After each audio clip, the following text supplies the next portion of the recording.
Is that pretty significant? So. Okay. Alex, any hotspots for kids? Any what? Any hotspots? Nope.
4:24 right now. She's obliterating the record. Alicia Barnell is about to four-peat, the only man in history to do it. Kara Goucher, she wanted to do this event. It was important to her. Here in Duluth, how sweet it is, her arm raised in triumph. Streaming exclusively on WDIO, this is Grandma's Marathon.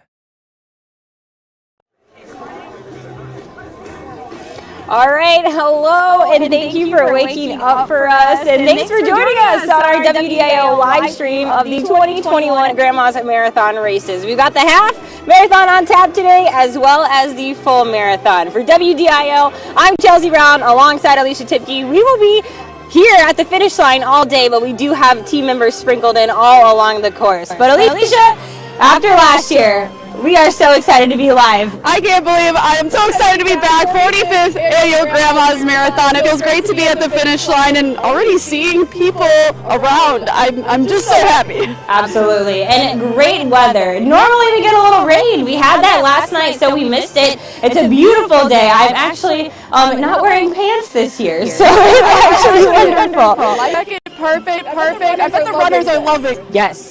I would assume so. Got a nice breeze too. Hopefully it's coming off the lake to give them a little boost heading down here. That tailwind. Yes. Get a little extra speed coming into Canal Park here, which will be a while, but.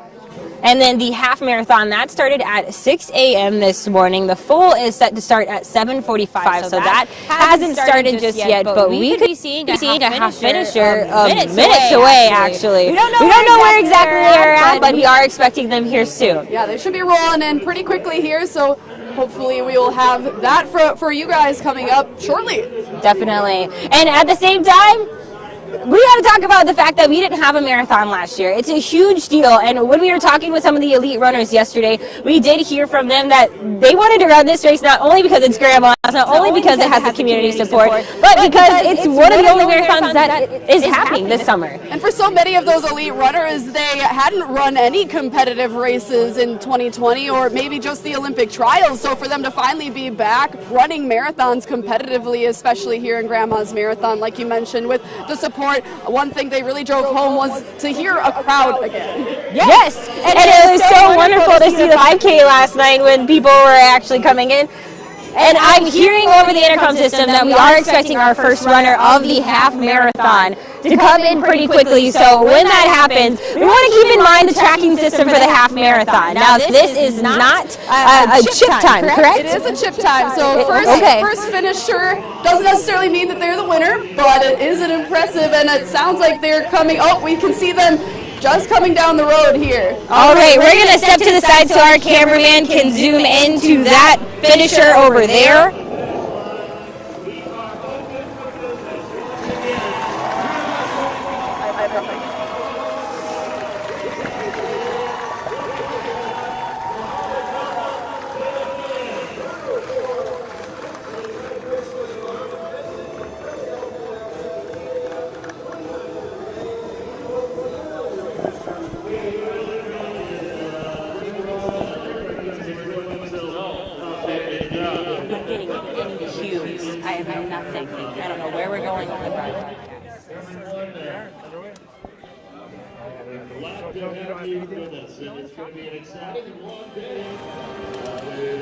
Okay, Chelsea says she can't hear anything. She's not. She doesn't have to know what she's doing.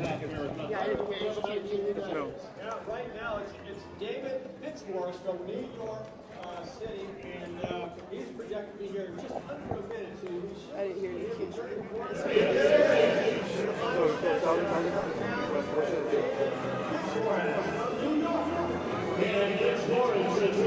We only have a minute or two to go. He said, just trying to fill time. They're doing something.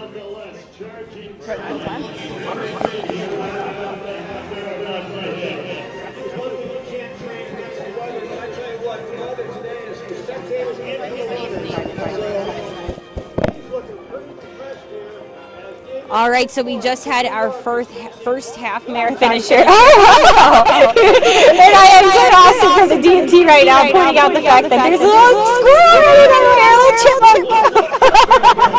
It's so cute. And all right, we have the second finisher coming through on the half marathon. Now the thing about the half marathon this year is we don't know exactly who will be the winner of this year's race until it is all over. That's because everyone kind of left at different times when they could. So we'll have to wait and see who is the actual finisher. And we're going to go ahead and bring the very first finisher of this year's half marathon. Alicia is going to chat with him right now. Alicia, why don't you go ahead and take it away? Hi, I'm here with Mohammed Harezi, the first finisher of the Gary Bjorklund Half Marathon. Just first of all, how good does it feel to be done? Feels pretty nice. It's pretty early, so you wake up at 6 and you're done by 7:05. What did the course feel like out there for you today? It was good. It was a side wind, beautiful weather, mostly shaded, so it was a really nice day. What was kind of going through your head when you realized you would cross the finish line first? It felt good, yeah. So I've been training pretty much mostly alone out in Philadelphia, and my coach is based out of Minnesota. So I came out here for a little training stint and figured I'd jump in a race. Is this your first Gary Bjorklund? This is, yeah. I've never come out for Gary or Grandma, so first time out in Duluth. What did you like the most about it? About the race? Point to point, and I think mostly downhill, so you got to love that when you're racing. And kind of lastly, like you said, training alone, how did it feel to be out there with other runners and with a crowd on the course?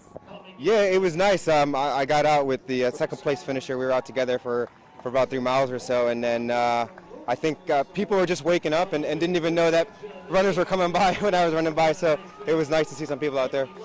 Awesome, thank you so much, and have a great rest of your day. Thanks, appreciate it. Yes. Very exciting to have him come across the finish line very early, like he mentioned, but it sounds like a wonderful day out there. Welcome in, Patrick. Good job, buddy. Look good. We're going to see quite a few runners coming in after these top athletes coming in. This is the people's race, the citizens race. It's just great to see the crowd simply and now grow as we get here for our first finishers of the pretty good Grandma's Marathon. And looking forward to some more finishers of Gary Bjorklund. So if you're coming in right now, we'll answer this as they cross the finish line. Grace is here now. Nolan Zimmer from Omaha.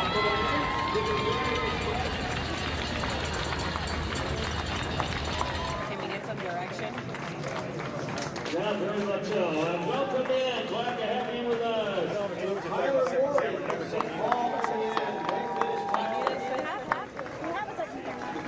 Yeah, can you guys go set that up?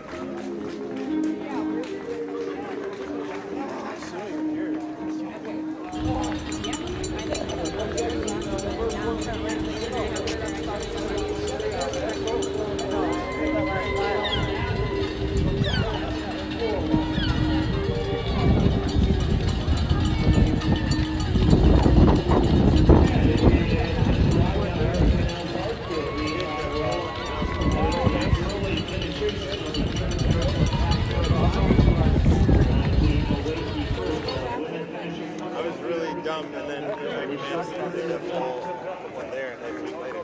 Oh, I can do that.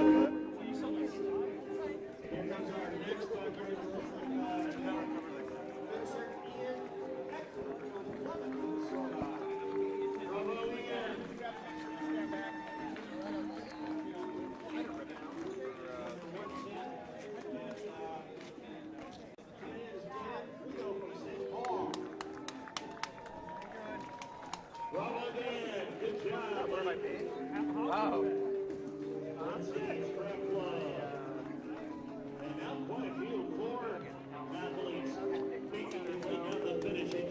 All right, bye. Put your name on the award. All right, so we're gonna. I have one photo on my byline yet. I do have my byline on the award yet. My one photo contribution.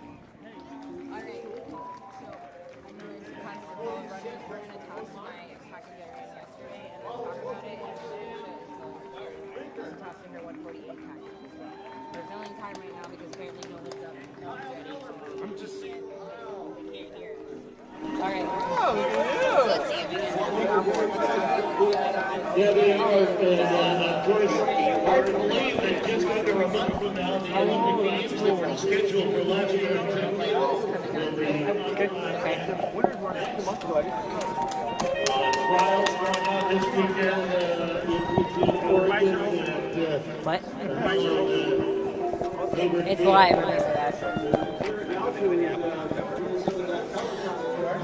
All right, well, we're going to check back in here at the finish line. Obviously, it's been a steady flow of just half marathon finishers, and it's been great to see a lot of just fast runners, actually. What did Muhammad have to say to you? So it was really interesting. Like you said, he said it was a really fast course. He said the breeze was really nice, and it was a really smooth trek for him to get up at about 6 and come in just shortly after 7 o'clock. It was just over an hour and about 4 minutes. Absolutely. And we always know Grandma's Marathon is an early morning for everyone, but it's actually very early morning for one St. Paul man. Yes, that's because he gets here to the finish line at Canal Park. He runs up the North Shore all the way to the start of the full marathon in Two Harbors. Then he regroups with the rest of the runners and takes back off down the North Shore, finishing here twice. So he runs 2 marathons in the morning. He dubbed it the Grandma's Double, and this marks his 10th year running in that race.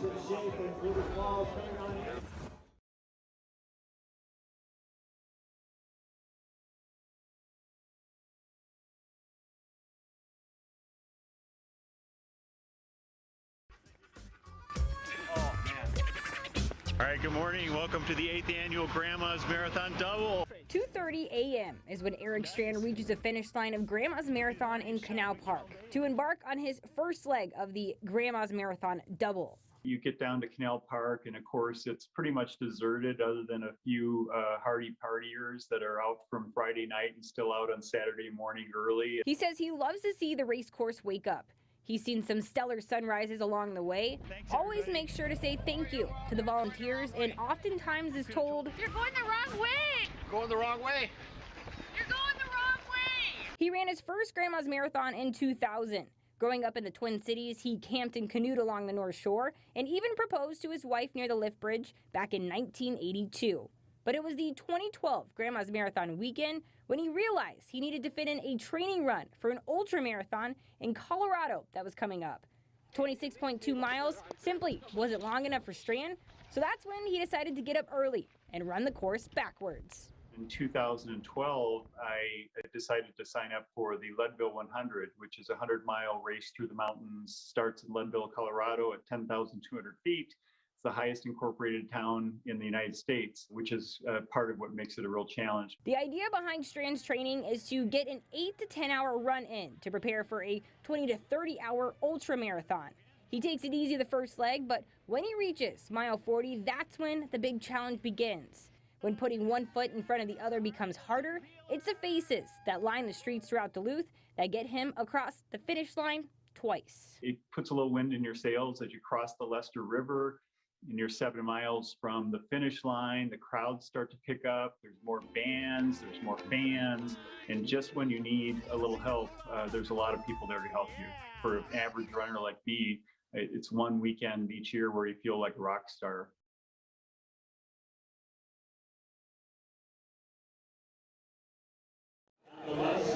All right, and Strand does plan to run the Leadville 100 again. That is in Colorado again. And then, get this, he will be flying to Chicago in October to run the Chicago Marathon. The very next day, he will be hopping on a plane and heading to Boston to run the Boston Marathon. So he'll run 2 marathons in 2 days, but he says because he's ran the Grandma Double that it's probably going to be a piece of cake. Wow, a piece of cake. I can't even imagine running 1 marathon, let alone 2. That's why we're at the finish line. In the same day. That's why we're at the finish line. Yeah, that's why you're seeing us here and not out there. And speaking of starting a marathon, which would be quite a few years for me if I were to do so, but it's coming up somewhat shortly here in the next 20-30 minutes, and the 148th Fighter Wing of Duluth will kick things off with the flyover over to Harbors. Now, there's 2 Sergeant sisters that are part of the 148th, and they decided to run the race this year together and are so excited to see their brothers and sisters kick things off. The national anthem, the pop of the starter gun, and the roar of fighter jets have all become established sights and sounds of Grandma's Marathon. That, the jets for sure, and the national anthem is just, I mean, your heart stops almost, just like it starts to beat really deep. For Proctor sisters Whitney Olson and Allie Hom, gearing up to run in their third Gary Bjorklund half marathons, watching the 148th Fighter Wing Bulldogs fly over the race is an emotional moment. I love it every time I hear the jets. I was just like, I know, I've seen those, I know the pilots, I know everyone who works on them, and I know what they do overseas and for our country. It's almost like they're kicking off the race and they're protecting us that whole time that we're running. Both Hom and Olson are sergeants in the 148th Fighter Wing. After completing basic training, they picked up a new training regimen. We'll eat together at lunch sometimes or go for runs. They've ran on base in Duluth and well deployed together to Afghanistan in 2012. You know, we used to run the perimeter road. You can just, with the jets flying, and when we were in Afghanistan, we ran a half marathon out there, and it just keeps your mind steady. In 2016, Sergeant Olson went on to serve in South Korea. Later, the spirit of Grandma's Marathon would follow their other sisters and brothers overseas. In 2018, 350 members of the 148th were deployed to Kuwait for 3 months, causing them to miss the iconic Duluth event. The staff at Grandma's couldn't bring a marathon to Kuwait, but they sent t-shirts and socks, and the 148th arranged a 5K. In Kuwait, it was 100 degrees. There were sand squalls or dust squalls for some of the runners. Now the squadron's long history with the marathon continues to live on through its pilots. Duluth Major David Betts will be looking at his city from new heights, conducting his first flyover for the 45th Grandma's Marathon. I'm super excited to see the massive crowds of people at the start below. This community has shown the 148th Fighter Wing so much support, and me personally, as I'm born and raised in Duluth. Sergeant Hom and Olson said they'll assure that support continues throughout the race by carrying a flag from Highway 61 to Canal Park to thank those who protect this nation.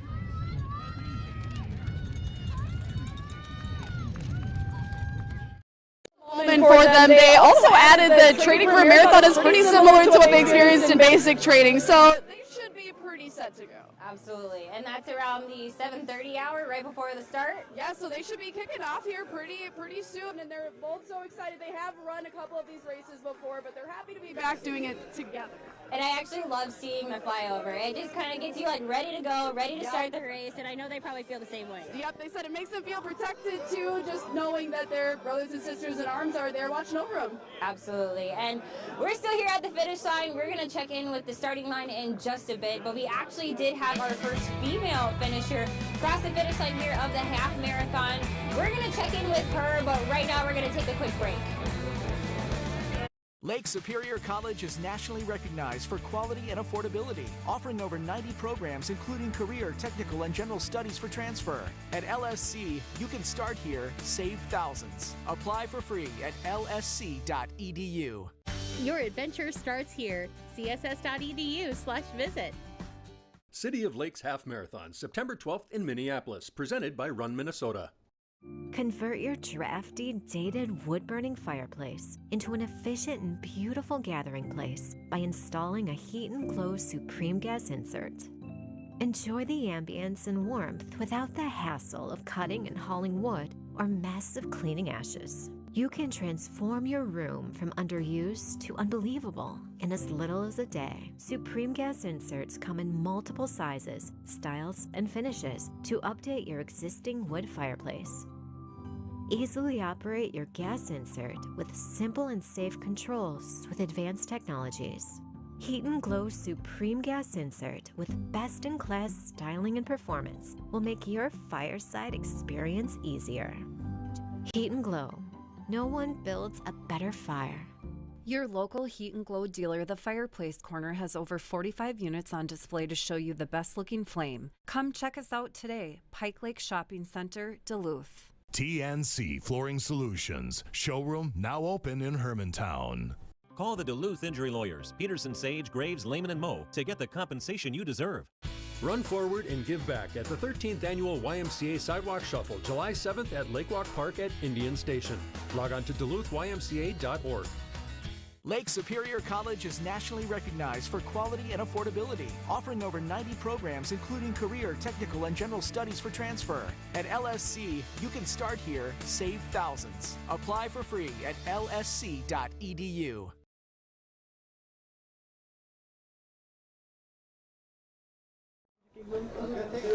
All right, well, we are still trying to track down the half marathon women's first finisher. Yes. So she took off. We're still trying to track her down to chat with her about her race and how it was. But I hear some noise is happening at the starting line of the Grandma's Full, so let's go ahead and send things over to Miriam McCarr. Hi Chelsea, I'm here at the starting line and you can feel the energy already. Some of the runners are already getting ready to line up and start their race. I'm here with one of those runners now, Eric Strand. He's a little bit of a special case though. He woke up extra early and has already run a full marathon and he's ready to go for round 2. So Eric, tell me a little bit about your decision to do a double marathon today. Sure. Well, I started about 10 years ago using this as a training run to do the Leadville 100, and I needed a 50-mile run. I thought, well, let's just get up early and do the first half on my own and then have all the support of the volunteers and the runners on the way back, and it's turned out to be a great strategy, so I do it every year now. We got up early this morning, started about 2:30 down at Canal Park, and we had a bunch of other runners that came with us this morning, which is awesome to have company. A lot of years I'm on my own, but we had perfect weather, and you had the sunrise over the lake, and everything all lit up. It was just absolutely perfect.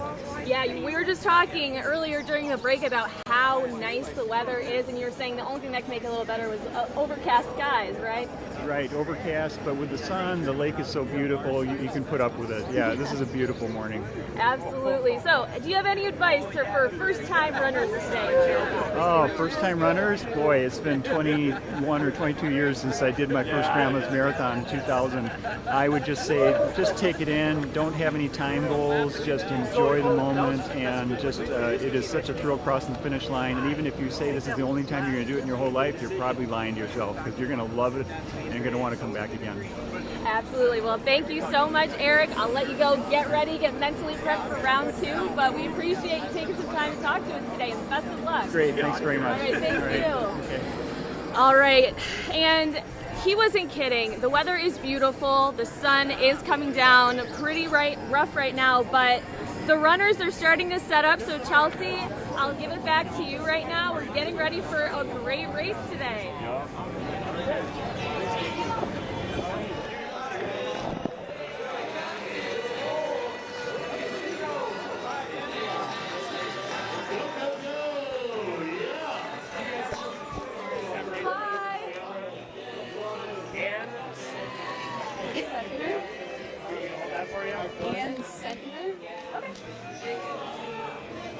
Do you want to do her? Yeah.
ready? Yeah.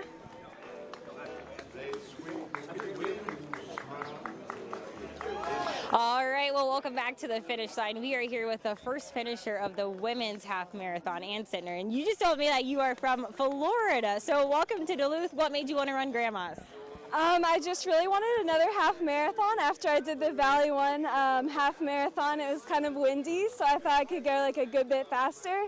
This is a great summer race, so I was excited to come out and see what I could do. Absolutely. And where's that race and when was it? That was in Omaha, Nebraska, only 8 weeks ago. Yep. I'm actually from Nebraska, so it's a small world. Very fun. How do you feel about your race? I feel really great about my race. I was a little bit faster than I expected to go. I wanted to go around like 1:15, so I think I went about 30 seconds faster than that, so I'm very happy. That's always a nice surprise. Was it, I mean, anything about like just the way your body was feeling, or is it the weather that was nice that made you just, I mean, give that little kick? I think it was the weather and just, the pretty much flat course. The wind wasn't too bad. So I think just all those things combined and a nice taper led to a great performance. Absolutely. And is this your first time ever running in Grandma's Marathon? Yes, it was. I was supposed to do the marathon last year and then, got canceled, so I decided to come back this year for the half. And how was kind of training during the pandemic? Was it difficult for you? What did you kind of do to stay in shape? Well, I mainly trained by myself, so it wasn't too different, I guess. I actually was a lot more focused, I think, kind of like less distractions. So I was able to progress really nicely, get in really good shape, so I'm happy with that as well. Make the best of hard times. Absolutely. Well, once again, congratulations on finishing first, and thanks for coming to Duluth. We appreciate the company. Thank you so much. Thank you. All right, well, that is the women's half marathon first finisher. And we don't know for sure if she's the finisher. There's a very good chance that she is the winner. But of course, like we said, that is a rolling start that happened. So it's not necessarily like the full marathon is going to be where it is gun time. Everyone leaves at the same time. But I'm going to go ahead and step aside because we have a few half marathon finishers coming in right now. And then we'll head to the starting line of the Grandma's full when things get underway. So I'm going to ask you probably the question that everybody's asked.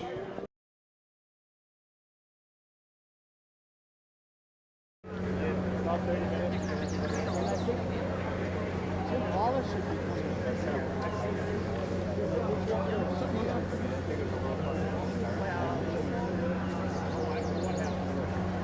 we're hoping.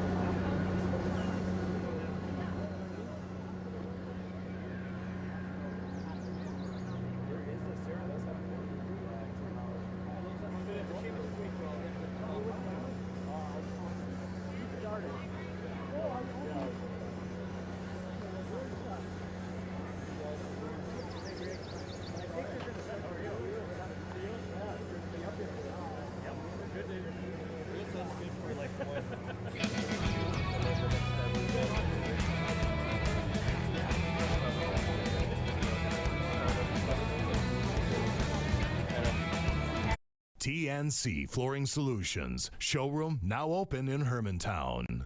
Lake Superior College is nationally recognized for quality and affordability, offering over 90 programs including career, technical, and general studies for transfer. At LSC, you can start here, save thousands. Apply for free at lsc.edu. Call the Duluth Injury Lawyers, Peterson, Sage, Graves, Lehman, and Moe to get the compensation you deserve. WDIO, with you for live music, with you for music festivals, with you for life. Back in West Duluth. Your adventure starts here. css.edu/visit.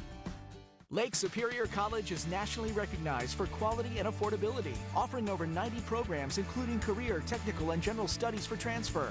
At LSC, you can start here, save thousands. Apply for free at lsc.edu. City of Lakes Half Marathon, September 12th in Minneapolis, presented by Run Minnesota.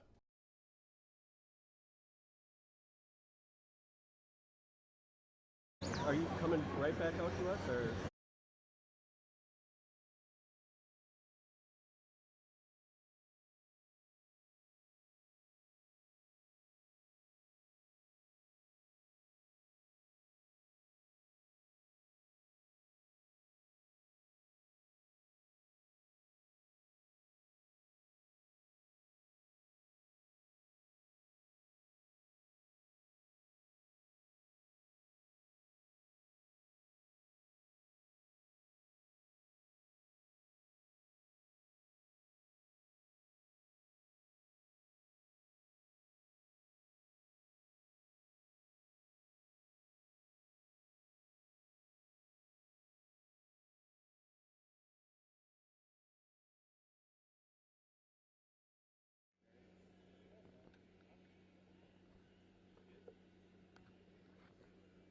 are out here in Two Harbors getting ready to go. You can see all of the racers are lined up.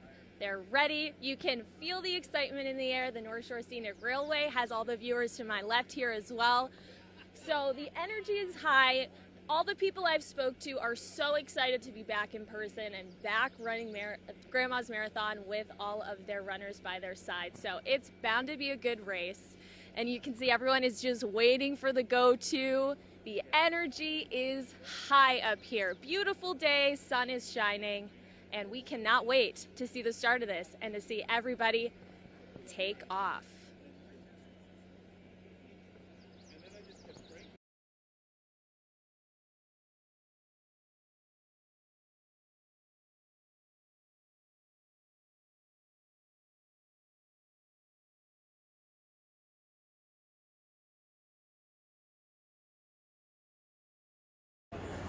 Yeah, Rafa in the end, it was Rafa and they were running through like seconds apart.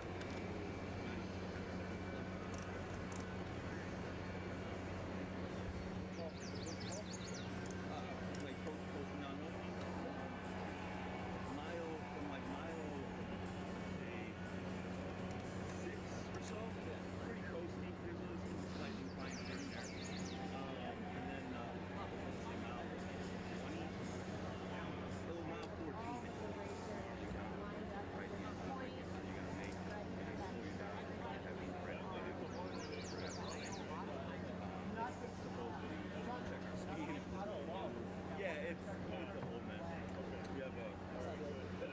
Yeah, we have a controlled start as well.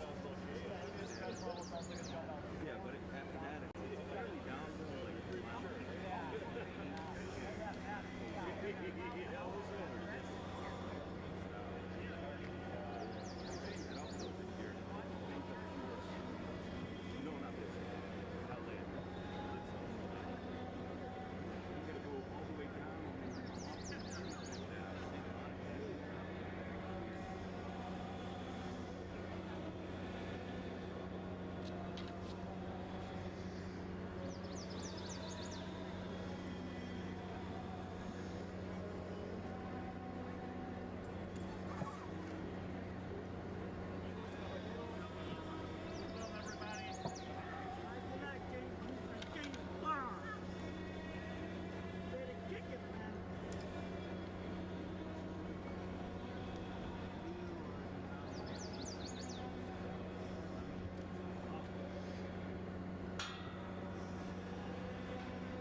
Just fly over.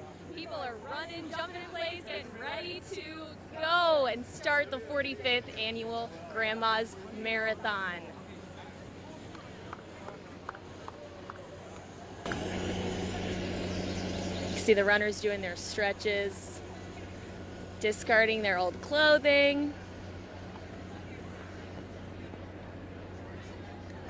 Not a cloud in the sky today, sun is beating down. It's going to make for beautiful views on Lake Superior as the runners take off today.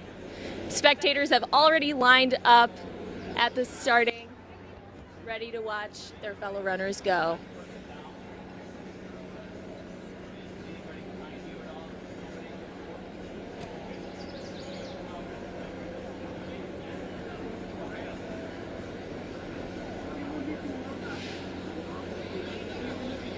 7:36 now. Almost time.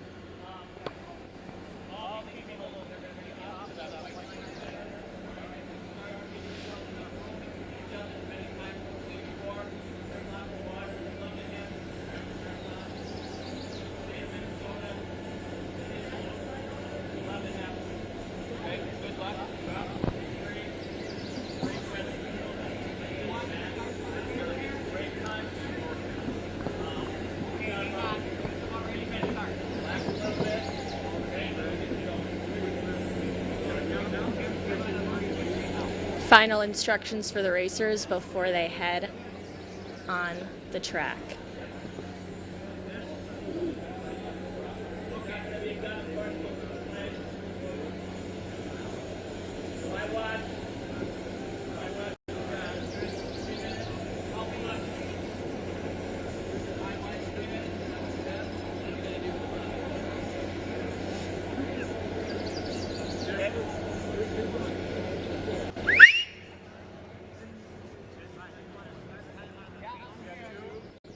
Signaling to spectators to make way on the course.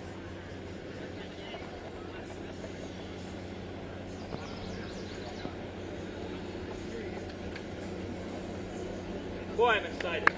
You guys are going to do well. He's not the only one that's excited to get this race up and running.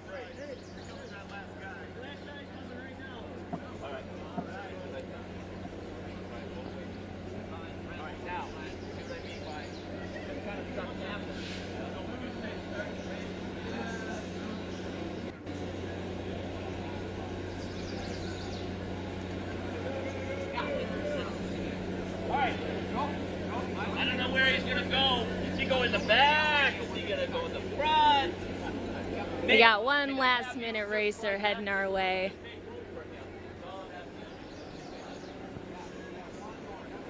I think he's going to get into position quickly here before they start.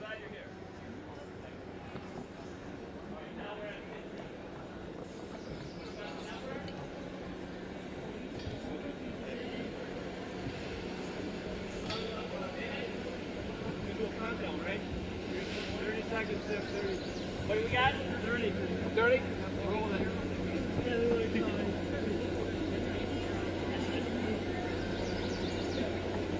Less than a minute away from the start.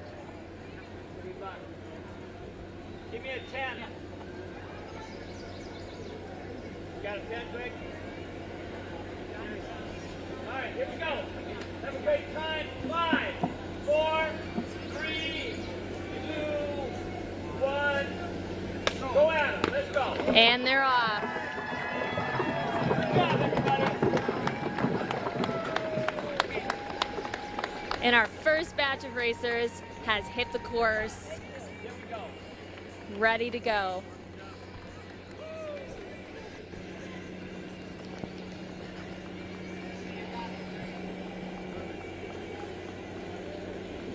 Spectators ready, cheering them on.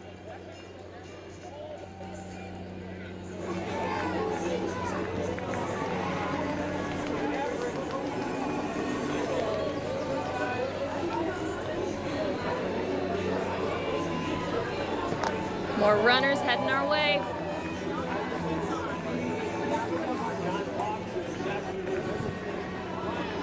Alright, it sounds like we're off to the races in the wheelchair event. Now, we've got a couple of repeat champions that are looking, I should say, to repeat. Aaron Pike won his third consecutive Grandma's Marathon wheelchair title in 2018. He would look to repeat again today, and Susan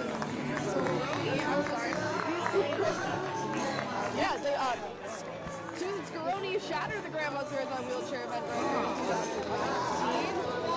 2018. That was a really fun year, especially for the wheelers, because the breeze in 2019 coming off the lake was just epic. She knew coming into the race that it could be an epic day, and it was, and whoa! If you heard the noise, that's the 148th fighter. They're still flying over the finish line. It's so cool to see. It's so fun. You know what? I slightly lied to you guys, and I apologize for that. But, you know, Aaron Pike and Susan Scaroni, they can't repeat this year because they're not here. But that means that there can be brand new champions in the wheelchair division in both the men's and the women's division.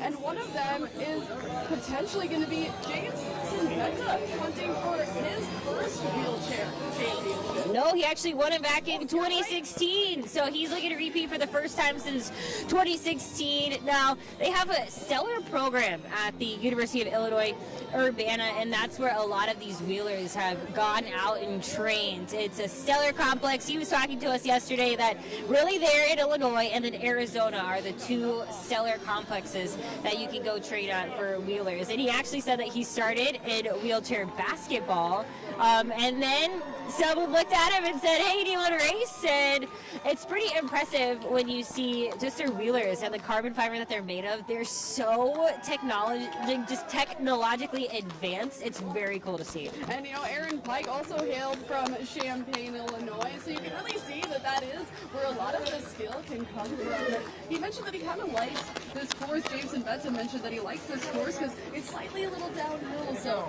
he said for the wheelchairers, it's maybe a little bit of an easier course for the runners, but of course not easy by any means for them to be coming down. In my mind, it's all downhill until lemon drop. Oh, yeah.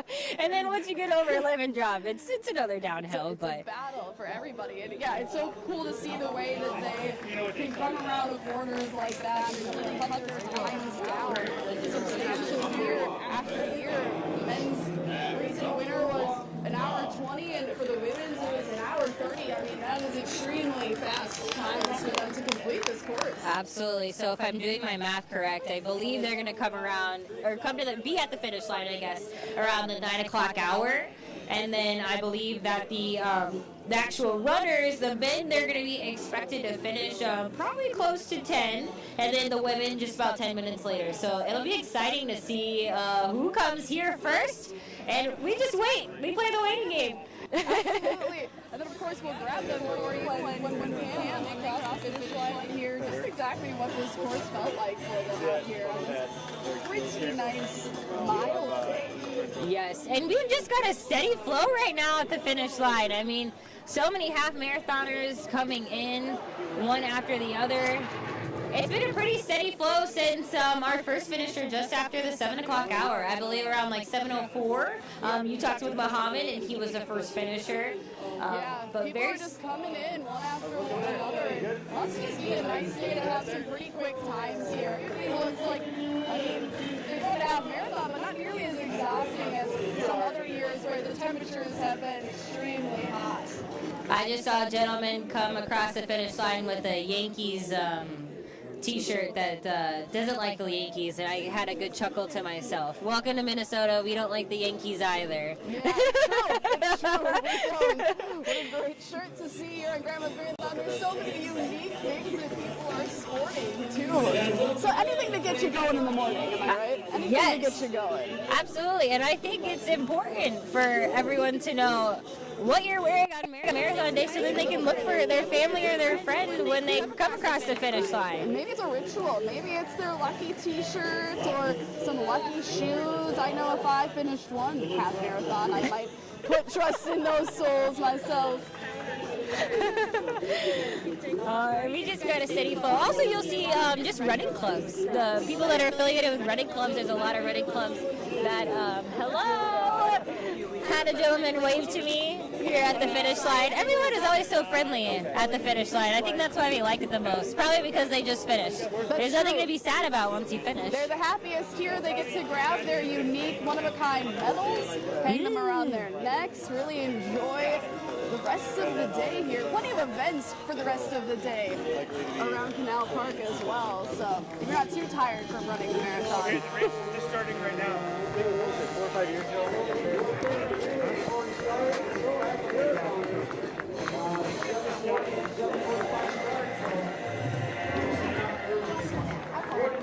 Annual Grandma's Marathon finishers coming in. The full marathon probably in about 2 hours, and the race just started. All right, and I heard in my ear a big old horn. That means we're getting underway up in Two Harbors. What time is it? Let me check my watch. It is 7:46. 7:46. Oh yeah, so things are getting started up the North Shore. We're not expecting anyone here until about the 10 o'clock hour. Yeah, 45th Grandma's Marathon officially underway. We'll see what can happen. We know that we could potentially have a repeat champion in Boniface Congan, who won last year, last time, 2019. Oh, that's true. We always forget. I want to say last year, but technically last time, he wasn't even in the elite field that time, if I remember correctly. That was so fun. I remember digging through, trying to figure out who he was, who's this bid number. Our photographers are along the course, and they're saying, you know, this is the bid number, and you're trying to figure out who is he, where is he from, what's his name, and he wasn't in the elite field last year, so he completely outran the elite field. He obviously won first, and he took away Dominic Onduro's chance at a 4P. It was just as impressive in general, so I think a lot of the elite runners that we chatted with yesterday, they're not sure exactly how they stand with their training, and that's essentially just because they have not run in a race since probably a year and a half, most of them. It was such a unique year. If they did train, they trained primarily alone or with just a very small group of people. So then now to run in such a large field, and especially after not really running any marathons. I know for Boniface Congan, his last marathon was October of 2019, so it's been over a year since he's gotten out on a 26.2 mile course. But also back in Grandma's 2019, before some leg issues, he was setting a record-setting pace potentially. Didn't end up reaching it, but anything can happen this year. Yes, I believe it's a calf and Achilles issue. He says he's been dealing with it for a while when he runs. But another interesting thing is usually he trains in Kenya. He was telling us that yesterday, but he stayed in the States for 11 months, which that was just due to the pandemic. And then Sarah Kiptoo, she's such a sweetheart, talking with her. She is also looking to repeat as the women's full finisher, and she also hails from Kenya. She said that she's been doing a lot of training, but she was talking to us about the COVID situation in Kenya, and she said it's 50-50. They opened things back up, and then unfortunately had more cases, and they had to close things back up again. She said she's only been in the U.S. for about 2 weeks, and that's to be here at Grandma's Marathon. Absolutely. She did say she was excited to be back in Duluth. She enjoyed her time here. Her last title, I believe, came in 2016.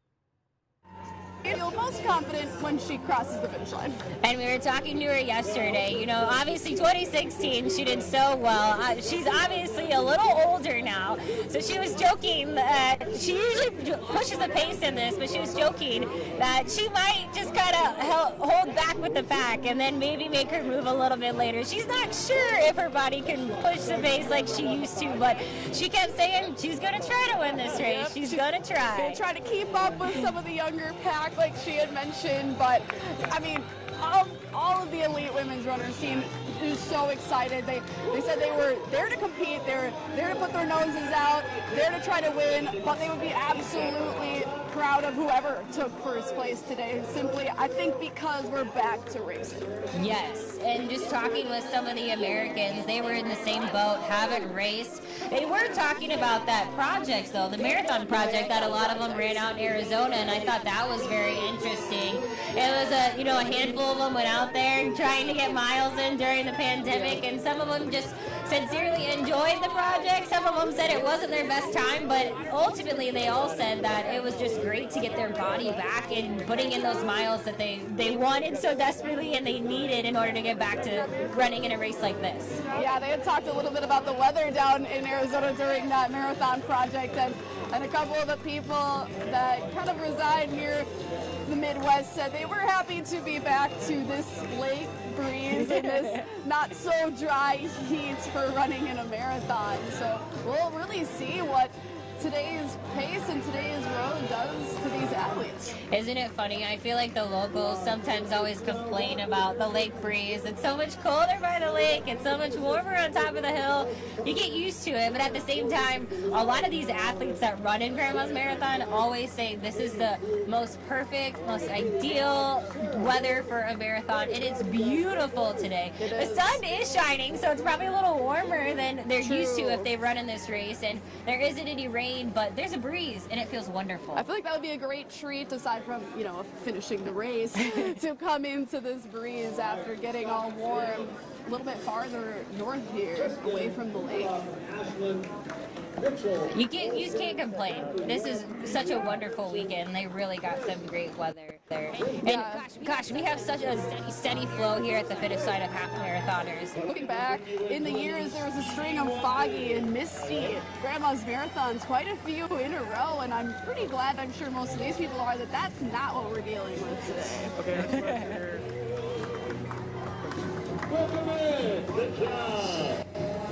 We got some healthy runners here at the finish line. These are all half marathon finishers, we just want to say. And if you're watching from anywhere all over the country, let us know where you're watching from. Let us know who you're rooting for. If you see your friends, your family, let us know. Share your photos with us as well. We love to see those. Oh, absolutely. It's so fun to see people cheer on their family, friends, anybody. The support, I know, helps them a ton. So be sure to show it wherever you are. Lots of people from not even from the United States. So I know we have a couple. Wow, we got a strong finisher right there. That was a good gentleman in purple. Absolutely great. And we get spoiled here at the finish line. There's nothing but smiles.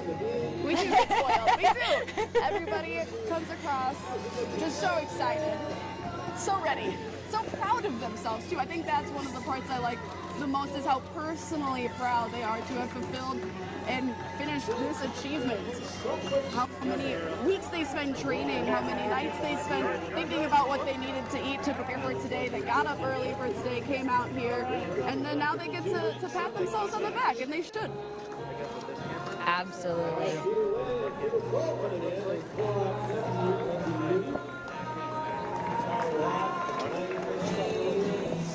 Yeah.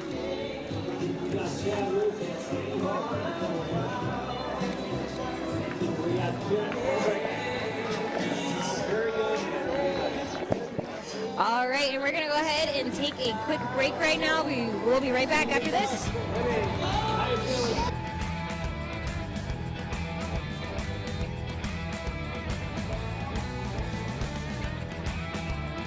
Call the Duluth Injury Lawyers, Peterson, Sage, Graves, Lehman, and Moe to get the compensation you deserve. Convert your drafty, dated wood-burning fireplace into an efficient and beautiful gathering place by installing a Heat and Glow Supreme Gas insert.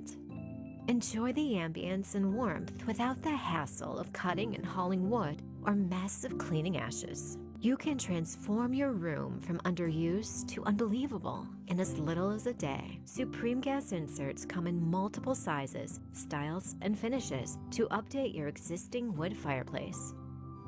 Easily operate your gas insert with simple and safe controls with advanced technologies. Heat and Glow Supreme Gas Insert with best-in-class styling and performance will make your fireside experience easier. Heat and Glow. No one builds a better fire. Your local Heat and Glow dealer, the Fireplace Corner, has over 45 units on display to show you the best-looking flame. Come check us out today. Pike Lake Shopping Center, Duluth. Lake Superior College is nationally recognized for quality and affordability, offering over 90 programs including career, technical, and general studies for transfer. At LSC, you can start here, save thousands. Apply for free at lsc.edu. Your adventure starts here. css.edu/visit. City of Lakes Half Marathon, September 12th in Minneapolis, presented by Run Minnesota. TNC Flooring Solutions, showroom now open in Hermantown. This is the summer of me. Summer is coming. Like summer vacation. WDIO DT2, Me TV. Lake Superior College is nationally recognized for quality and affordability, offering over 90 programs including career, technical, and general studies for transfer. At LSC, you can start here, save thousands. Apply for free at lsc.edu.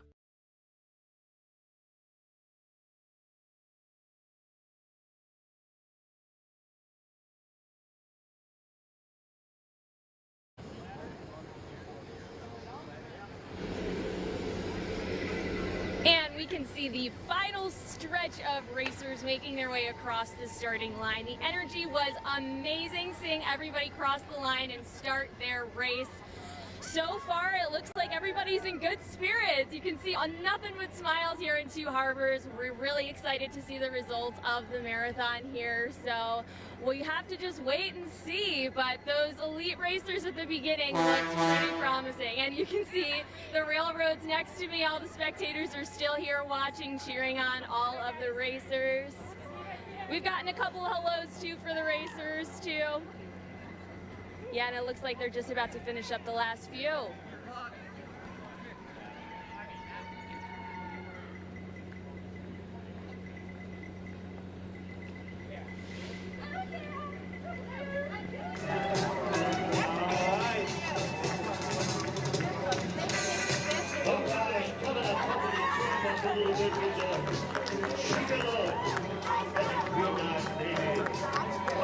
Good job! You're doing great! Come on in!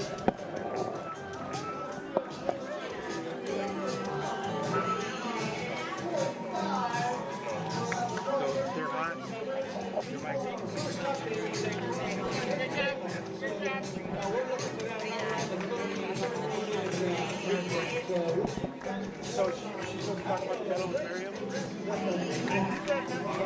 Thank you very much, John Carlson.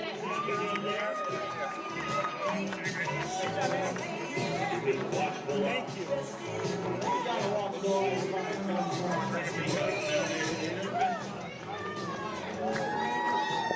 All right, I'm gonna hop back in. Hello and welcome back to the finish line. We just got a steady crowd coming through, but I do want to show you what, not only when they cross the finish line, obviously that's a big achievement in itself, but this is the medal that they are going to be winning.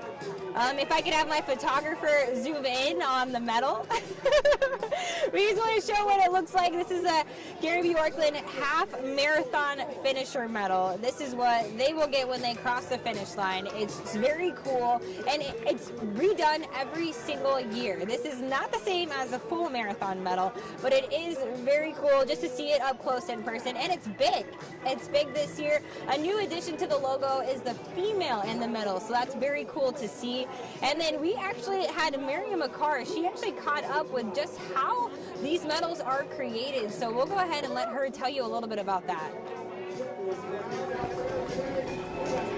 Yeah, Chelsea, that's right. Grandma's has become known for their medals, and it's become something that the racers look forward to getting at the end of the race each year.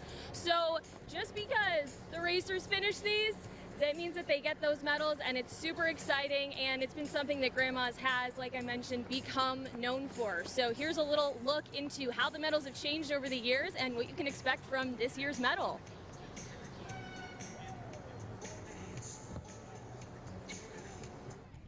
After all the hard work, one of the sweetest moments for racers everywhere is crossing the finish line and being handed that medal.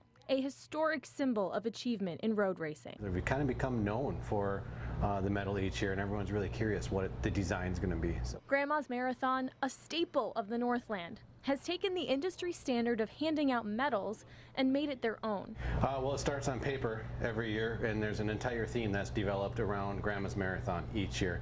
But those elaborate designs weren't there from year one. It started pretty simple in the beginning with 150 runners.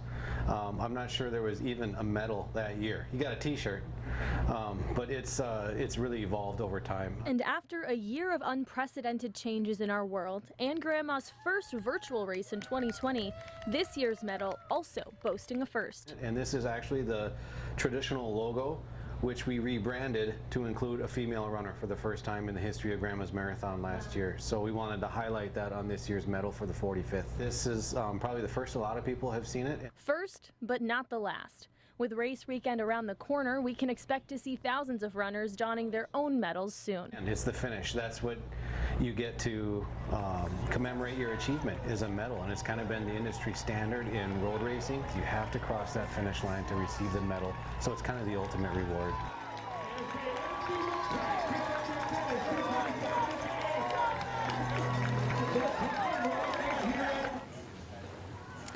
Yeah, that's right. Those medals are something that those racers definitely look forward to, especially after this run that they're doing right now. It looks like the last couple dozen runners are about to cross the line, and I'm sure they're already dreaming about getting handed that medal in Duluth. So here in Two Harbors, the energy is dying down a bit just because all the runners are out of the way, but we're looking forward to seeing them grab those medals at the end. Chelsea?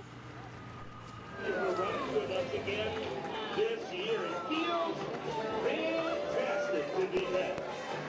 Grandma, riding your stream.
Fantastic job.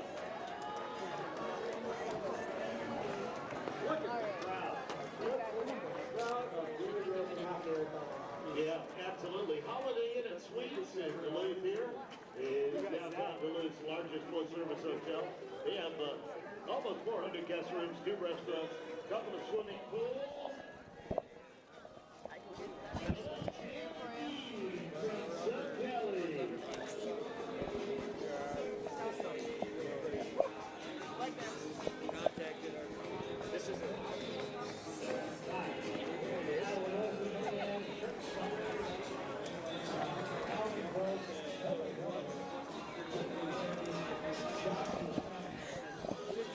You guys ready to go at any time? Yeah. We have Zach here with Chelsea to go live if you want. Okay, let's do it. Okay. All right, let's do it. Ready? Yep, we'll do it right now.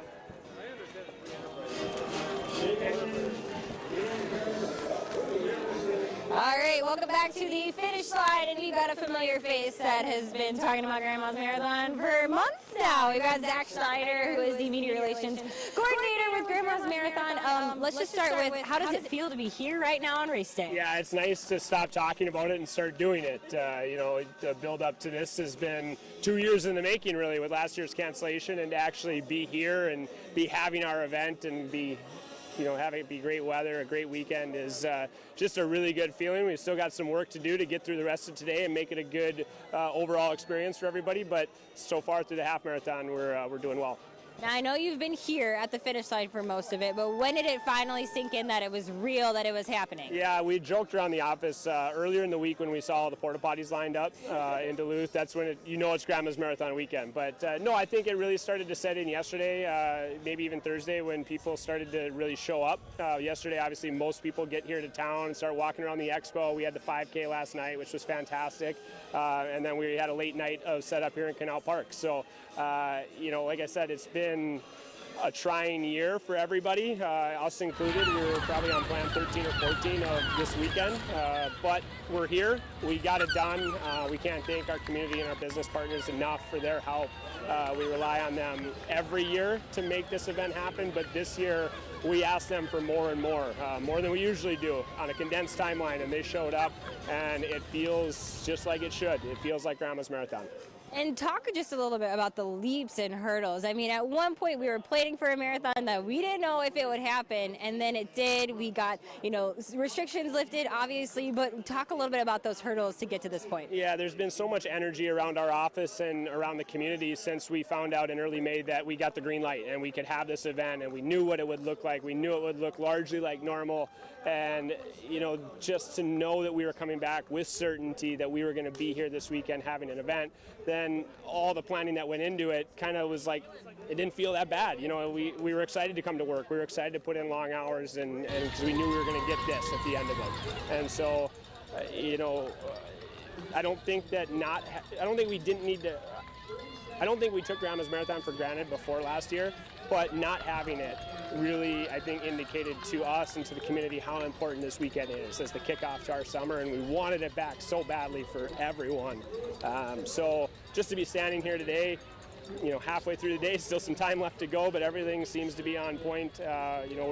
We couldn't be happier, I think, as a staff, as an organization, and I think the community deserves to feel proud too. I've said time and time again in the last couple weeks, the 45th Grandma's Marathon might be one of our best, just because of all the hurdles and all the red tape that we had to get through to get here. Everybody should feel proud about what we're doing here today. Absolutely. And even talking with some of the elite racers that are in this year's race, this is one of the only marathons that is really getting it started. I mean, we got Chicago, we got Boston later on in the year, but Grandma's Marathon is one of the first to kind of get back to normalcy. Yeah, it's always a fun thing for us, and I think for the community, to see Duluth on a list with cities like Boston and New York and Chicago, and to be one of the first. And a lot of that's due to timing, just because we're able to run our race in June. Some of those spring races like a Boston got pushed to the fall, so we feel super fortunate there. If our race was scheduled for early May, we're probably not having Grandma's Marathon this year, or, we're talking about it in a very different sense. So we got pretty fortunate with the timing and everything opening up at the right times. But I've said, again, throughout this whole process, that big things shouldn't be reserved for just big places. And I think that's the idea of Grandma's Marathon. It's the idea of Duluth and Two Harbors and the surrounding community. And we're doing a big thing this weekend. We are one of the first major road races to come back across the entire country. And that's an important thing. It's important not just to us, but to other road races across the country that are here and modeling maybe what they're going to do in the future off what happens this weekend. And we couldn't be more proud of how it's going so far, and we'll continue the rest of the day. And I think they'll leave here, say good things about Grandma's Marathon, and say good things about the community too. And my last thing, a lot of people don't realize this, but when does planning for next year's race start? Yeah, we've said one race at a time with all this happening, but no, it's already started. We've already started talking about 2022, and a lot of these things that you see this weekend, different layouts, things in different places, was born out of necessity because of the COVID restrictions that were in place, and we kept a few of those modifications even when things got lifted. You might see those things moving forward into 2022 and beyond. Those conversations will happen a little bit more seriously after this weekend is done. We've actually already started planning for the 50th anniversary of Grandma's Marathon. We're sitting here on the 45th. We've already started plans for the big 50th anniversary, so that's how far out we typically plan a Grandma's Marathon weekend. Obviously, those conversations get a little bit more serious the closer we get, but this is a year-round process, not just for us, but for our community members, and that's, again, going back to that condensed timeline. Normally, we're making those phone calls in January, February for some of the things we need from them. This year, mid-May. So we were really asking a lot of them, and they came through. And I think that speaks to why we are so proud to have this race in this community, because I don't think it's possible very many other places. This community really shows out for Grandma's Marathon. Absolutely. Well, thank you again, Zach, for your time. We are so happy that we are back in person. This feels so great to be back and to see the smiles on the runners' faces. We got great weather. I think we deserve that after all we've been through, but it just feels so great to be back. Absolutely. Thank you so much for your time. All right, and we're just going to go ahead and let you guys enjoy what is the finish line. And I know the full marathon is underway right now, so we're going to go ahead and step aside.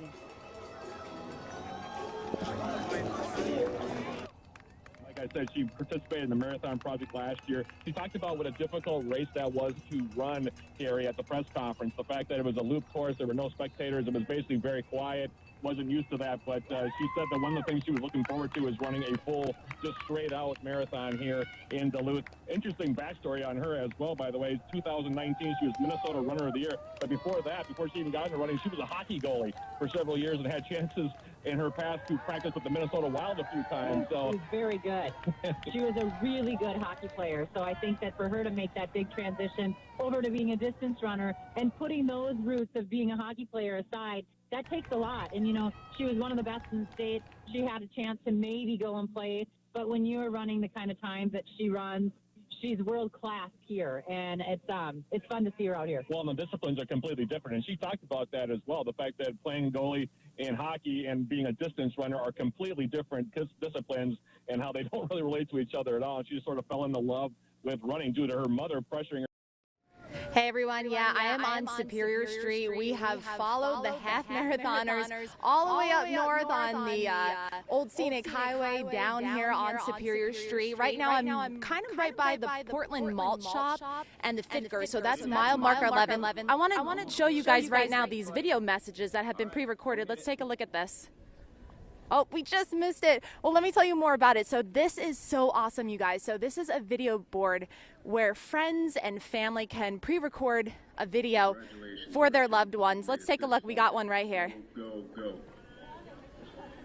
He said, go, go, go. So what happens is, let's stay on this just so we can maybe catch another cheering on from a family or friend. So what we're looking at is these video recordings that whenever runners go by, their loved ones are able, here we go.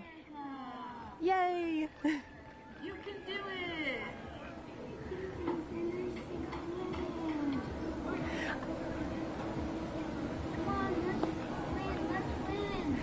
He says, let's win. Well, let's win, let's win.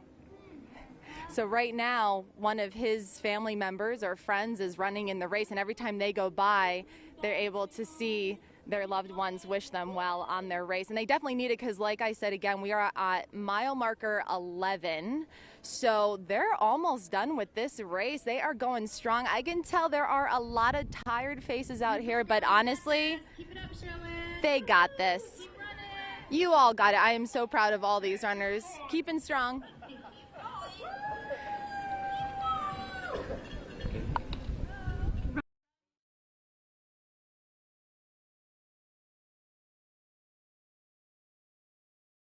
Well, and I got to give her credit too. So many people, when they cross the finish line, stop right away. She at least kept her going a little bit. Keep her moving.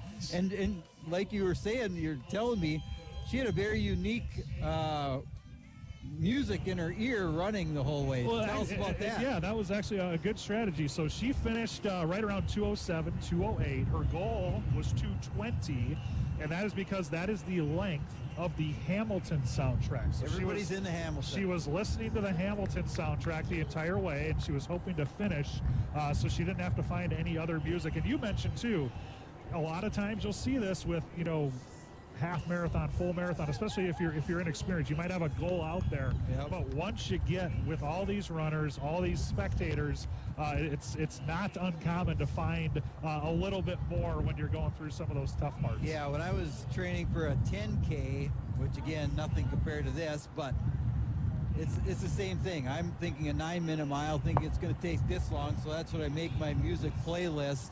And I was done like 2 songs early. It just gets the competitive juices flowing. You see the person in front of you, you want to catch that person, so you're going that way.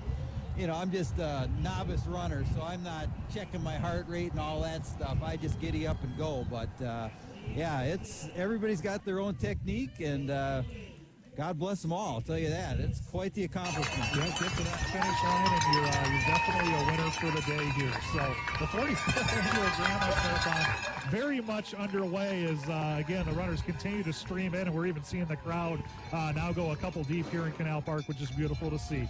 The 2021 Grandma's Marathon is presented by Kohler Toyota, St. Croix Casino, and Qdoba on Northland Fan 106.5 FM and 560 AM. It's the Ben Maller Show. Boom, boom. It's Ben Maller. Now, what about the fact that Kyler Murray is not fully committed to the NFL life? I'm going to go 2 thumbs up on that.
Home of the 45th annual Grandma's Marathon. At last check in the men's race, we had a lead pack that had started to establish itself.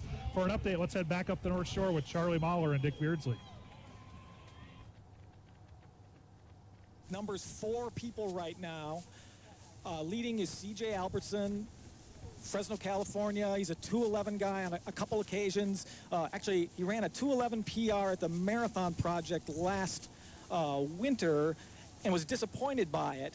30-second PR, but came away disappointed. So we wondered, Dick and I, thinking about this before the race, what he was hoping to run, and maybe he's hoping to run that today. But he's in the pack, as is Tyler German, the Minnesota Distance Elite runner. Also, Milton Rotich, the 2:08.55 runner, 34-year-old Milton Rotich. And then the number 1588, Mohamed Bati, an Ethiopian.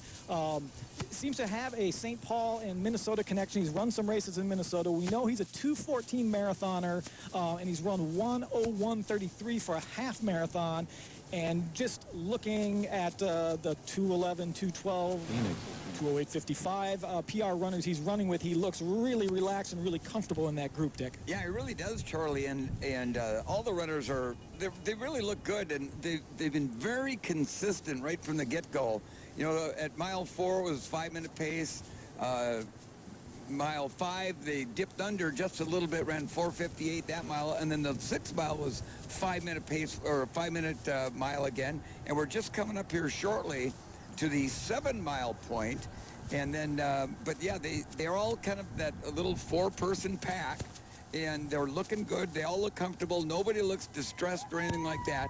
And we'll get you a 7-mile split here in just a couple of seconds. They're getting it about right now. 4:56. So they dip back down under 5 minutes. And I see all of them are taking fluids. There's a fluid station right after the 7-mile mark. All of them took fluids. Looks like all of them got fluids successfully. Sometimes you reach for a cup and you miss, or it ends up on your clothes and not in your system. But looks like they all got fluids. They lined up and now are coming back in the pack. We have one runner that we can't identify because he's just a little bit out of our view. But he's been trying to track his way back into contention, into this group of the top 4. We've just identified him. Actually, I'm going to throw it to you, Dick, while I look him up. But what's your sense of what this lead pack is doing right now? Well, yeah, now the lead pack, we were a real bunch just moments ago, and now it's kind of spreading out just a little bit again. And that 5th place runner who we're trying to identify, he's slowly trying to bridge that gap. And right now, C.J. Albertson has kind of got the lead, of maybe a 5-yard lead on Tyler German. And then our Rodich, the Milton Rodich, the 208 guy from a few years ago, he's kind of dropped back a little bit, maybe 10 yards behind our top 3 runners. Now, we've just come out of a fluid station, and people were still finishing, the last sips of their cups and bottles. Do you think that's part of what spread this out? You want to make sure you get your fluids in and then worry about catching up, or do you think maybe CJ's making a move here? Yeah, I think when you come through those aid stations, you got to slow down a little bit. Take your fluids, drink them down a little bit, and that always kind of mixes things up a little bit. And then normally within the next quarter mile or so, everybody kind of gets back together, and which kind of looks like what they're doing right now. Okay, we've run the plate on the mystery runner in 5th place, and it's Will Norris. He's a 26-year-old with a 2:17:57 PR, but he's been trying to reel in this lead group for a while, and he's definitely making inroads into joining them. 2:17 guy, so he's trying to run faster than he's ever run before.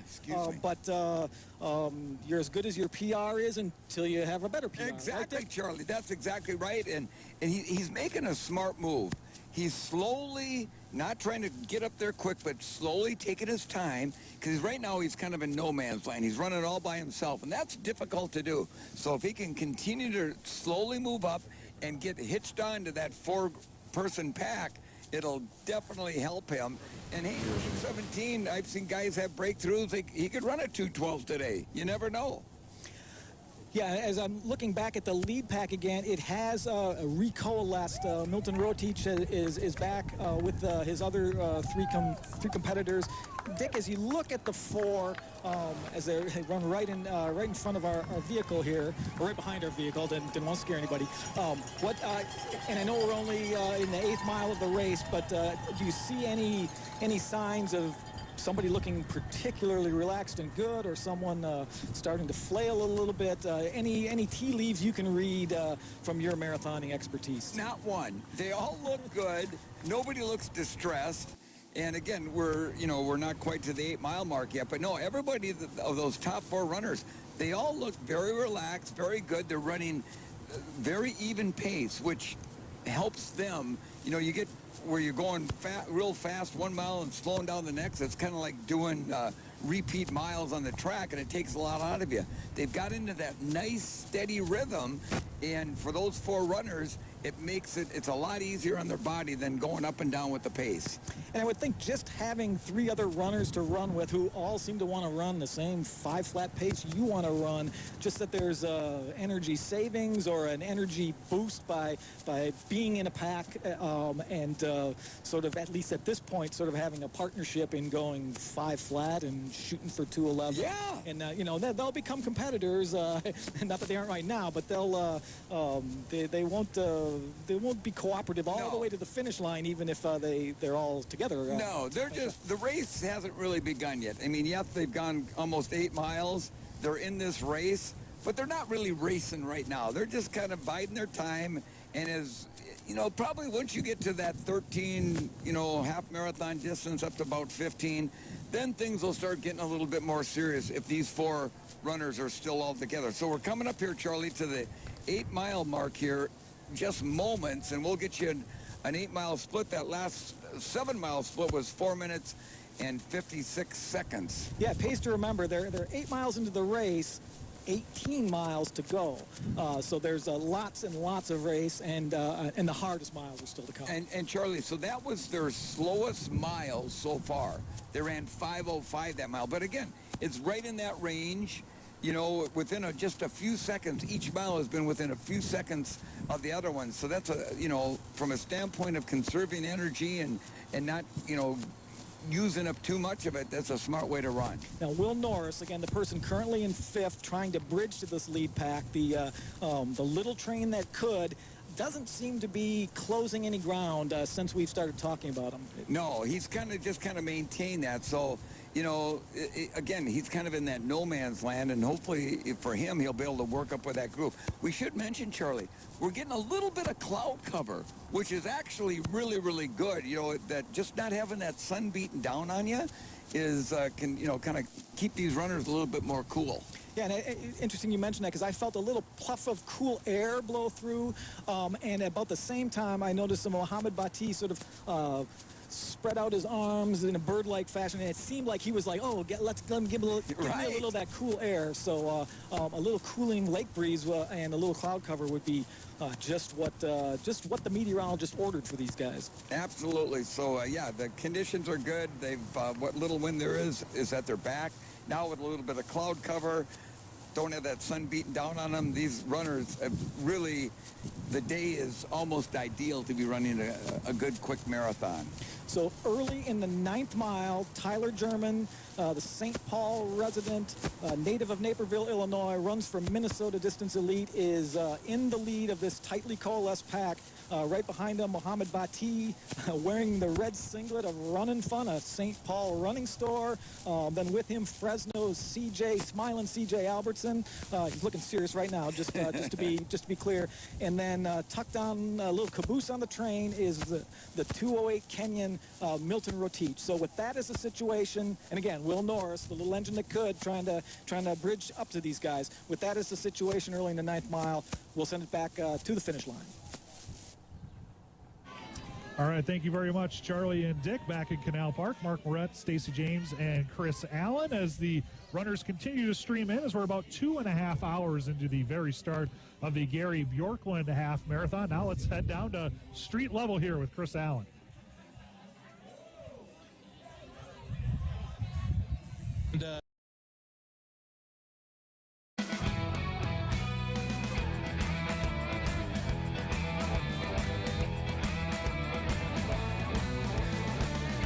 Lake Superior College is nationally recognized for quality and affordability, offering over 90 programs including career, technical, and general studies for transfer.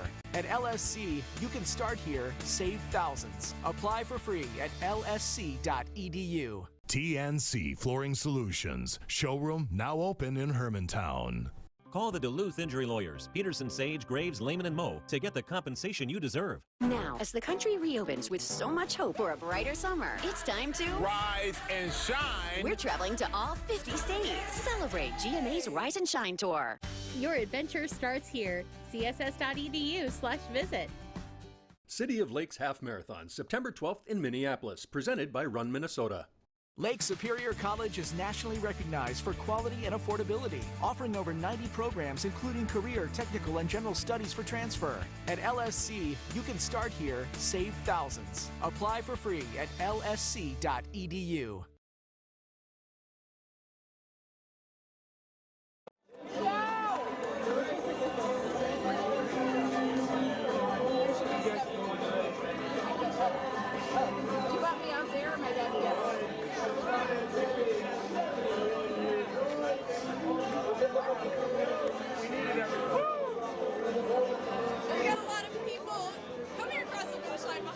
But in front of the finish line is Mayor Emily Larson. Mayor, how exciting is it to have Grandma's Marathon back after having to go virtual last year? Oh, it feels so great. First of all, everyone is working so hard to process this finish line, and you see them, like as a runner, I know how much energy and emotion has gone into this race for them. This is the first time many people are able to race in person. It's incredible to see, and it's amazing for our community to see this kind of activation. All these people in town. The lake walk is packed.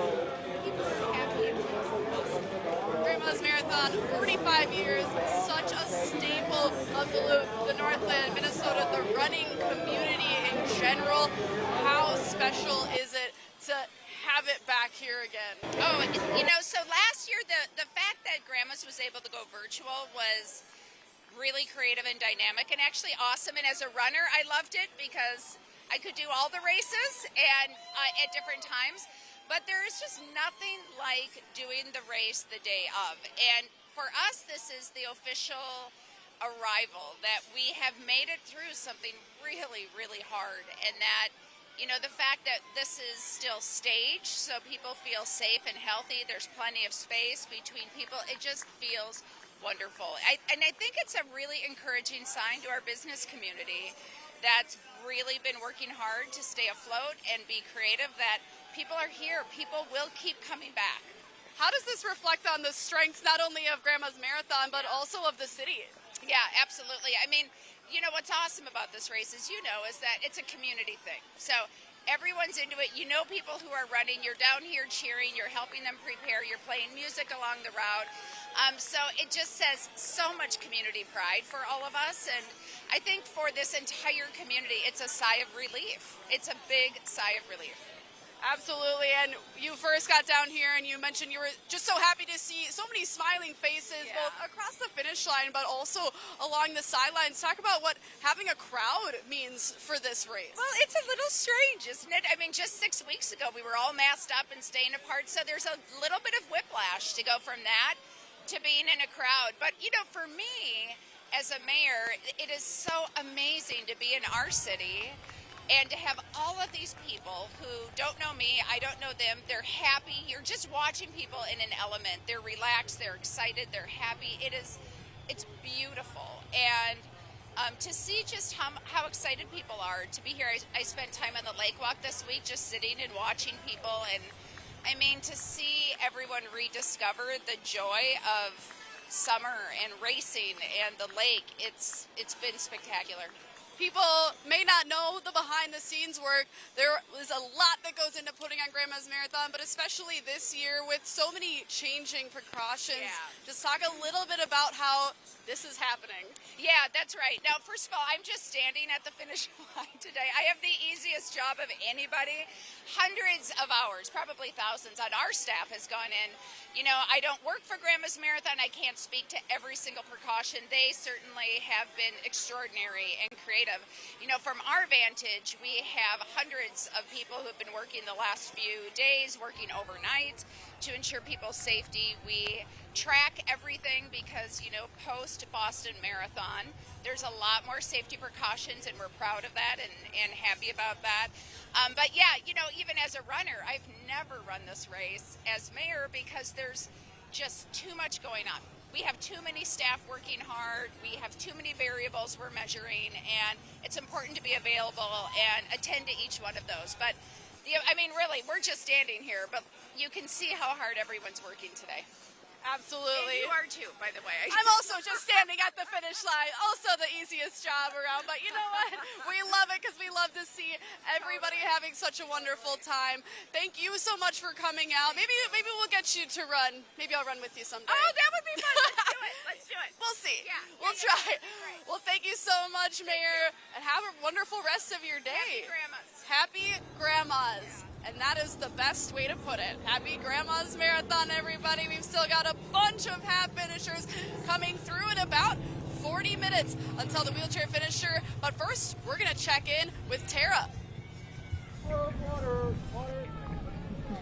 Hi everyone, I am at the watering station at mile marker 11 for the half marathon. I'm right at the Portland Malt Shop, right next to the Fickers building too as well. And this week on WDIO, remember when we mentioned some of the green initiatives that Grandma's works every year to reduce waste and protect the earth? Well, we are at one of those stations right now. This is Coca-Cola of Duluth. They help supply the water for the runners. They also use the Dasani's recyclable bottles that are made of 30% plant-based material. So you can see that everywhere you look at Grandma's Marathon, there are a lot of green initiatives going on right now. So I want to talk with Adam. He is one of the volunteers here. He is passing out water.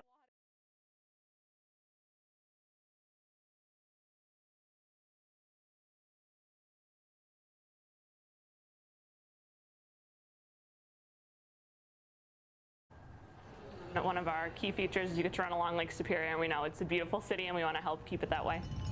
Have you ever wondered what happens to the tons of discarded clothing at Grandma's Marathon?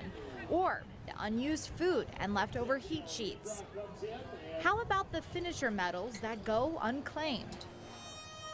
Well, marathon officials understand each year that the race, along with weekend festivities, have a huge impact on the community, so they want it to be a positive one. Each year, the event's approach to shrinking each runner's carbon footprint encompasses transportation, food services, and waste removal. So that means you'll be seeing a lot of green stations, and you can be a part of the initiative even if you're not running. You can help us by putting your waste in the correct bin. We have different partners that are helping to staff those, whether it's Keep Duluth Clean or the Eco Rotary are going to be out there to help us minimize some of our contamination within our waste streams, whether it's compost or recycling. To cut down on carbon emissions, runners will take the bus and train to the starting line. Other options include a complimentary bike valet to encourage people to leave the car at home and come down to their events on wheels. And what about all that water needed to keep runners and spectators hydrated during the warm weekend ahead? On the race course, we source all of our water through water trucks or fire hydrants instead of using bottled product, which really helps cut down the amount of waste we see out there. And Coca-Cola Beverages of Duluth helps the marathon by providing water stations all along the race. They use Dasani's recyclable bottles that are made of 30% plant-based material.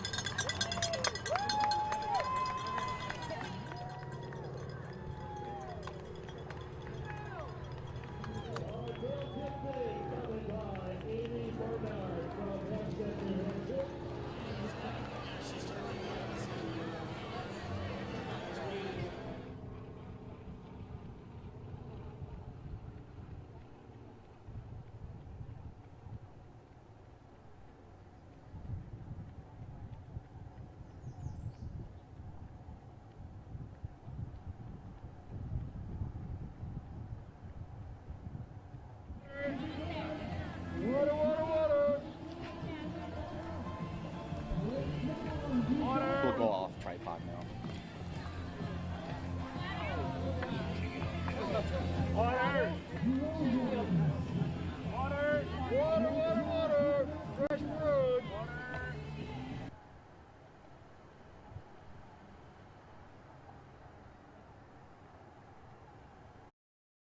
That's a really nice spot for her to be in, to not be working so much, to let them kind of do the work in front of her, to not be worrying so much about what's going on behind her. You know, the cyclists can't tell her where the other athletes are. They came and told us. But for them to have to drop back, that's a good sign for her. So I think that she's in the position she wants to be in. You know, Dick and Charlie both said there's a lot of running left to do. There is. But right now, with the demeanor that Dakota Lindworm has, she is like just warming. to 9 miles. She is just feeling good.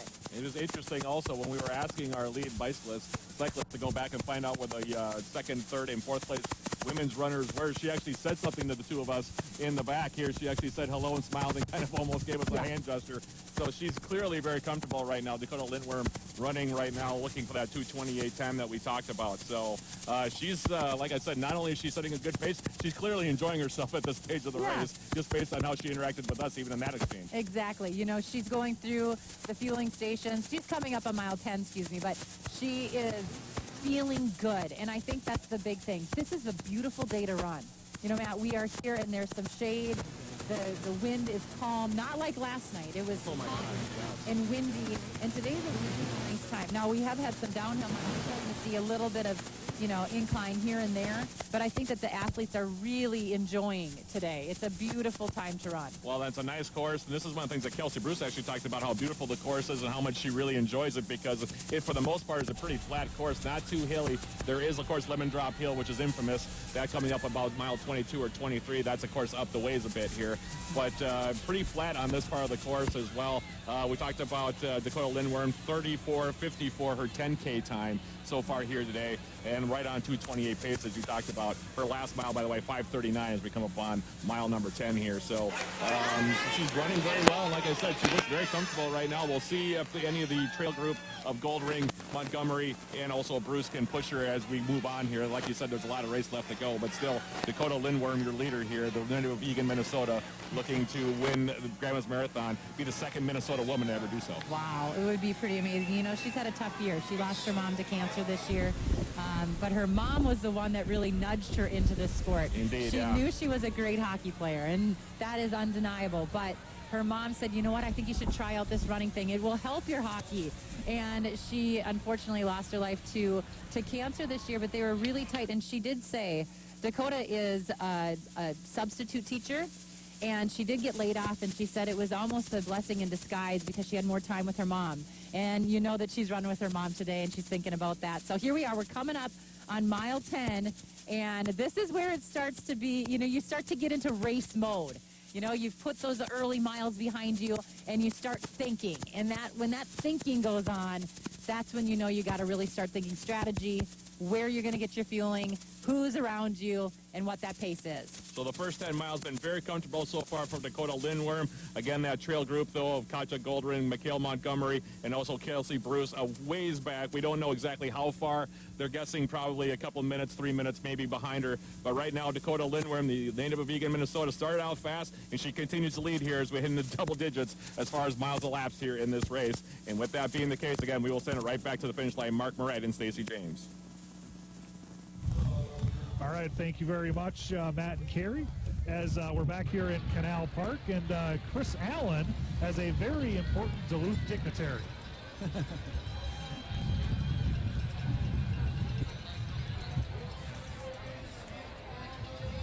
Jobs I don't want it.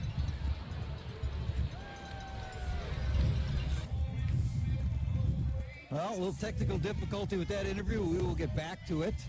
And nothing wrong with that. And it was only the mayor of Duluth. What trouble could you get in for messing up?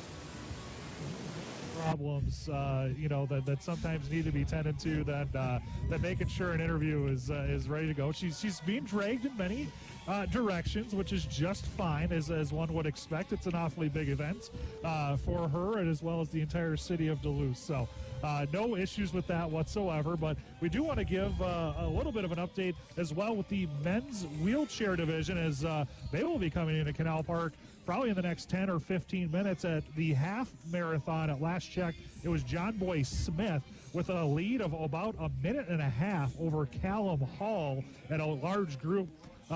They're in that second to fifth pack or so, but it's John Boy Smith leading the men's division right now of the wheelchair. That at the half marathon split.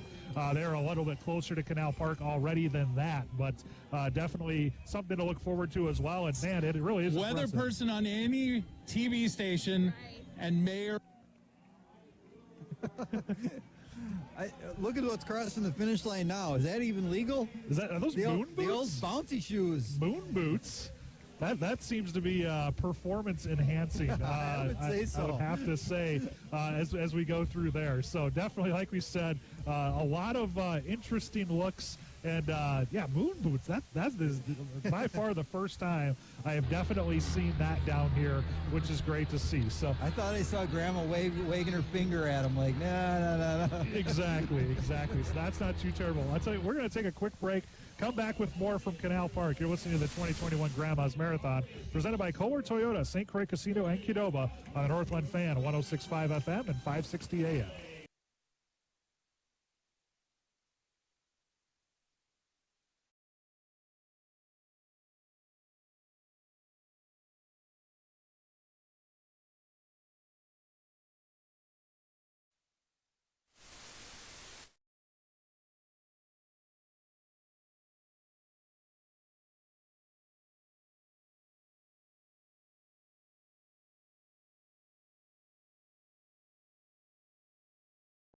Podcast this year.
Minutes on the wheelchair.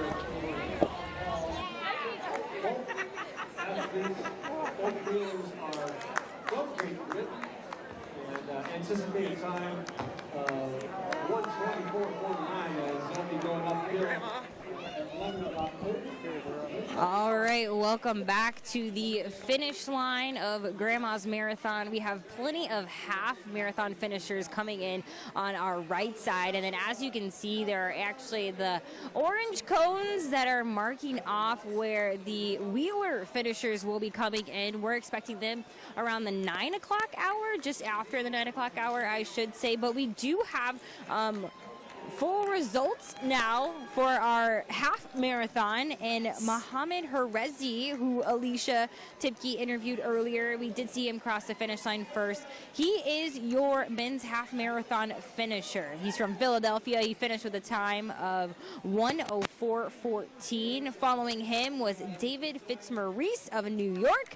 He finished a time of 1:05:54, and then finishing out the top three is a Minnesotan. He's from Bloomington. Colden Longley finished in third with a time of 1:07. And we do have the full list of women's half finishers. Yes. Alicia, who won that one? Yes, we do have Ann Sentner of Tallahassee, who Chelsea, you interviewed, and she chatted about how she felt during today's race. She is your official women's Gary Bjorklund half marathon winner with a time of 1:14:23.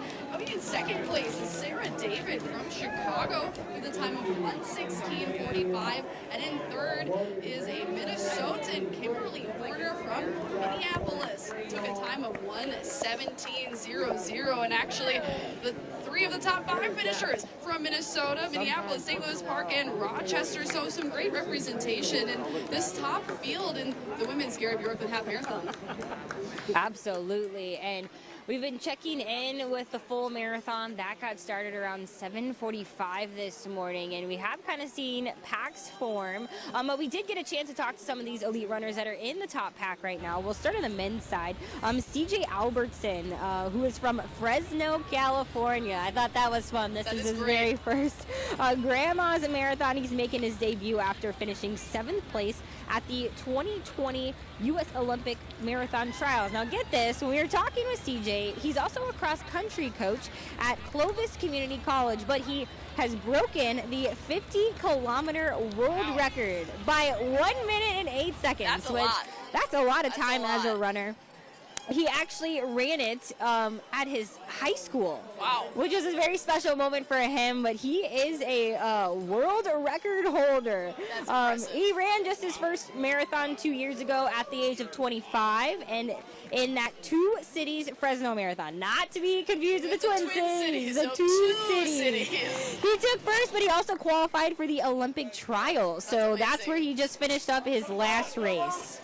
That's impressive, and joining him among the kind of top three elite pack is Milton Rodich of Kenya. He returns to Duluth for the third time in the last 5 years. He finished 5th in the Gary Bjorklund half marathon in 2018. However, in 2017, he placed in the top 10 in Grandma's Marathon, finishing in 6th place.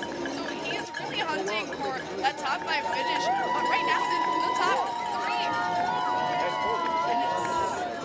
Sounds like we have a wheelchair and we are about 3 to 4 minutes out from the first wheelchair finisher. If you're looking at this finish line right now, they will be coming in on your left, and they fly in. So don't blink, because they come very, very fast. Blink and you will miss it. They really do come speeding past the finish line here. And their technology has just evolved. It's so cool to see just their chairs that they sit in. It is carbon fiber. It's so light. It's so fast. It's so sleek. So that's what we're going to be looking at. We were expecting them just around the 9 o'clock hour. So right on pace, potentially a little bit before. We'll have to wait and see. Yeah, this is... We've heard that the first wheelchair has passed Lemon Drop Hill, so they are really speeding in. It would be so fun to see how quickly they can come in. I do believe the record for the men's wheelchair is right around the 120 mark. So earlier, about 30 minutes ago, the person that was in the lead was potentially on track to make that. You know, everything changed every mile you go, of course, but it's just so fun to hear that they're having a good race. Well, we know Lemon Drop is a gradual incline. Oh, yes. So their arms are probably on fire, but they're going to be, it's going to feel nice. It's going to be very fast when they come down Lemon Drop. It's straight downhill from there, and they're going to fly. But I do want to point out the weather. We have cloud coverage, which we've had a lot of sunlight down here at the finish line. But we do have some cloud coverage. I'm sure it's probably done that a little bit up on the course close to Lemon Drop. But potentially a welcome break for some of these runners looking for a break from the sweat, both literally and figuratively. To kind of come out away from that burning sun. It's pretty comfortable for us, but you know, I'm not running. So who's to say? Yes, well, we will keep an eye on the Wheeler runners, but we also want to talk about the women's elite pack. It seems like there's about a trio that's been in front, and we did get a chance to talk with two of them just yesterday. I'm going to start with Kelsey Bruce, who is from Texas. That's fun. That is fun. That's a far way to come for this. I mean, I would prefer running a marathon in Duluth today than down in Texas. Yes. Well, she has actually run this race. I should say the Gary Bjorklund half marathon in 2019. But so she knows it. Exactly. She's familiar with Duluth. She finished 5th in that race and ran a personal best at the 2019 Houston Marathon. Finished just outside the top 20 in last year's U.S. Olympic Marathon trials. Yes.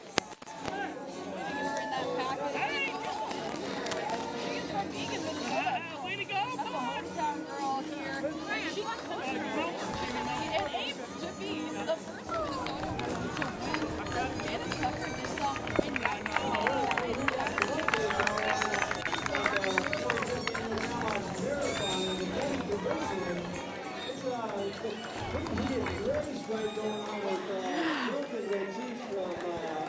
All right, and Dakota Lindbergh, as we were saying, she finished in 4th place in the 2019 Grandma's Marathon.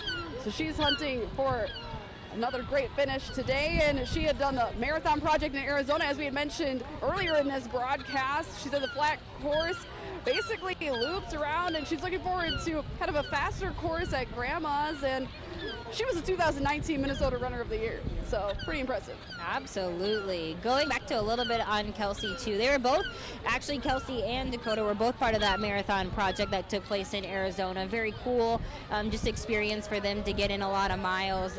But I did also want to mention that Kelsey has run with Sarah Kiptoo, obviously, along this course, the last time she was on this course. But we know that Sarah, she usually pushes the pace, we know that, but at the same time, when Kelsey last ran it, she said, oh no, Sarah was way in front of me. So I know she's got to be feeling good right now to be pushing this pace with the trio of women that we hear are leading the pack. Absolutely. And I'm sure it's nice to have them neck and neck. You know, that competition in your eyes, you can see it.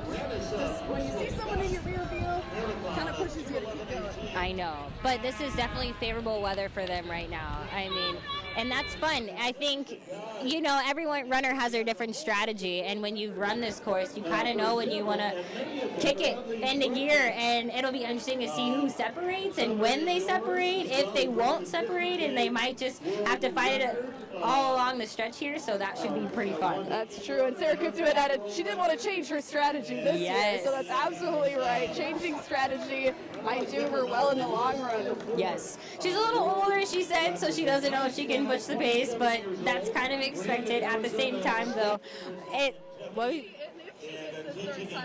she'll join Maria Corey and Lorraine Moeller as the only 3-time female champions in Grandma's Marathon. Yes, that is pretty impressive. Well, we're getting closer. We know that the first wheeler is expected at the finish line just after the 9 o'clock hour, but we're going to go ahead and we hear some things are going on at Lemon Drop. So we'll see how he does, but in Illinois, Ellen gets. What do you guys do? Hi, Chelsea. Yeah, we're here right now on Lemon Drop Hill. You can kind of see some of the wheelchair racers have just passed us from the full marathon, so they're going. We're also seeing a couple of half marathoners still coming through the hill. I'm here obviously with Renee Pasal, who needs no introduction. Renee, you've been to Lemon Drop before. How does this year feel? You know what? I was telling Miriam right before we came to our live hit here that it kind of feels like a normal, awesome Grandma's. I mean, you still see the same people out here. Our buddy Rick Rice is standing right here. I usually sit right by Blackwoods. It's kind of a good vantage point. People are kind of really trucking up the hill, and they're like at the kind of the top there of Lemon Drop.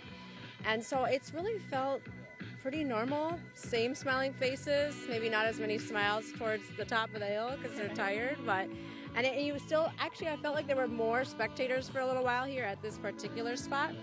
The traffic felt a little bit less this morning, which is nice, just trying to make sure you could get down here. My friend Oli, who we always watch together, he's down there in the blue, and he said he got here around 6:30. and he was just minutes before the first people for the half came through. So every year I think to myself, I'm going to get there before the half people start coming through, but I usually get down here around 7. Yeah. And like this year, the first people were already through. So, but I think I did see the first woman come through, so that was kind of cool. Yeah, so that's exciting for me to hear. Obviously, this is my first time being in a real grandma's, and so it's exciting that this is kind of what we can expect from past years. So I'm happy to be here. I'm happy that it's kind of a normal year. We got some jams going on behind us, so we picked a good spot to stand.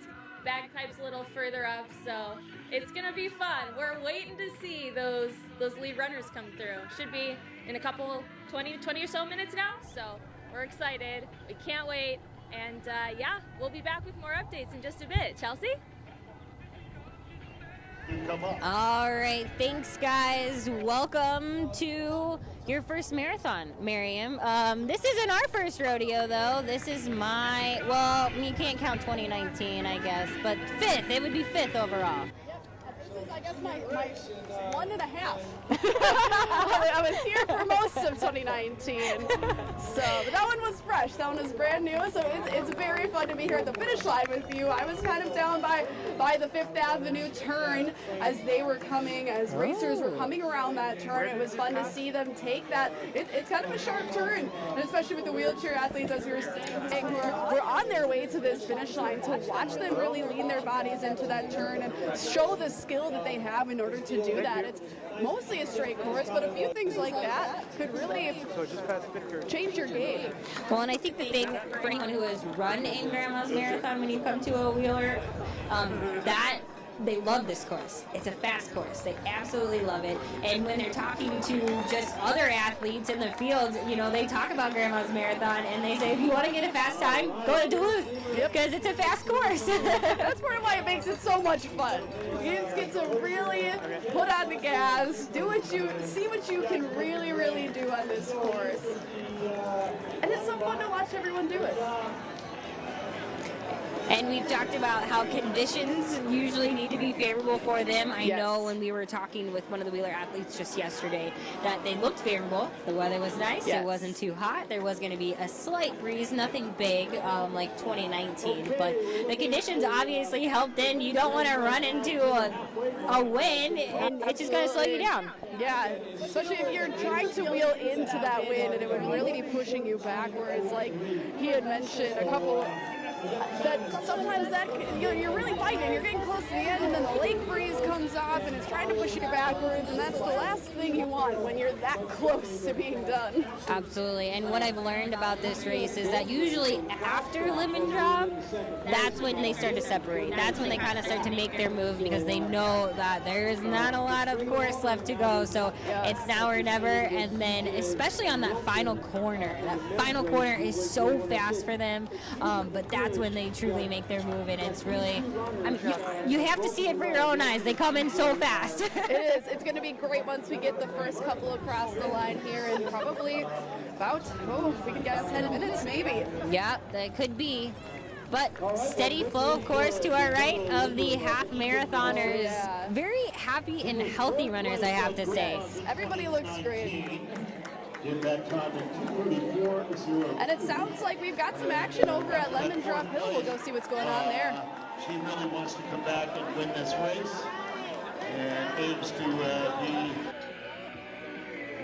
Are you the sports girl? I am not. I am just a reporter here at WDIO. Can you tell me your name, sir? Adrian.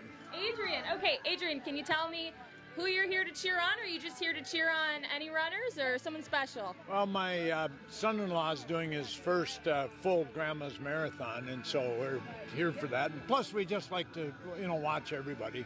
All right, so how many Grandma's Marathons would you say that you have supported? Every one of them.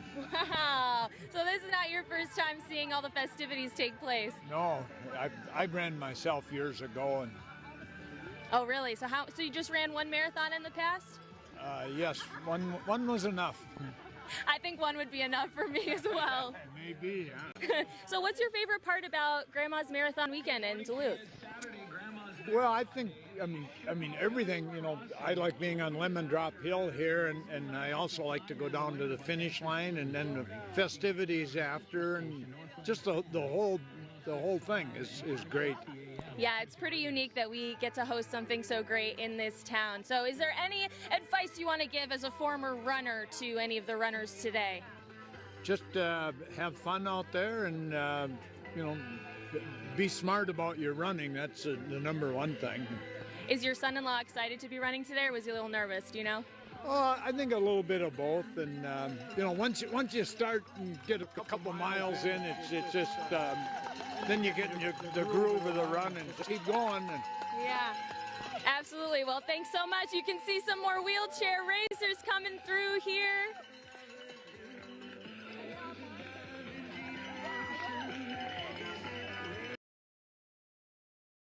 From Fresno, I've heard good things about the course. Maybe the course and the fast race, and so he came and gave it a try. Right now, the magic working. Well, from the last that we heard, it sounded like some of our incoming wheelchair athletes are potentially just right around the deck. So I think they might be coming in soon here. Right across the finish line down in Canal Park. In less than 1 minute. In less than 1 minute is what we're being told is that the first wheeler, oh, I can see him right now. Here he comes. Let's watch.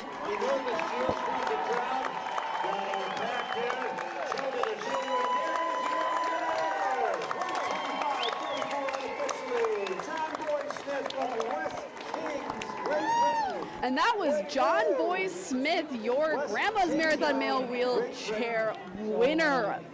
Just after 1:25, I believe is what they said. That's fast. Quick! As you can see, busted. And he's kind of solo right now. That's surprising. He must have made his move. Yep, kind of made his way ahead of the pack. He's actually from the United Kingdom. Ooh, fun. So, pretty far to travel. Patrick Monahan from Ireland. That is, but it's so great to see this sport expanded all over the world. Oh, yeah. 3 minutes and followed very closely by Jalen Hall. He's about 20 seconds back. So looking forward to an exciting finish there. We have called some really close races in the past. Haven't seen that today yet. You might see it in the marathon, but right now it's been the leaders are definitely winning by making pretty hard distance. So, let's take a look at the lead men's full marathon car. We've got the 2019 defending champion Boniface Congan alongside CJ Albertson out of Fresno, California. They are neck and neck in this race so far.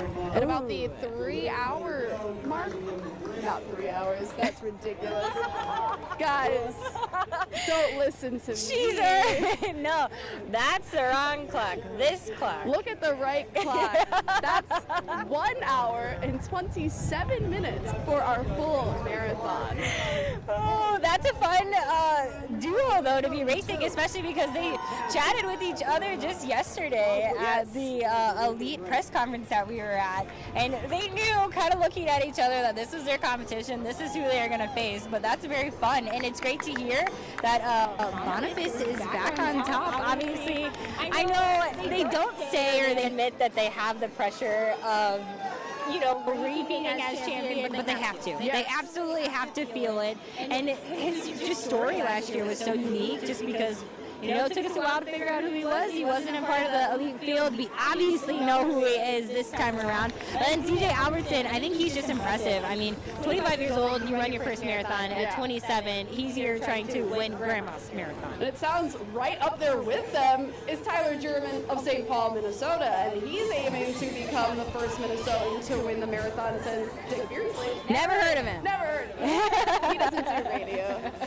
Since 1982. So it seems like a really tight pack, kind of early on in the race here. But yeah, like you were saying, nice to see Congan back in the front, especially after, as we were discussing earlier, some of his leg issues that he was having. In 2019, didn't seem to bother him too much because he still came away the champion. I know he was cramping along the finish line, but he did come through. And it sounds like Milton Rotich, also one of the men's leaders from Kenya. Another 35 Kenyan native. years old, and he returns to Duluth for the third time in the last 5 years. He did the 2018 Gary Bjorklund Half Marathon, and then he was 6th in the 2017 Grandma's Marathon. So welcome back, Milton. Glad to have you. Welcome back, and he's 35, so of the four in the bunch there, he is the oldest, but no problem. He's Age is sticking just a number. right with him. 35 is, I still have not run a marathon, and I'm 25, so. You know what? It's impressive to see that kind of this tight group has established themselves so early on, and I came in elite runners, but to stay that way, they really show the experience that they have. And just looking at what these, I guess, trio of runners have run recently, I mean, Albertson and Derman have run in 2021 races, but when it comes to Milton, his last was the Philadelphia Marathon in 2019. So it's been a while since he's been in a race. Yeah, that has been a long time, and a lot of these people, and it sounds like Milton, like you said, even though he hasn't raced since 2019, he's pulling ahead right now. But we've got another wheelchair finisher speeding across.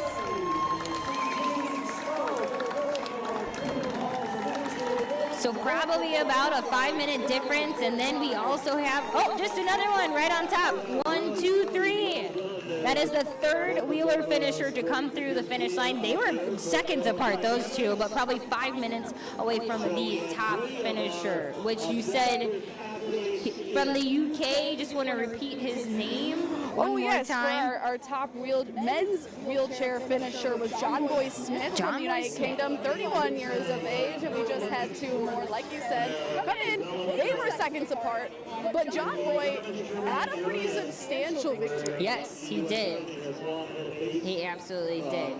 And then it looks like we've only got a handful of female finishers in the wheelchair division, but we would expect to see them coming across pretty shortly. Yeah, something that unfortunately happened with some of the wheelchair racers is that they were denied entry into the U.S. Just unfortunate situation that they couldn't race. They had signed up to run in this, but it just couldn't happen for them. Absolutely. And is that due to COVID precautions? You know, different scenarios, considering all three of them. But at the same time, part of it is COVID, you know, we're we in do know that odd transition where things have started to lift, but we're still dealing with the residual effects, and you know, it's not gone here. Go! You guys have done it! And it sounds like our own Mary McCarr is going to chat with somebody at Lemon Drop Hill. Looks like it's going to be Luis Francisco San Clemente from Guadalajara, Very special person here today. This is Ed Martin, and Ed is no stranger to Grandma's Marathon. So Ed, can you tell me a little bit about how you started with Grandma's and what you first participated in? Well, I first participated, I don't know, it must have been 15, 16 years ago.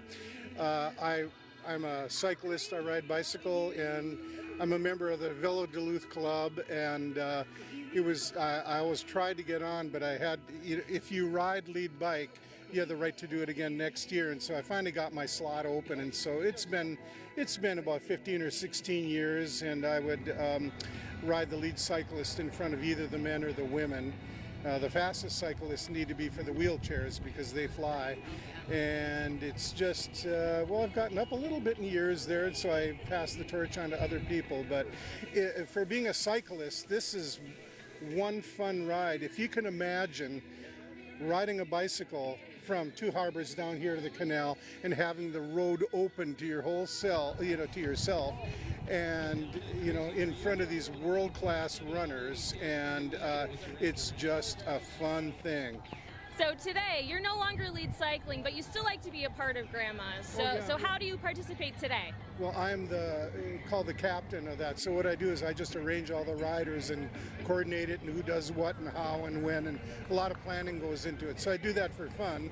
In fact, I helped drive some of them up to the start today. So I wish I were riding.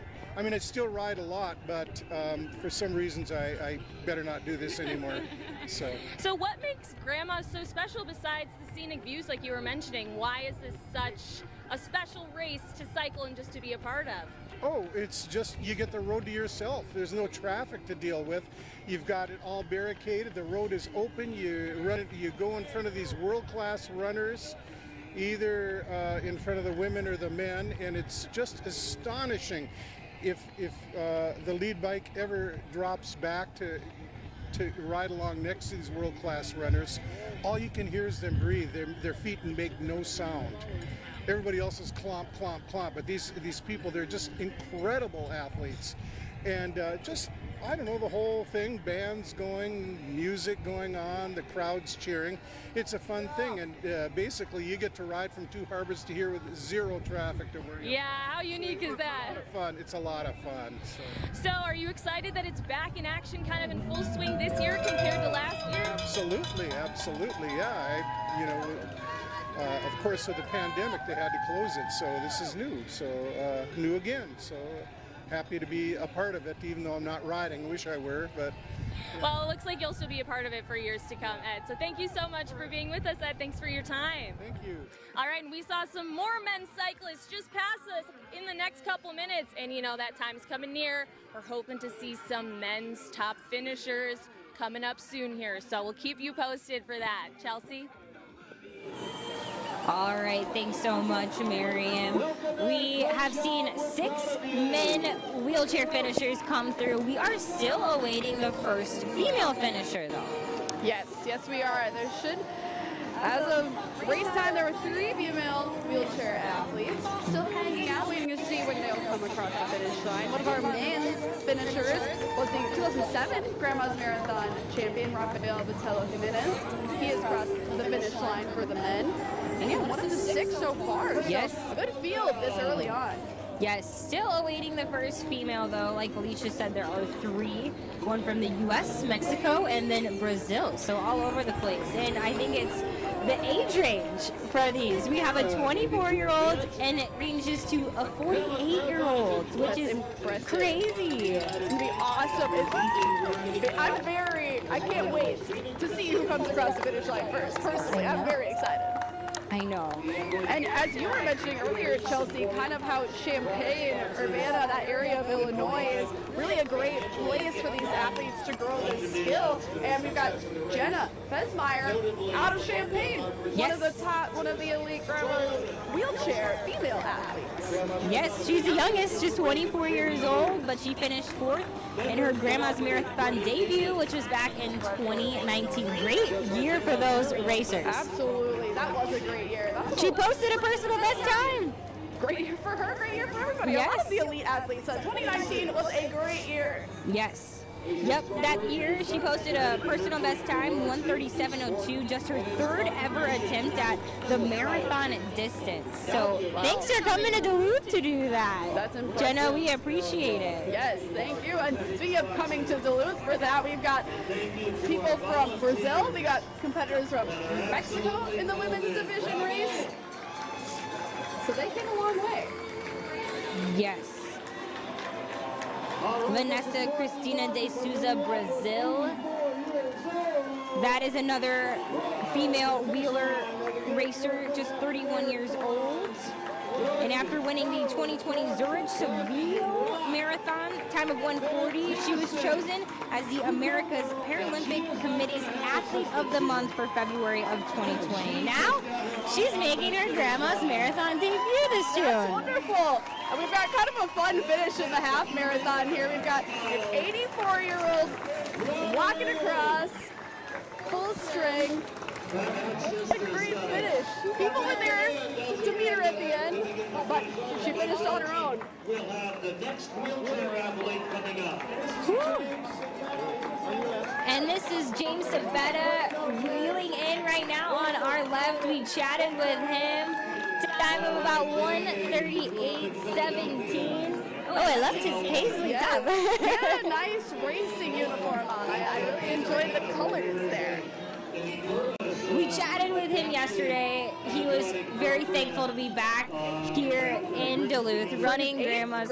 Yes, we always love to hear stories like that of they keep coming back. He won this event in 2016, so it's been very special for him. He's trying to win it every year, but I feel like the competition just keeps getting better and better. And he mentioned the competition's getting better, he's getting older, still a fantastic finish. You know, those factors do kind of tend to coincide, but he had mentioned to you, Chelsea, that he liked to see the competition growing and the field growing and the skill in the sport becomes such an elite competition. Yes, and he actually decided not to do the Olympic trials that are happening over this weekend. So he wanted to be your grandma's. We appreciate him always coming back. 8th time? Yes. Let's make it a 9th. 8th time, yeah, let's make it a 9th. You know, quit while you're ahead, so let's see him keep trying, and then when he picks up the win again, 2-time champion, then he can retire. Okay, fair. Is that how this works? You gotta win it at least twice? Yes, okay. at least. Or, in my case, just finish once. Honestly, finishing any half, any marathon, like, that's an accomplishment within itself. That's an accomplishment in and of itself. Now I'm checking my watch, 9:19, so we've still got a ways away from the estimated men's marathon winner, which is expected just before 10 a.m. That's the time that we are expecting them. So about 40 minutes potentially.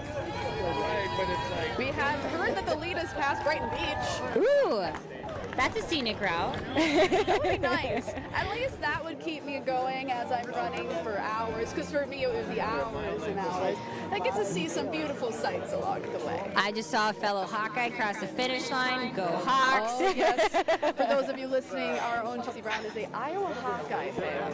And alum. And alum.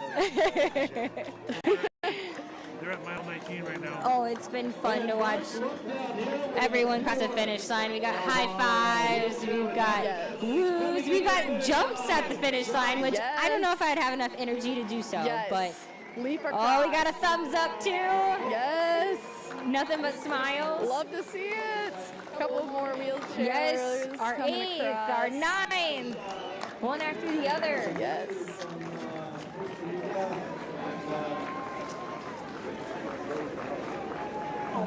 I can feel the anticipation building though for the marathon. Yes.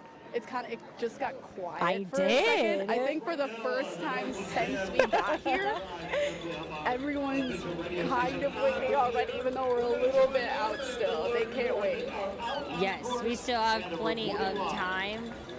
But yeah, that was honestly kind of just a lull we haven't had.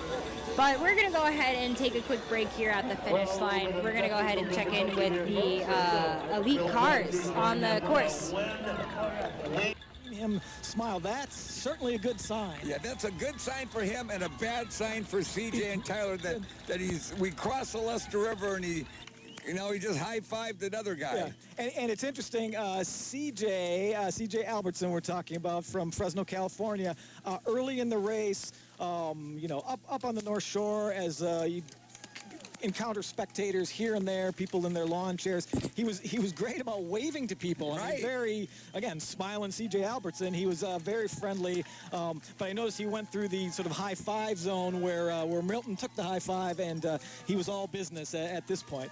But still, 50 meters behind, not out of it. So what would you do if you were in CJ's position? Yeah, if I was in CJ's position, I would definitely be working on not trying to, that Rodich doesn't get any further in front of you than he already is, and just, you don't have to break that, or, fill that gap real fast, but you got to work on it. You can't let yourself get any further behind, because as each footstep towards the downtown to the finish line of Grandma's comes along, that's one step more that he's in front of our other two runners. But now I don't see, oh, there he is. Tyler German is still back there. See Tyler back there. there. Yeah, kind of blending in. It's interesting, not surprisingly, seeing more crowds as we're getting in. Yeah, it's great. And I think we're seeing more people lining the sidewalks. Again, we're just at 56th Avenue East, but it seems like there's a good crowd of Duluthians coming down to cheer runners on after not being able to do so a year ago. No, I love it. I mean, just getting into town and the crowds are good and it's perfect. You know, the cloud cover that moved in is great for the runners, great for the spectators, the dogs and cats that are out watching the race. I mean, keep them leashed. Keep them leashed. Keep them good. It's good for everybody. Going back, so I would say, just as keep the scene set here. So right now, Milton Roteach has 100 meters. Yeah, and Charlie, he's definitely, since that last aid station, he's opened up that gap. And now he's got to be feeling pretty gosh darn good, because he's got a pretty good lead now on CJ and on Tyler behind CJ. And it looks like Tyler is maybe another 100 meters back from CJ, who's 100 meters back from Milton. So Roteach looks good. He sure does. He's looked really smooth. Just he's a very relaxed runner, and he doesn't look any less relaxed now than he did in those early miles to my eyes. Now, Lemon Drop Hill is coming up, so that's sort of like the next test. And we were bragging about our math earlier, but and people will doubt us when I say what I'm about to say. But I know there's the adage that the halfway point in a marathon is the 20-mile. Right. Doesn't add up, but it makes sense. It does make sense. And shortly after 20-mile mark is when Lemon Drop Hill takes. So that'll be something we'll need to keep our eyes out. Oh, definitely will, because it right at the base of Lemon Drop Hill, it's 22 miles, and that's a tough point in the race. But now if Roteach has the lead that he has right now, or even bigger, it makes Lemon Drop Hill seem not quite as big. And he seems to be stretching that lead out. Looking back, it looks like a full city block between Milton, Roteach, the Kenyan runner who has the fastest PR in this field, 2:08:55. It's from a while ago, but he certainly is calling on that ability now. Then C.J. Albertson, the American from Fresno, California. Now, I know we're coming up on a mile mark and a spot on the course that's very important to you just personally, Dick. Let's just take a second to talk about that. Well, thanks, Charlie. It really is at the 20. We're right at the 21-mile mark. The SAVE organization, it's a suicide awareness program, and Linda Bars is the director of it, and I sat in the group. City of Lakes Half Marathon, September 12th in Minneapolis, presented by Run Minnesota. Call the Duluth Injury Lawyers, Peterson, Sage, Graves, Lehman, and Moe to get the compensation you deserve. Lake Superior College is nationally recognized for quality and affordability, offering over 90 programs including career, technical, and general studies for transfer. At LSC, you can start here, save thousands. Apply for free at lsc.edu. Convert your drafty, dated wood-burning fireplace into an efficient and beautiful gathering place by installing a Heat and Glow Supreme Gas insert. Enjoy the ambience and warmth without the hassle of cutting and hauling wood or mess of cleaning ashes. You can transform your room from underused to unbelievable in as little as a day. Supreme Gas inserts come in multiple sizes, styles, and finishes to update your existing wood fireplace. Easily operate your gas insert with simple and safe controls with advanced technologies. Heat and Glow Supreme Gas Insert with best-in-class styling and performance will make your fireside experience easier. Heat and Glow. No one builds a better fire. Your local Heat and Glow dealer, the Fireplace Corner, has over 45 units on display to show you the best-looking flame. Come check us out today. Pike Lake Shopping Center, Duluth. ABC News honored winner for the second straight year with the Edward R. Murrow Award for Overall Excellence in Television. ABC News, America's #1 news source. Lake Superior College is nationally recognized for quality and affordability, offering over 90 programs including career, technical, and general studies for transfer. At LSC, you can start here, save thousands. Apply for free at lsc.edu. TNC Flooring Solutions. Showroom now open in Hermantown. Your adventure starts here. css.edu/visit.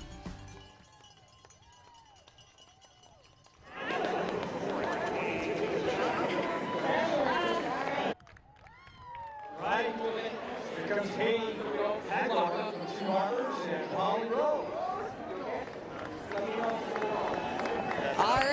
welcome back to we're at the finish line of Grandma's Marathon. We are expecting the first wheelchair finisher on the women's side to come in within the next 2 to 3 minutes, I want to say. Yeah, she should be shortly approaching the finish line here in Canal Park. Our men's wheelchair winner, if you were with us, is John Boy Smith, 31-year-old out of the United Kingdom. He took first place in the men's wheelchair division. All right, well, we're going to go ahead and send things over to Lemon Drop. Well, hey guys, a couple of things I remember from yesterday that I wanted to remind everybody. When Mace Michaels was doing weather, he said that he was here from one of the original grandmas back in the late 70s. He was 6 years old, and he remembers the weather that day. It was kind of cold and misty, and he says he remembers because he was a weather guy. And he said the spaghetti feed back then was at Grandma's, and he remembers that. And so I thought that was kind of cool that he was at one of the original Grandma's and remembers eating spaghetti at Grandma's restaurant. Also, I would say, speaking of weather, it has clouded up much more for the full marathon folks compared to what the half people were dealing with. It was pretty sunny and kind of warm, so it's kind of probably better for the longer racers. And then I did want to mention that we saw former GMN producer Nick Lentz run by, and his dad was also on the course, and then his own sister too, so hopefully they had a good race. I also saw Elvis earlier, and he had like a full costume, not like a white sequin beaded one, but he got like the sideburns and everything, and he was saying thank you very much in the Elvis voice when we were cheering him on, so that was kind of fun. But I have not seen too many costumes this year that were more unique. You know, sometimes you see some really weird ones. We did see some guys running with they look like little moon boots, so I heard the guys commenting on your stream here that he was wondering if those were legal, so who knows, they were doing it, so it's probably too late now if it wasn't. And I also wanted to say hi to Lieutenant Chad Nagorski, who is working the command center.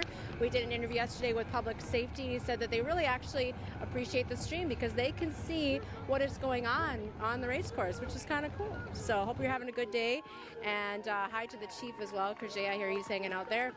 And I have to leave soon for a baby shower on the range, but I hope I can still see the leaders come through for the full. I love to say, usually I see more people I know run the half.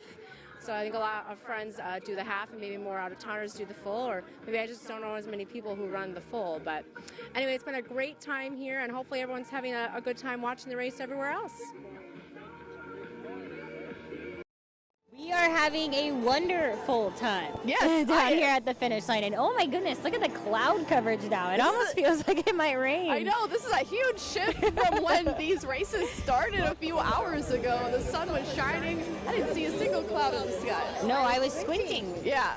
Because the sun was out. I even stuck my hand up thinking I felt some rain droplets. I have not to startle anyone yet.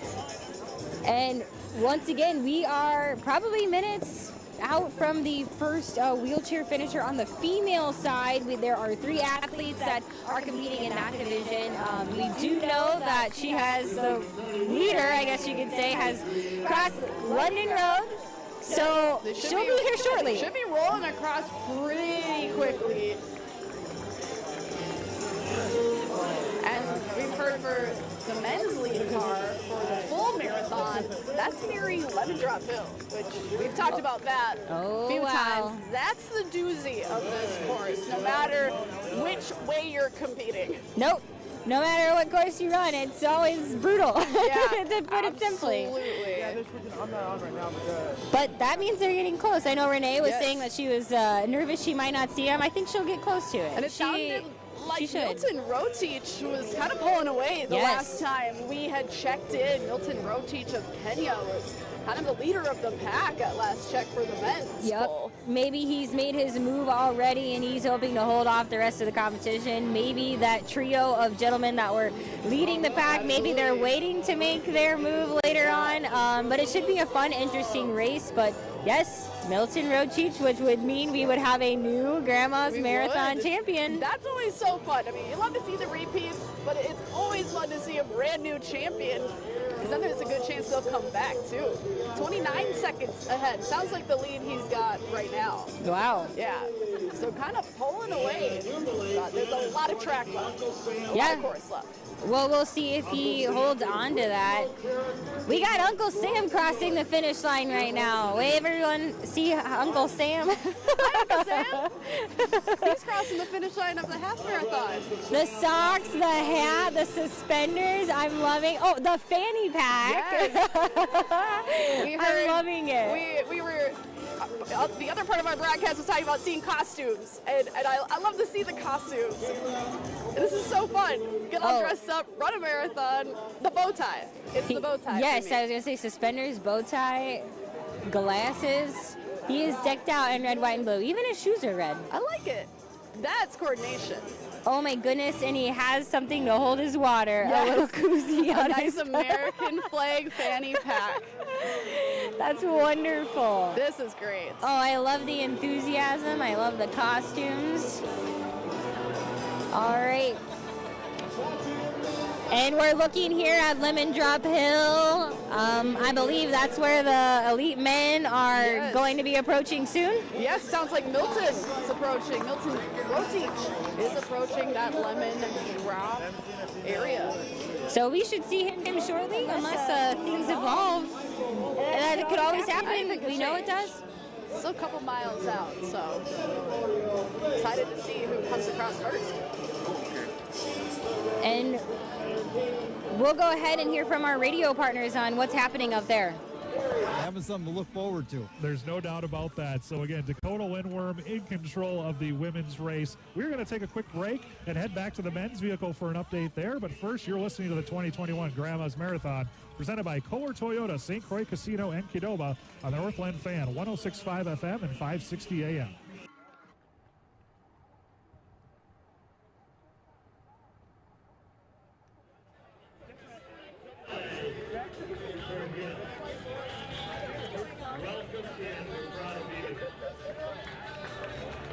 We do want to thank the Duluth Economic Development Authority and the City of Duluth's Economic Development Agent. Their organization works to stimulate business investment and economic prosperity.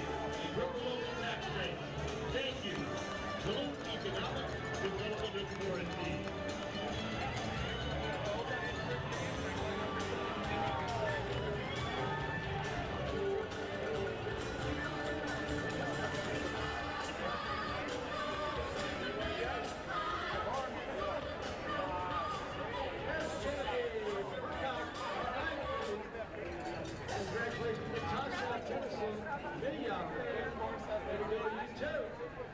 Good job.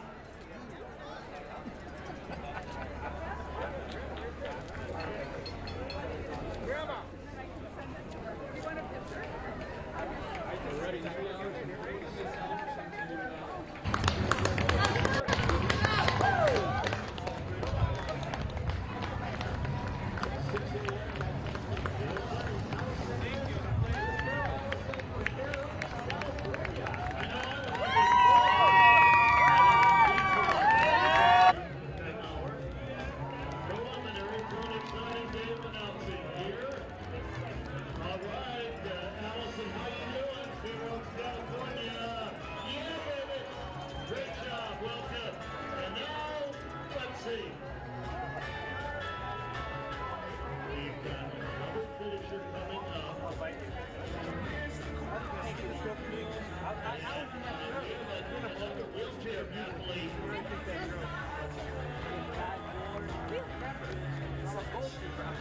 that you were down by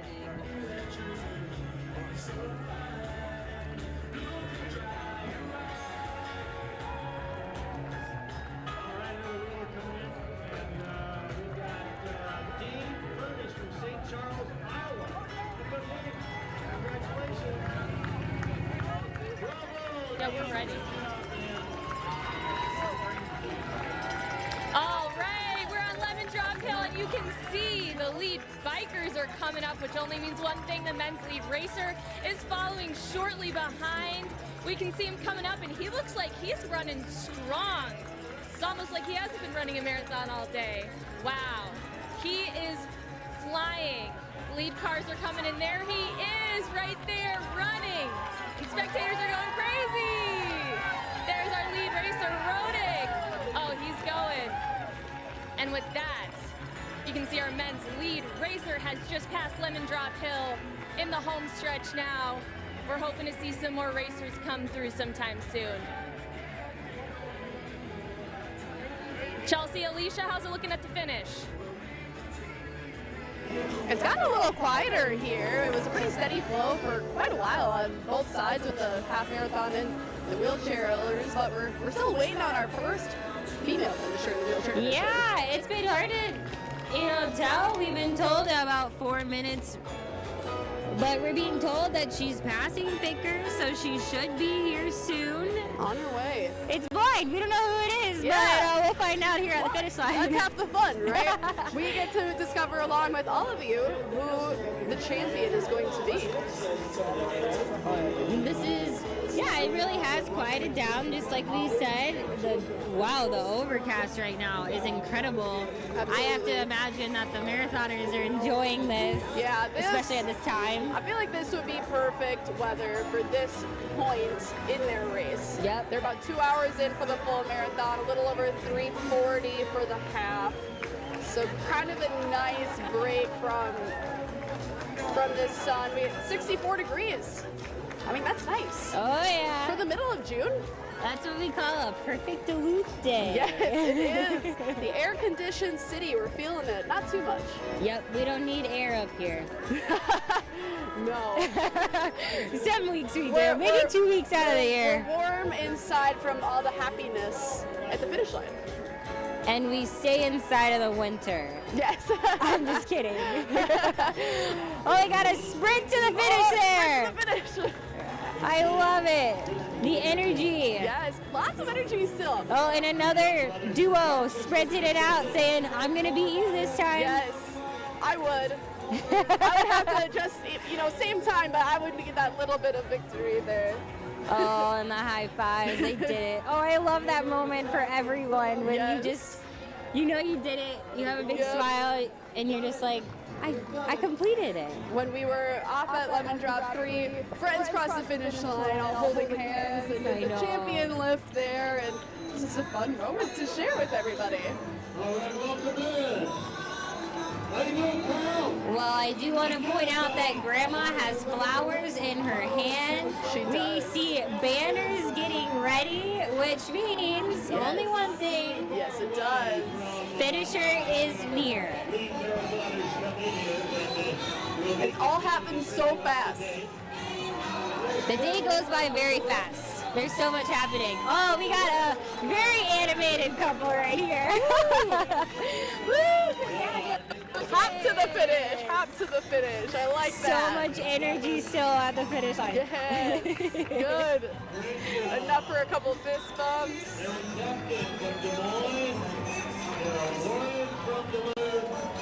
Another island just crossed the finish line.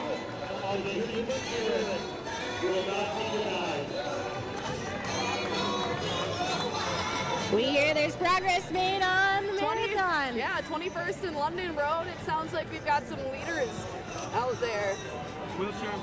And I believe I see a wheeler in the distance.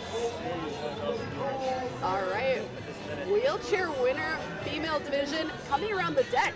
Nice. So yes, I was like, I believe seconds away. I can see movement down there. It's very far, but can't make it out. But I don't have binoculars. But nope. But it's just after the 2:02 mark on the marathon. Oh, I love seeing the fans in the stands again this year. Yes. Hearing and it's getting louder. The little cowbells. I think she's on her way. Yep, we're hearing more claps and more cheers.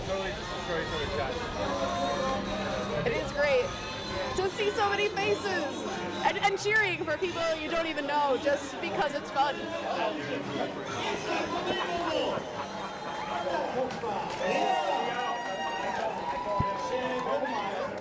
Oh, nice. We had a duo just run each other to the finish line so you can finish first, run against each other.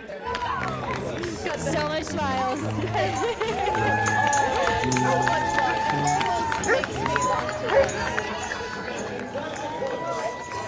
But again, we know the first female wheelchair finisher is going to be around the corner anytime now.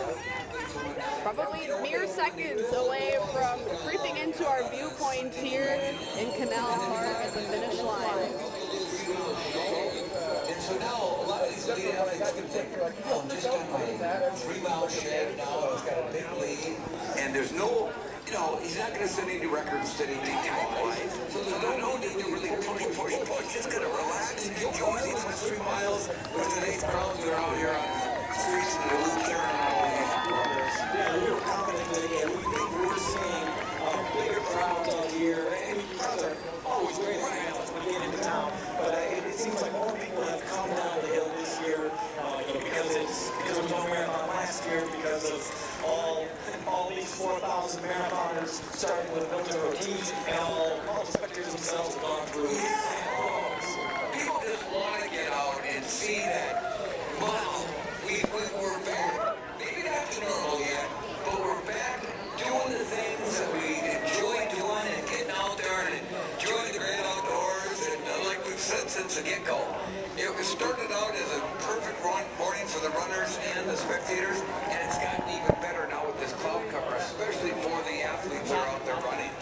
And while Milton Ortiz, I was gonna say, although he hasn't run the Grandma's Marathon, but now as I look closely, he has. But he's also run well at the Gary Brookman Half Marathon, so he knows with all of those experiences, like he knows these 3 miles. Right. Not only is 3 miles a digestible bite of running for pro runners, but it's 3 miles he's very familiar with, and we're about to hit the little uphill on 12th Avenue East, and he looks like he's going to catch us here in the car. Charlie, he's still got that bounce in his step. I mean, he's not plopping his feet down like some people that you can do when you start getting fatigued. I mean, his arm carriage is good.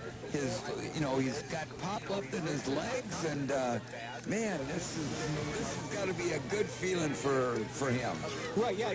Even a marathon that's going well, when you get into these final miles, you can tell, like, oh, that's a different stride than he was running with, in Knife River at mile 6. Right. Even though, a person might be in the lead or pulling away, but he, yeah, exactly. He has the bounce, he has the relaxation. He looks like he's midway through the race or running a fast 10K. Yeah, no, it's he's in. Once you get to Fittgers at about the 24-mile mark, then you're kind of in that home stretch, and you got that kind of a nice downhill going through not downhill, but downhill grade going through the. Although, no, we get off of Street this year. Yeah, we get on the Michigan Street one last time, I'm told. So there's that kind of steep downhill turn. I mean, just, we don't expect Milton to have any problems here, but if you were in his position, feeling good, thinking, okay, I don't want to say I've got this in the bag, but boy, I think I might. What would you be making sure you didn't do to have that 1 in 1,000 of Mexico? She's our. I'll tell you what, Michigan. All right, that was our first female wheelchair finisher. That was Yvonne Reyes out of Mexico. She was 48 years of age. That was Yvonne Reyes, our first female wheelchair finisher today. That comes in. She came racing past the finish line. She's far above the pack. And now we're going to head over to Tara. All right, here we go, everyone. At Fittgers on Superior Street, mile marker 24 for Grandma's Marathon. We are waiting for our lead runner to come in, which we should see him any moment now. Milton Rotich.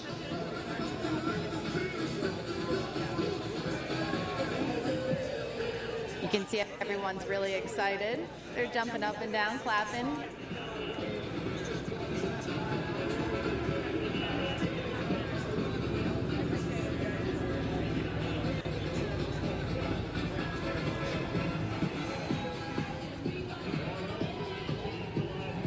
We got spectators on the side watching.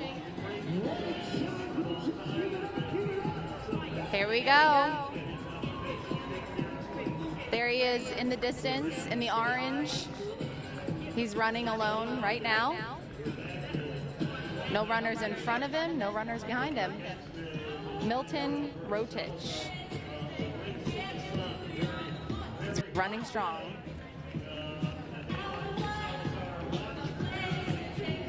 Mile marker 24 at Vickers on Superior Street is where we're at right now. Milton Rotich has got a minute and 1 second lead over CJ Albertson. And the top leaders right now, miles, Dakota Lindbergh from Egan. 1:52.54. She's got a minute and 35 second lead over Kasha Goldberg from Flagstaff. And All right, well, just like we just said, mile marker 24, I believe. Yeah. So close. 2 miles to go. Yeah, and it sounds like Milton Rotich is really pulling apart from the men's pack for the full marathon. And just want to reiterate, he's returning to Duluth. This is not his first rodeo, but this is the first return for him to Duluth for the third time in the last 5 years. So he finished 5th in the 2018 Gary Bjorklund Half Marathon and 6th in the 2017 Grandma's Marathon. But it sounds like he has a favorable lead right now over the trio of guys that were battling it out earlier. Yeah, far earlier in today's race, it was around the 8-mile mark. He was among a pack of really tight 4 runners, but now he's really pulled apart, and it sounds like our women's lead is now approaching Lemon Drop. Wow.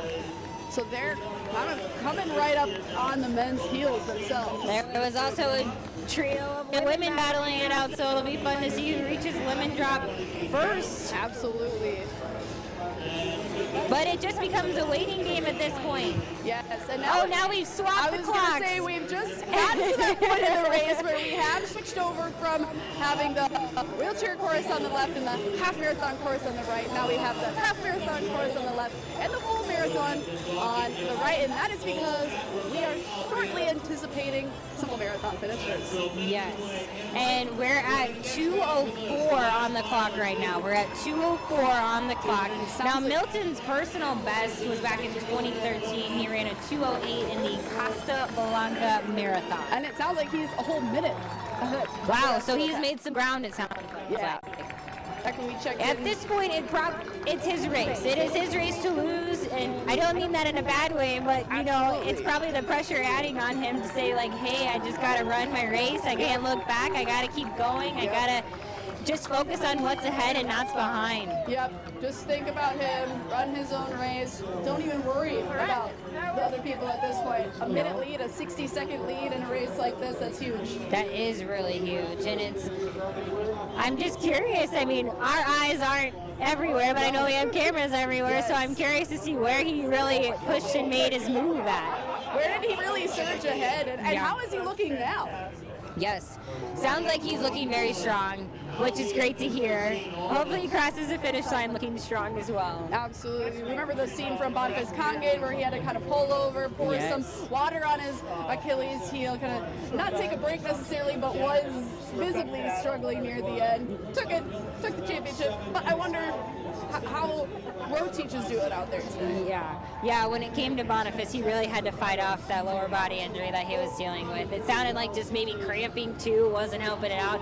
It was a warm day that day. Yes. I know the weather is definitely favorable for someone like Rotich right now, who is in the lead. But like we said, the banner is getting ready. They have it right here on the sidelines. They know that a finisher is approaching. We will probably see that finisher approach on our right. And Milton's approaching the depot. The depot. Right. We're getting close. Oh, he is rounding it. He is rounding. And you're right, we are coming up on his PR. I don't think we'll quite make it, but we're not too far behind. We're at 2:07 right now. You had mentioned his PR is 2:08.55. Yep, in his most recent race, he ran a 2:18 at the 2019 Philadelphia Marathon, where he actually took second place. Wow, almost got it. 2:18. Yeah, second place. And he's coming across 35 right now, so I mean there is potential that he will beat that second place Philadelphia 2:18 finish as he kind of rounds the deck. Wow. Rounds the deck. Oh yeah, so he's on his way. Banners out. Banners up. We know what that means. Yes, we know what that means. Mayor Emily Larson grabbing one end of it. Oh, that's fun. Mayor Larson, we know she's a runner. Oh, she's a runner. She went running this morning to prepare for hosting, in part, a running event. Is that how that works? I think so. At least for her. Did you get your run in this morning? I ran out of my door to my car. Oh, okay. Yeah. So we did not get our run in this morning. Mayor Larson is above the game. Yeah, it's probably a 1K I got in today, maybe? A 1K? Yep. All right, passing the deck. Milton Rotich is passing the deck. We're at about 2:08:30 in the full marathon clock here. That is just a couple of seconds away from his PR, 20 seconds away. So we'll see. He's going to get close. Yes, he is going to get close. But man, I just don't know what he's feeling feeling for him right now. Right? After taking second in your last marathon in 2019 to potentially winning this race here at Grandma's Marathon. We know that it feels good to win, and that would be a great feeling for him, I'm sure. I feel like he's got to be ecstatic, especially just because these runners and their training during the pandemic has not been easy. It's really been an internal battle because a lot of them have been training on their own. Absolutely. To train on your own and then to come out and not only go ahead of a pack, but one to race with a pack. That's going to be a big change for the past year. But then two to just pull so far ahead. That's impressive. Yes. But we will not get a record-breaking time. 2:09:06. We're past that. But we're going to get a pretty great finish, it seems like. Still has a chance to beat his time that he had just in 2019 at the Philadelphia Marathon. Yes, absolutely. So I think if that happens, he'll be pretty happy with his I would be if I were him. I'm sure he definitely will be. And just what's going through your mind as you're kind of out there by yourself then at that point? My mind would be on the finish line. Same. That's it. Just going forward. And then we've got the women's lead on London Road.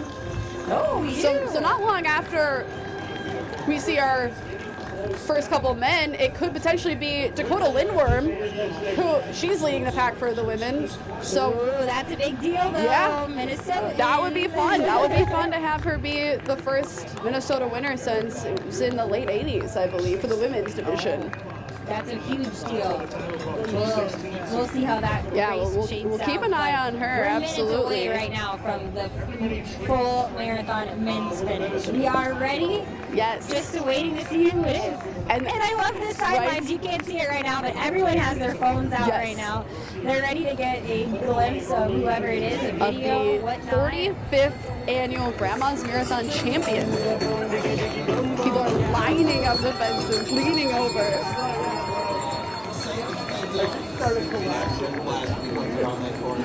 And the crowd has been absolutely spectacular. We talked about 2019 and an outstanding crowd that we had. You can ask for better conditions. Once again, whether it be for the weather or for the spectators, a little bit of breeze coming off the lake right now. We look down the chute here at Canal Park Drive, and there's a 2 or 3 deep right here. The atmosphere is spectacular, and we're going to see that orange field. I just want to reiterate that this atmosphere is wonderful. It is.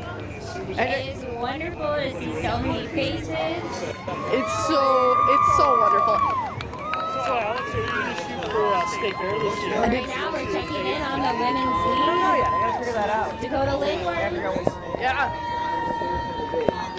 She could potentially, be the first Minnesotan to win since 1989.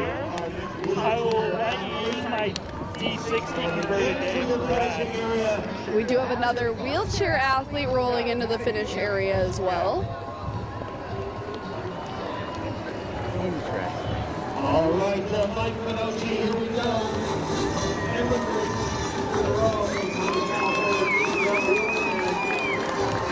We're hearing a lot of cheers. Milton Rotich.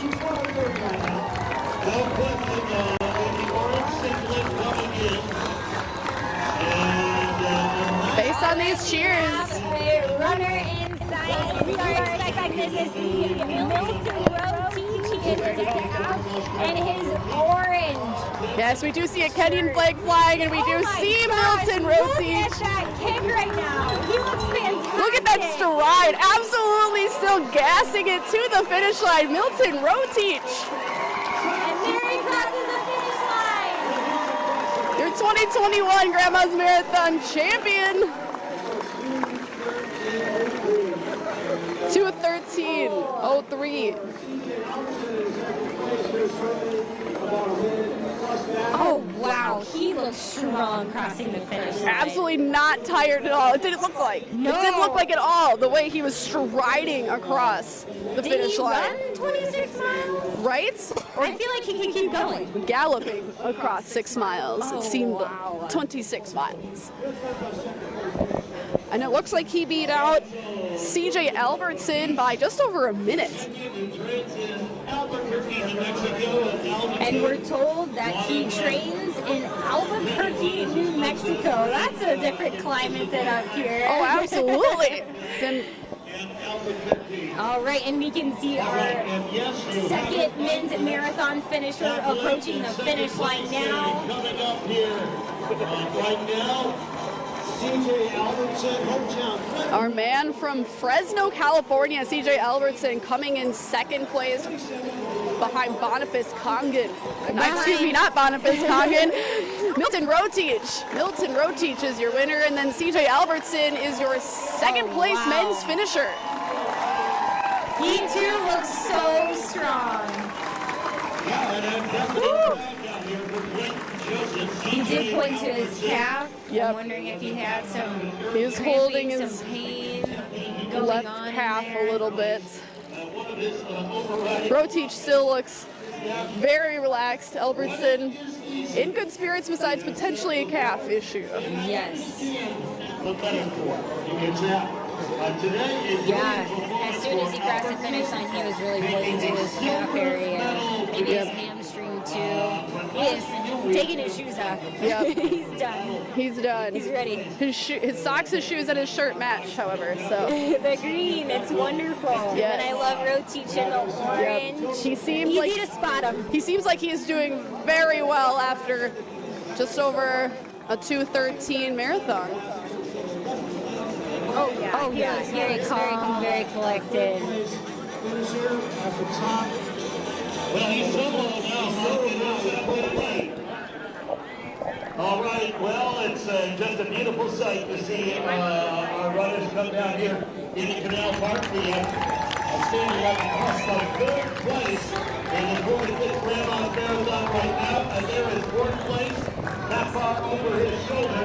But he Sounds like our third men's finisher is approaching the finish line here. Too hard to make out who that is in the distance. Still just But striding wow, ahead. Look at his stride all the way to the finish line. This must have been a great race for these athletes out here today. It's definitely Joseph Wheeler from Western New York. Finishing third.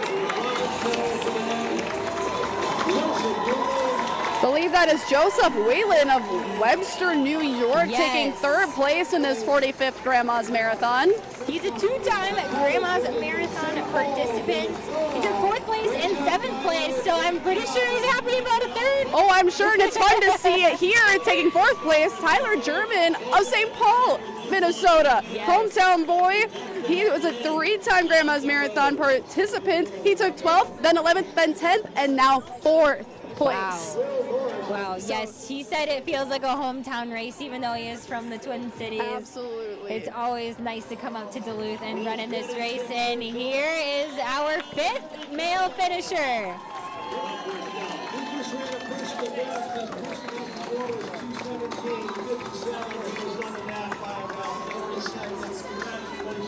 Will Morris, it looks like. 26-year-old Will Morris. That's our top 5. Yeah. I'm going to interview him in a minute.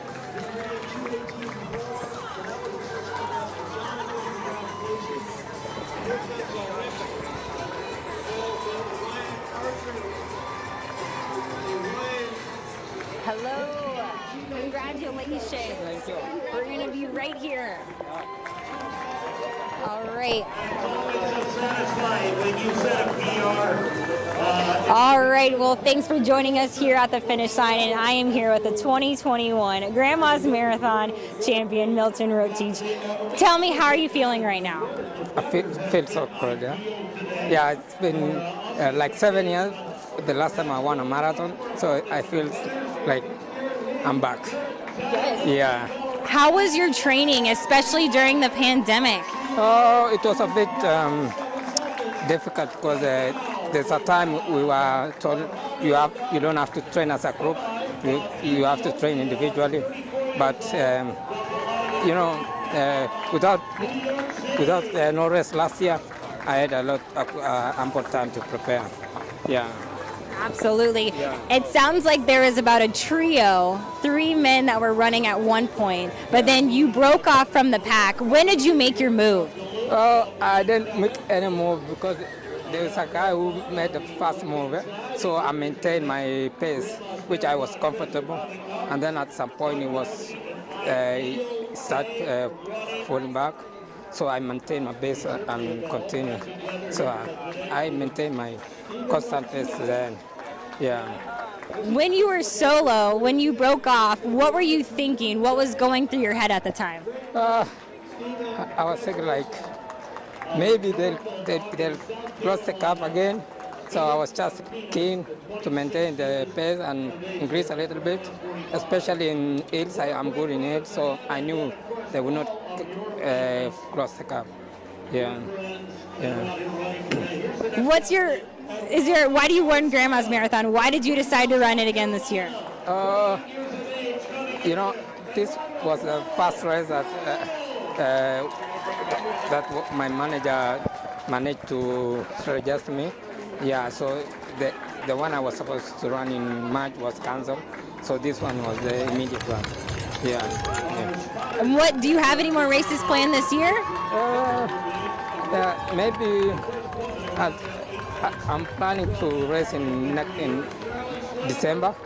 Yeah. So because there's no other race in between now. Yeah. Absolutely. Well, we are so glad that you joined us here for the 2021 Grandma's Marathon, and congratulations on your victory. Thank you so much. Absolutely. Thank you so much for your time. Once again, that was Milton Rotich. That is your 2021 Men's Grandma's Marathon champion. We should be seeing the women cross a few minutes. We know they are past the lemon drop, so make sure to stay with us here at the finish line as we crown a women's female marathon champion. Great direct.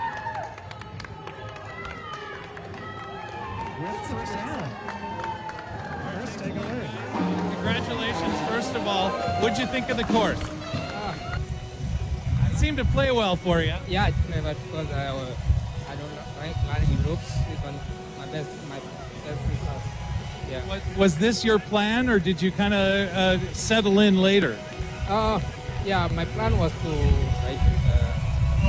go with the pace that the fast group set, and then I will wait for the time when.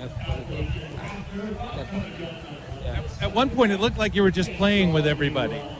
Yeah, marathon is tactical game. You have to be smart. Yeah.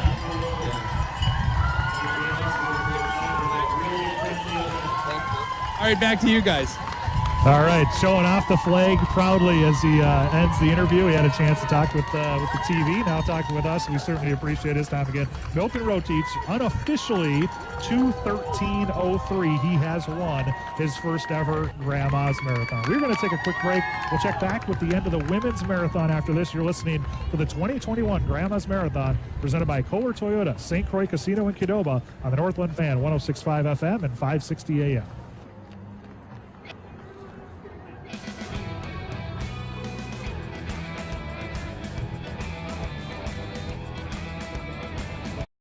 Your adventure starts here. css.edu/visit. City of Lakes Half Marathon, September 12th in Minneapolis, presented by Run Minnesota. Lake Superior College is nationally recognized for quality and affordability, offering over 90 programs including career, technical, and general studies for transfer. At LSC, you can start here, save thousands. Apply for free at lsc.edu. Run forward and give back at the 13th Annual YMCA Sidewalk Shuffle, July 7th at Lakewalk Park at Indian Station. Log on to DuluthYMCA.org. Call the Duluth Injury Lawyers, Peterson, Sage, Graves, Lehman, and Moe to get the compensation you deserve. TNC Flooring Solutions. Showroom now open in Hermantown. Lake Superior College is nationally recognized for quality and affordability, offering over 90 programs including career, technical, and general studies for transfer. At LSC, you can start here, save thousands. Apply for free at lsc.edu. So, Ruben, thank you for being with us. He's 30. And here comes Blake Wallen from Iowa. Okay, Sam, I need you to go. 25 years old, and that's young enough to have a great career ahead of you. And Nick Capriario from Missouri.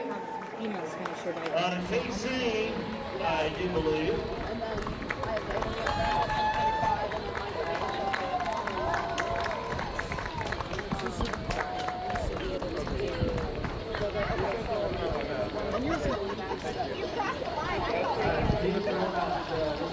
Four minutes out for Dakota Lindbergh. That's about that.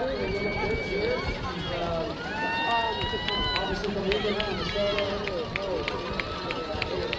Quite the talent. That's what I did in high school.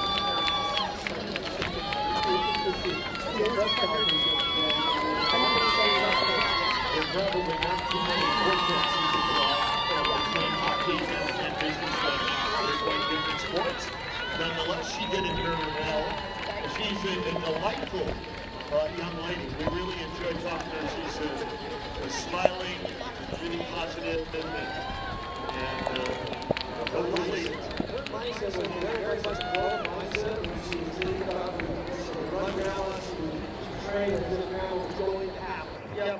So she focused that way, and I think that's the most beneficial when we do that. Because she's obviously out there turning up the road. So the next picture. Yes. From Redondo Beach, California. And Joseph Morrow from Manhattan, Kansas. K-State, all the way. Colin McMillan and from Grove Heights, Minnesota will be coming in next. And David Fuentes from Austin, Texas coming in.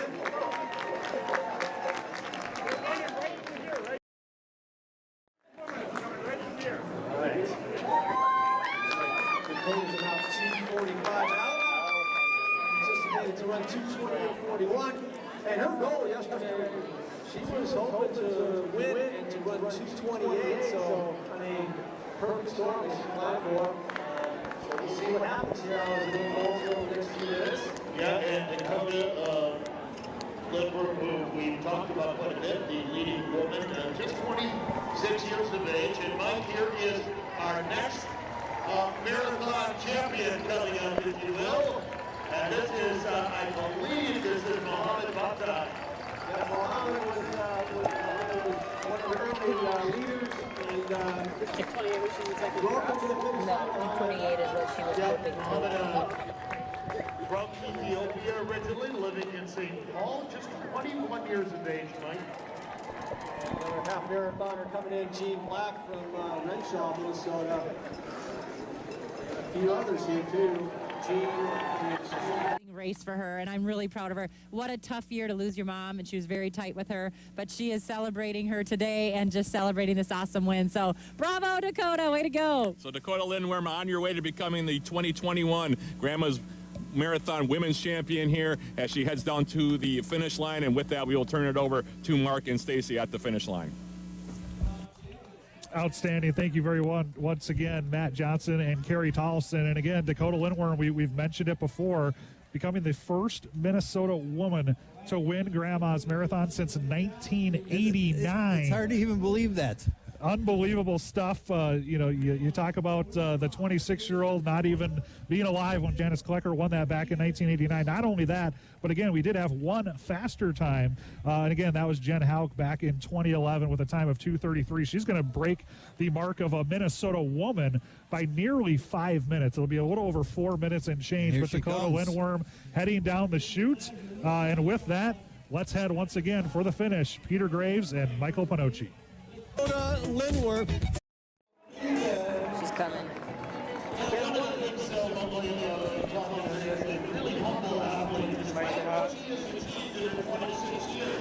We should be nearing the first female finisher of the full marathon. I can see her. And she is coming. We can see her. We can see her. I do believe that this is Dakota Lindworm. Yes, of Minnesota. Eagan, Minnesota. She's coming in steady. Still a very steady finish. She is on her way to becoming the first Minnesota finisher since 1989. Here she comes. She's pumping her arms. She's still looking fantastic after these 2 hours and 28 minutes. Here she comes, nearing the finish line, looking strong. Throws her hands up. She's ecstatic. She looks so happy. She looks strong. She looks great for having run in about 2:29. Her goal is 2:28. She might have just made it. There she goes. Amazing finish. And she looks healthy. She looks strong. She looks like it was a really great race for her. Wow. Happy. All the smiles to be done. And she won your Grandma's Marathon female champion. That's Dakota Lindworm of Eagan, Minnesota. Just what a big deal that is. 26. She wasn't even alive the last time a Minnesota woman won Grandma's Not even Marathon. alive when Janice Klecker won Grandma's Marathon in 1989. Oh, wow, that's an incredible. I know she said she wanted to run a 2:28 heading into here. Yep. She said she would be happy with that time. I think she was just barely seconds, I think, know, shy of yes. And so, but to come out with a Grandma's Marathon finish, Absolutely the winner amazing. is wonderful. And you know what? With that time, she also beat the most recent best time by a Minnesota woman, who's Jennifer Hauk. She had a time of 2:33:01 in 2011. So she beat that by 3 or 4 minutes. Wow. That's incredible. And just like you said, I mean, she looked so strong coming across the finish line. She had a giant smile across her face. Absolutely. I wonder what's running through your mind as soon as you see the banner. You know it's you. You're coming across first. And it seems like potentially a similar situation to the men's where she's alone. Yes. There is no one else behind her in the next minute. A whole minute and a half has already gone by. She was alone for must have been a while. I saw a hand go up from one of the volunteers on the race course, so maybe we are expecting another female to come in shortly after. This would be your second women's finisher, right behind Dakota Lindworm of Eagan, Minnesota. Yeah, it sounds like she's also coming in strong to the finish line.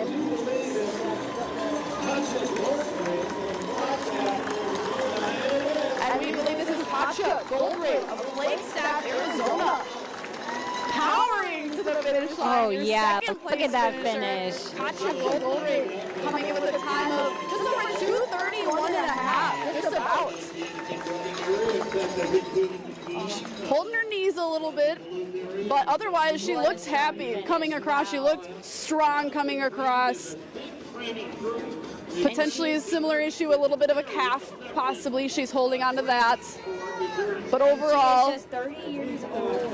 walking on her own strength. PR, 2:33. So she shattered that by 2 minutes. Oh, she's got to be happy with that finish. 2 minutes. Second place finish in the 45th Grandma's Marathon. Shatter a personal record by 2 minutes. Oh, that's so wonderful. She was a part of the marathon project that we've been talking about that took place in Arizona this year, or excuse me, last year now. But at the same time, to see your training pay off after a year like that, oh, it has to be a great feeling for her. Marathon debut. All right, and as more male finishers come across the finish line, we are going to grab the women's first place finisher, Dakota Lindworm, and we are going to chat with her in just a few minutes. I can't wait to hear what she says.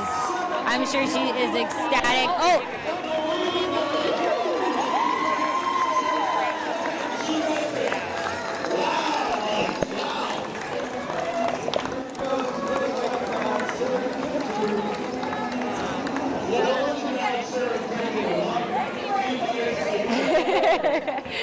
All right, and we're going to chat with the winner right now. All right, well, with us we have Dakota Lindberg, your 2021 Grandma's Marathon female champion. First and foremost, how good did it feel to cross that finish line first? Oh, I'm about in tears just thinking about it. I have been dreaming, I have been praying for this for so long, and to see it come to fruition is so amazing, and to do it in my home state and in front of this home crowd, I am just ecstatic. Absolutely amazing. You're from Minnesota, you're from Eagan. You're the first Minnesotan to win this race since 1989. You have broken a long drought. What does that mean to you? Oh, it's huge. You know, I was leading in the Twin Cities Marathon in 2019 and ended up taking second. In those last few miles, I got passed up. So I was coming back here with some vengeance. I wanted to take home a Minnesota win so bad. So I'm ecstatic. How fun is it to do it with all these people here cheering you on, to do it in front of a crowd? Oh, it's amazing. I feed off of a crowd, and it's amazing to do it in front of all these people who know me because I'm a Minnesotan, and our community in Minnesota is amazing, and I just love it. Talk about the competition out there. We heard it was a pretty tight pack for a while, but then you rolled in pretty far ahead. What was that like? Yeah, you know, I had a goal of coming out, and I wanted to run a hard race from start to finish. So I didn't run with a female the entire time. I was on my own. I found a really good group of guys for a while, and if they see this, thank you so much. They pulled me along. But for the most part, I was alone, but that's fine with me. I was going to say, how does that feel then to be alone? You know, on my team, I'm kind of the solo marathoner, so I do a lot of my workouts alone, and I'm known to jump in with the guys for a long run, so to be in a group of guys felt kind of like I was at home, and then for some of those harder stretches alone, I was used to that with all my workouts. What did you really have to do? You mentioned your workouts to train for this after having lots of races last year canceled, kind of finally getting back into the swing of things. You know, I started training for this before it was even announced that it was going to happen. It was just kind of a thought that Grandma's could happen, and I said, if there's even a 1% chance, I want to be there. So I started training early, and I started training hard, which I think gave me an advantage because not everybody was training for it when they weren't sure it was going to happen. We had a little bit of a weather shift. It was bright and sunny and kind of hot, and then this came through. Did that change any way that you were pacing yourself? Not really. I was putting water on myself the whole time because it's not hot out, but it's warm. It's not necessarily cool, so I was just making sure to keep my body temperature low and be taking in a lot of fluids. Was it a pretty smooth? Did you feel good the whole time you were out there? Did you have any trouble along the course? You know, I would say up until about 22, I felt really good, and I missed my bottle at 22, and so I had to just kind of persevere through that, and I kind of lost some of my momentum. I was hoping to run just slightly faster. I don't know what I came in at, but I was hoping to run 2:28, so just a little bit off my goal, but still an amazing finish. Yeah. I'm sure you're still very proud of yourself. Very proud, yeah, definitely. I just kind of laughed. I mean, what was going through your head when you realized I'm going to be the champion? You know, I lost my mom in 2020 to a very aggressive cancer, and I felt like I could hear her in heaven saying, "That's my kid, that's my kid," and I I feel so happy and so like proud that I know that she's watching me from above, and I'm just ecstatic to do this in front of my family. So. That's awesome. Congratulations again. Of course, so glad that she was there with you. Yeah, thank you. Thank you so much. And again, this is our 2021 Grandma's Marathon Female Champion, Dakota Lindberg of Minnesota. Thank you so much for coming to Duluth. Thank you. And we're going to have lots more finishers right behind us. And first, Chelsea. All right, and we are just going to send things over to Ryan Junty, who is standing by.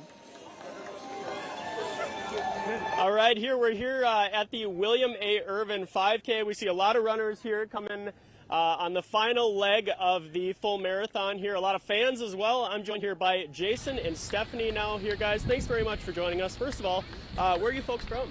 Afton, Minnesota, yes. I went to UMD though, so I love Duluth. Very cool. And who are you cheering on here? I saw you guys cheering loudly. Who you cheering on? Yes, that was our friend Dan LaPlante, a Duluth native who just broke his PR by probably 10 minutes. I think so. I think, yeah, he was shooting for a 2:35, and pretty close. He's pretty darn close on that estimate, so that's great. He's been training really hard. Yeah. So really proud of him. Yes. That's awesome. Is this something you guys come out to every year? Do you support or come out to support Dan? How's that work for you guys? We have a lot of friends who run, so we come up every year. Yep. We've been here, I don't even know how many 7 years. years. We either run it or cheer, or both. Cheer, or both. Yeah. Yeah. So. Made a lot of good friends up here, have a lot of good friends up here, so yeah. Yes. Great race. It is. What does it mean for you guys to, especially after last year's was canceled, be back here cheering on the runners, your friend Dan, and everyone here?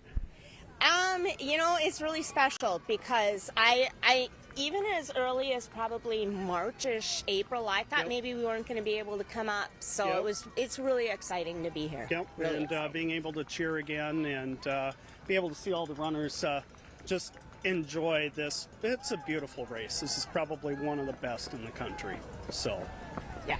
Well, absolutely. Thank you guys so much for taking the time here. I really appreciate it. Enjoy the rest of the race here and enjoy your rest of your time here in Canal Park. And we will send it back to you guys for now.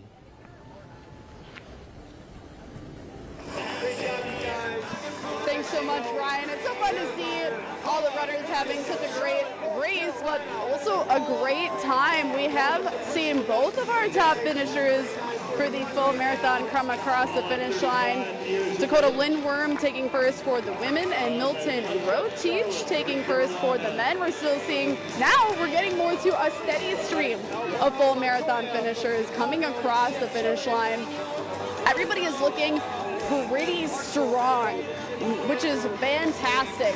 Coming across with a great finish. Got a couple more men rolling across the finish line here. Everybody looks like it's been a pretty great race overall. We were talking to both finishers and they said the course just felt smooth. They were kind of running alone. People are pretty spaced out here, but overall, pretty solid race.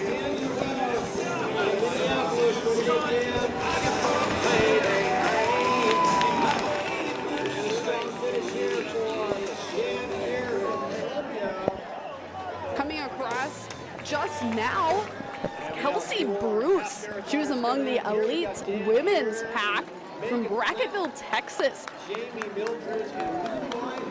She said that she was just really excited to race alongside some of these strong competitors. Her and Dakota Lindworm, along with Sarah Kiptu, we talked to yesterday, just discussing how exciting it is to be back. Bruce took 21st place in the U.S. Marathon Olympic Trials in 2020, and in 2019, she's no stranger to Duluth. She took 5th place in the Gary Bjorklund Half Marathon. That was Kelsey Bruce, who recently finished the full in about 2 hours and 40 minutes.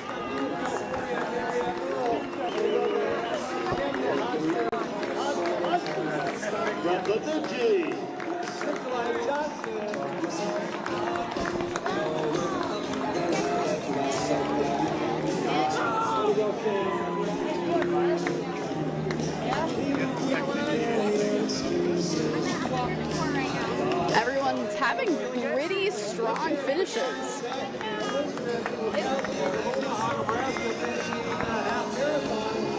We still got some half marathoners coming across the finish line on the left side. They're about 4:27 into the half, 2:42 into the full marathon.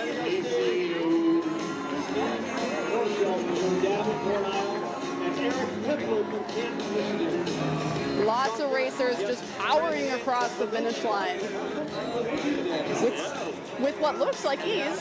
We know it's not, but it looks like they had a pretty nice day on this road course. Got some fun celebrations as we cross the finish line. Love to see that. Love to see that. Good job, Ryan Duffy, Jackson, Chicago. And we're going to take a quick break here.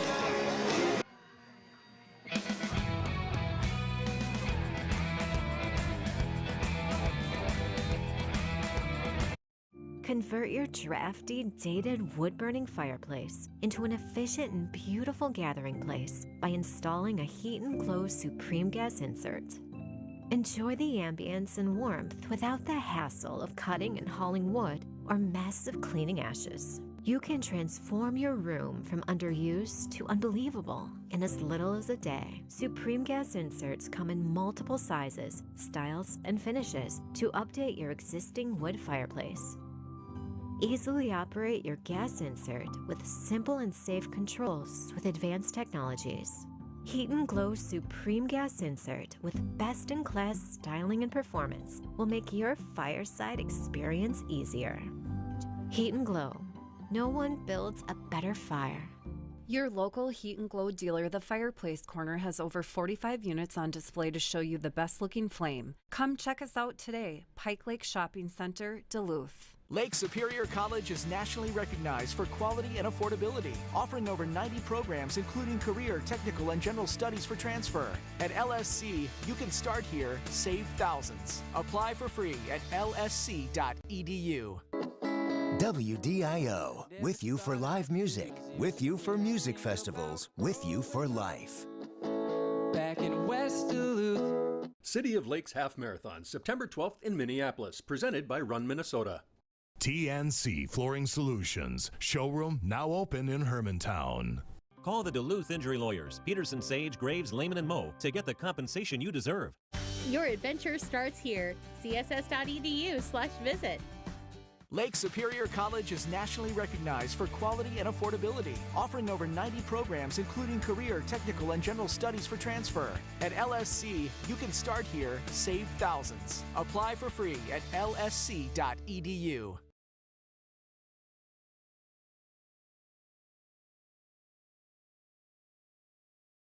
Welcome in, Beth.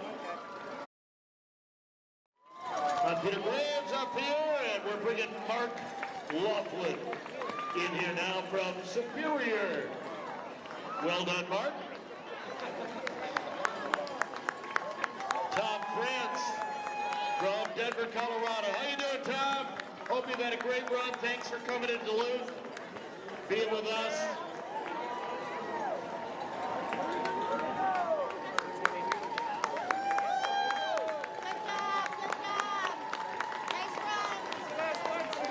Brendan Ojibwe in the wheelchair category. Hey, Brendan, it's Peter Graves up here. I know Brendan very well. He's also a great sit skier in cross-country skiing from Barneville, Wisconsin. Sam Van Gempel from Kansas City is across the finish. Anthony Hoff from Duluth to the finish line. And Brian Carl. Then we have Brett Noacker and Louis Hughes. They're both from Minneapolis. Congratulations, you guys. Tom Anderson from Brooklyn, New York. They just announced a new marathon this week, the Brooklyn Marathon. They go up against the New York City Marathon, Keegan Carter, St. Paul, Matt Diamond from Chicago.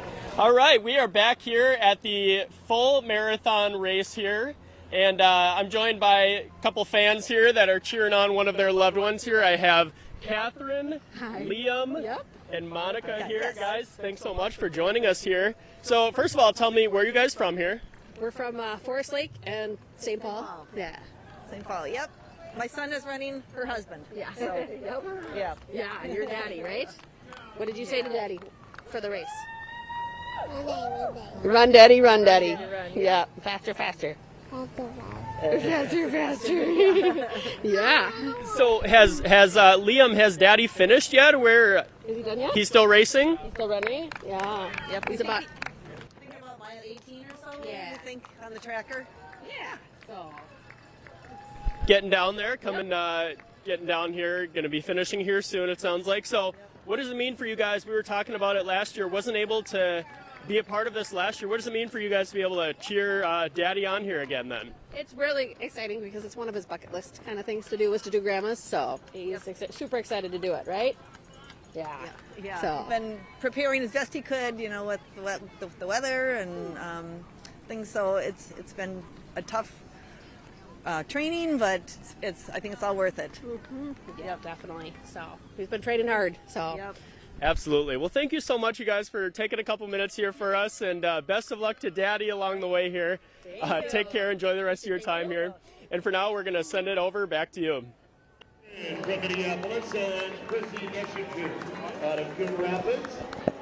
Ryan, they sound like a fun crowd. And speaking of fun crowds, we sure have one still at the finish line.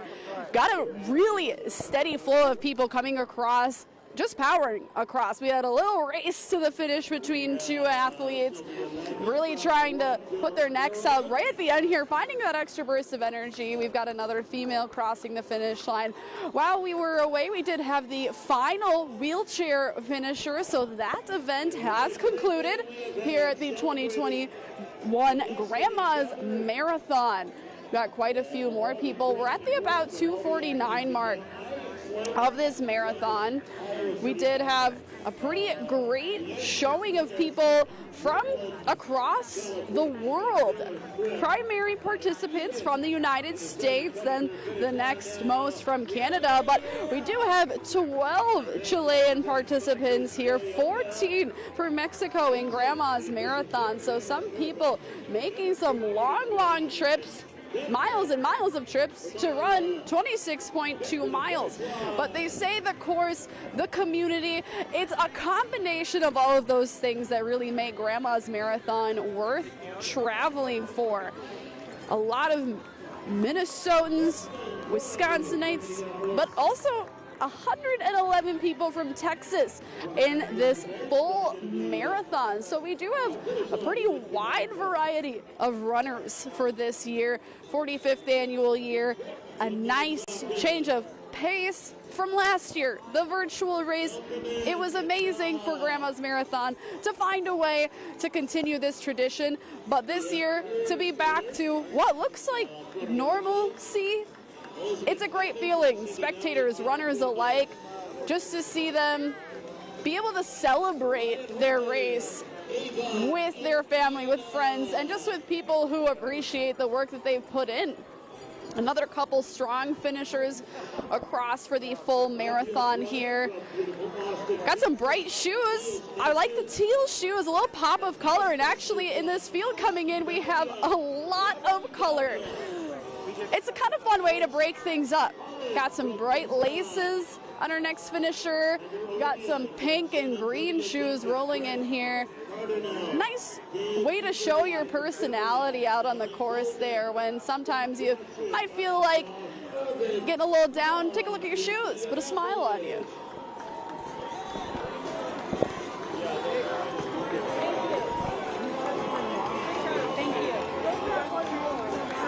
Lots of hugs here at the finish line.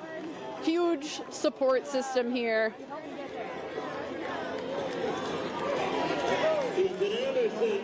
Just absolutely great to see. Kind of a couple people stumbling across here, but you know what?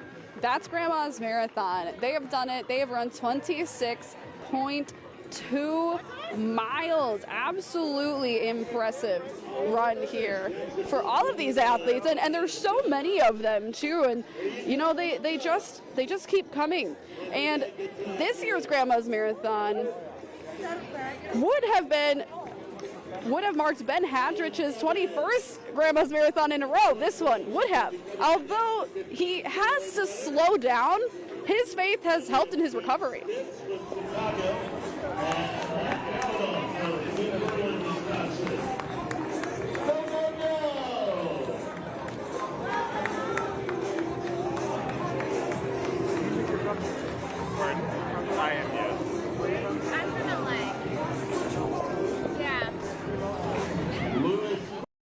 Ben Hadrich ran his first Grandma's Marathon when he was in high school. I did pretty well until mile 18, lemon drop. Of course, everybody hears that. In the last 8 miles, it was very hellish. The former McGregor Merck said it was the first time he ran more than 20 miles. He ended up running Grandma's Marathon again and again and again. He even ran last year's 2020 virtual race, which marked his 20th time running in the Duluth Marathon. It was the slowest time my whole life running Grandma's, but I'm so proud I did it. This year, the Catholic priest is embarking on a different kind of marathon.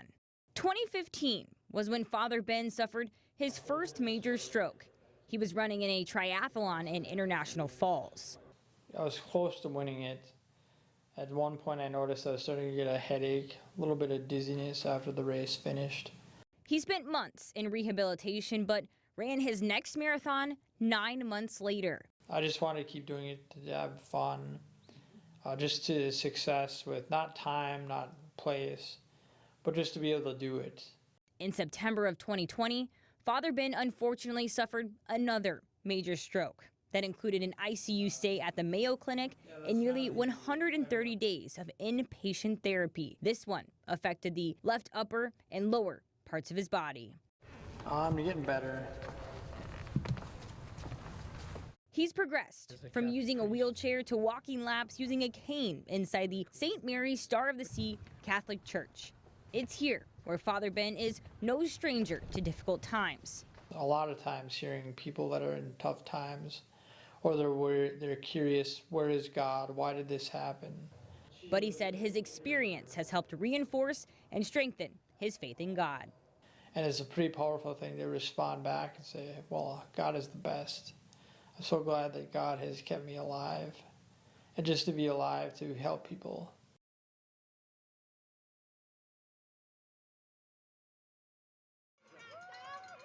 Just a couple seconds to go.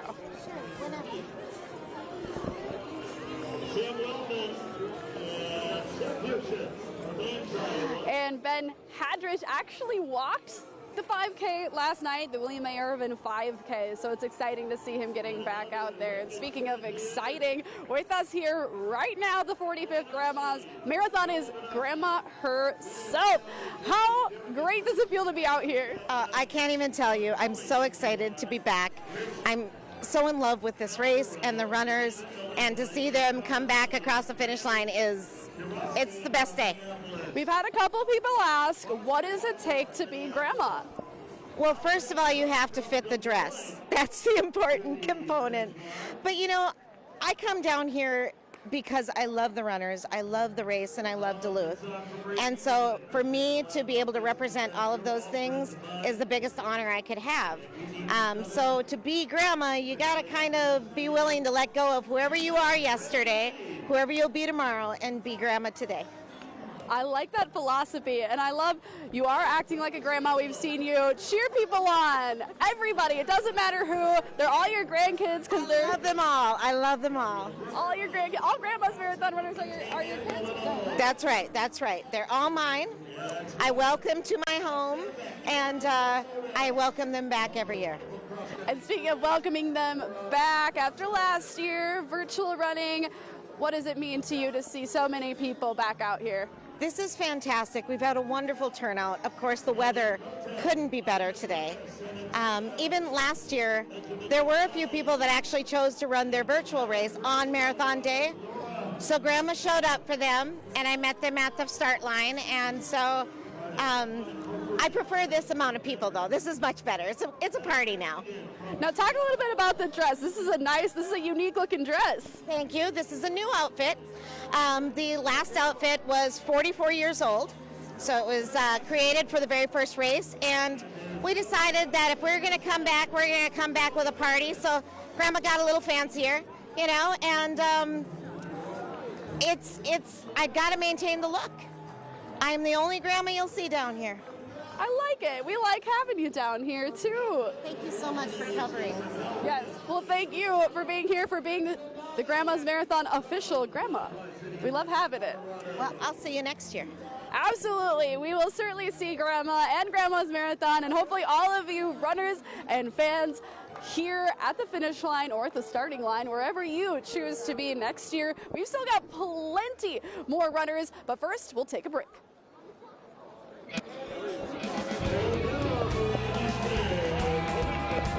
Lake Superior College is nationally recognized for quality and affordability, offering over 90 programs including career, technical, and general studies for transfer. At LSC, you can start here, save thousands. Apply for free at lsc.edu. City of Lakes Half Marathon, September 12th in Minneapolis, presented by Run Minnesota. Your adventure starts here. css.edu/visit. This is the summer of me. Summer is coming. Like summer vacation. WDIO DT2, Me TV.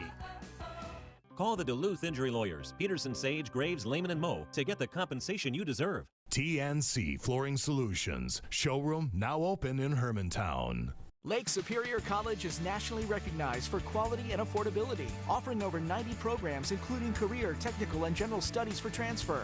At LSC, you can start here, save thousands. Apply for free at lsc.edu.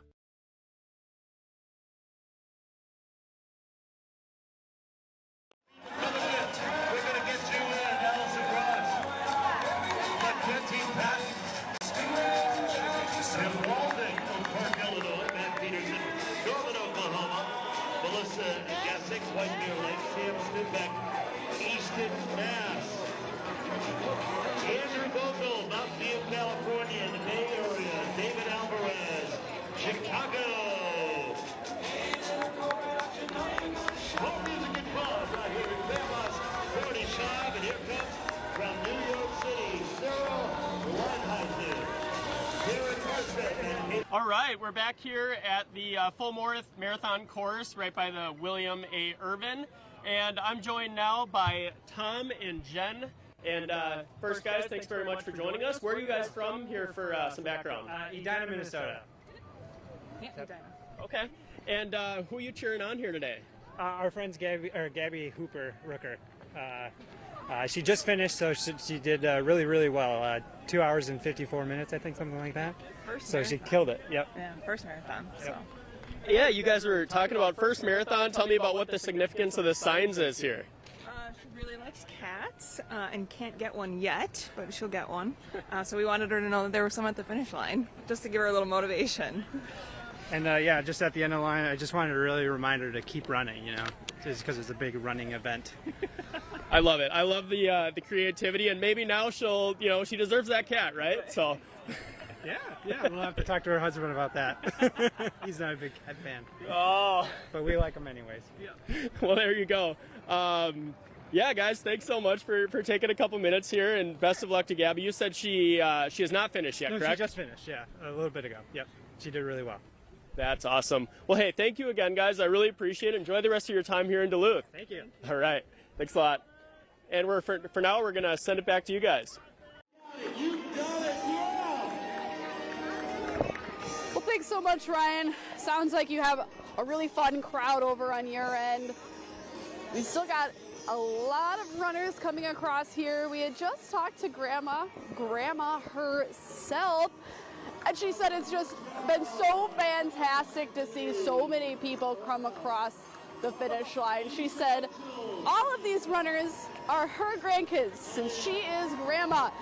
She was here for the virtual marathon. She'll be here next marathon.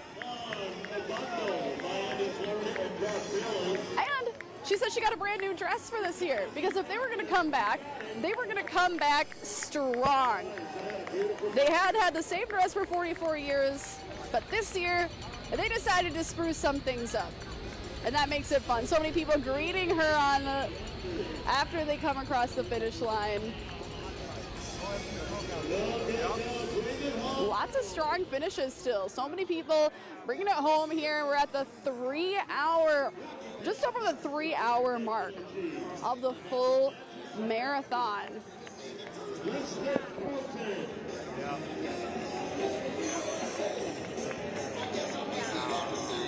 It's still a rocking atmosphere out there.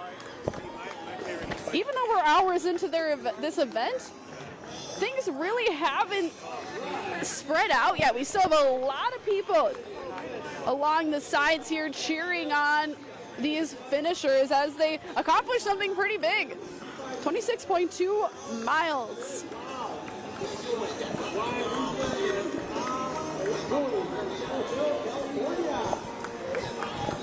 Got a Californian that just came across the finish line here.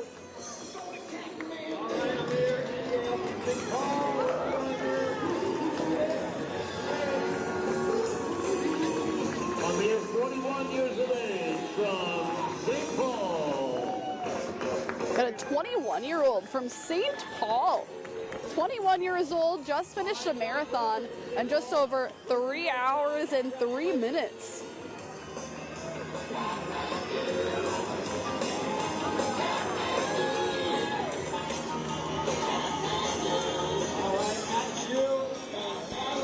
Now we've got a big group of finishers coming in at the 3:03 mark here.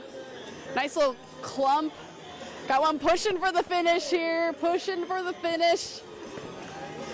Some of these athletes we've really seen get a little burst of energy right at the end. Just really want to finish strong, and so many of them are this year.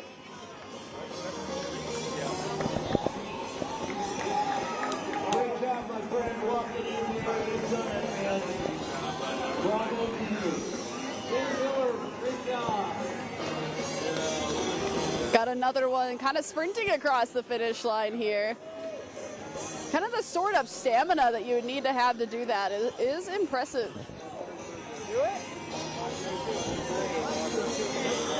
Love to see the hugs of celebration. Everybody just cheering each other on. Got a Rochester, Minnesota finisher. Lots of natives of the state coming across what many have called a hometown feel for a race. Maybe that's because Grandma's here. She makes you feel at home.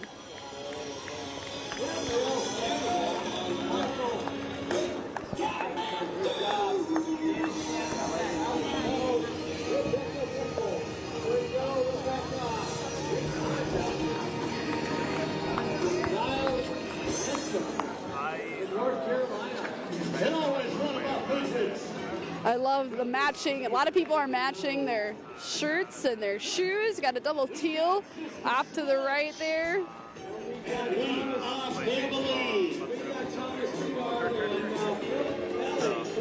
figured I'm too broken to play sport, so I'll pour it off. I was a boxer in high school, but I went to European national team. Oh, nice. See, I can't, like, my feet don't go out. Yeah.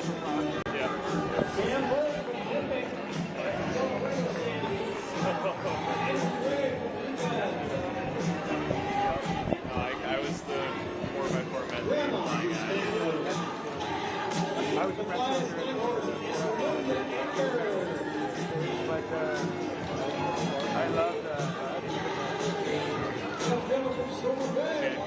Oh, we've got a Silver Bay finisher.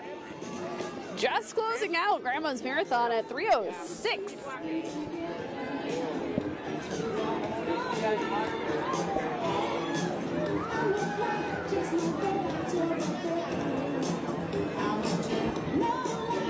Got a little low in the action, but lots more runners coming past the bend here. An ebb and flow of the action at this Grandma's Marathon.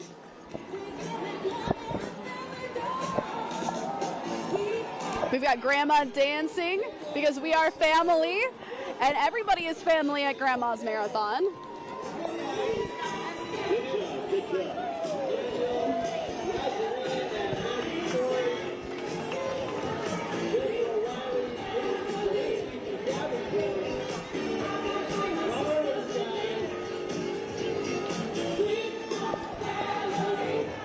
Good job.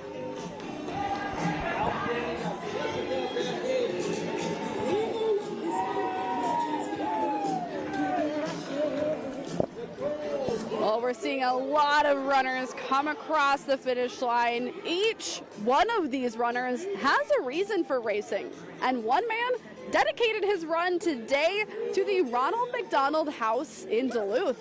Take a listen. The goal of 2021 was to run a marathon. On Saturday morning, Warren McGuire will check that box. I've heard so many great things about Grandma's Marathon. But he wasn't sure he'd be able to get in until he learned about Grandma's charitable partners. Right away, when I saw Ronald McDonald House, it was like, this is perfect. Like, what a sign. His 9-month-old Madeline was born 2 months early, and she spent 40 days in the NICU. And so, you know, being in the NICU, you get like a firsthand experience of like how Ronald McDonald House helps a lot of families. The McGuires didn't need a place to stay themselves, but for families with sick kids who don't live close to the hospital, Ronald McDonald House provides a home base along with meals and support. The Duluth House just opened in February. And about a day, it costs, you know, if I were to put a value on it, about $135 per family that goes towards supporting them for staying at the house. So when you think about how much money that these runners have raised for us, that is supporting so many nights worth of stay for those families. Warren wanted to be part of that, and running was the perfect way to do it. When my daughter went into the NICU, I decided I thought it would be like a really cool tribute to her to run. She was born 3 pounds 9 ounces. And so I thought it'd be really cool to run 3.9 miles a day for every day that she was in the NICU. Now his mileage has increased, so not only will he hit that 26.2 mile goal, but will bless other families with every step.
Giving up millions of dollars.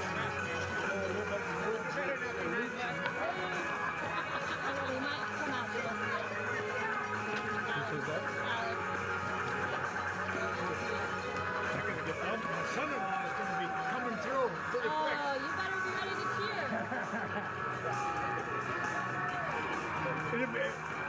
He's either going to be really smiling or really. Yeah, he's never done it before. Oh, I'm sure he'll be happy to be almost done.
over at Lemon Drop, and we have been really lucky today that we have had a DJ playing some pretty great tunes for us this entire time. You can see the runners are still rolling through. We've had some family members that are very excited to see their loved ones make it to Lemon Drop Hill at the home stretch. But hey, the festivities are still going to continue once all the racers have made it to the finish line. We've got live music today that started at 9 a.m. and is pretty much going to be going all the way until 9:30 p.m. tonight.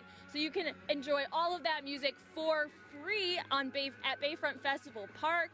So all those festivities will be going on all day. Some of the musical acts that you guys will be able to listen to today include Rockabilly Review, Boxcar, and Big Wave Dave and the Ripples, as well as Whiskey Trail. Big Wave Dave and the Ripples are actually going to be playing twice tonight, so you definitely have a number of opportunities to hear them live. And hey, it's been a long year without a lot of live music events, so I'm sure so many people are going to be eager to sit at Bayfront, grab a drink, sit with friends and loved ones, and listen to some live music. And it got cloudy, but it's still a beautiful day to do so.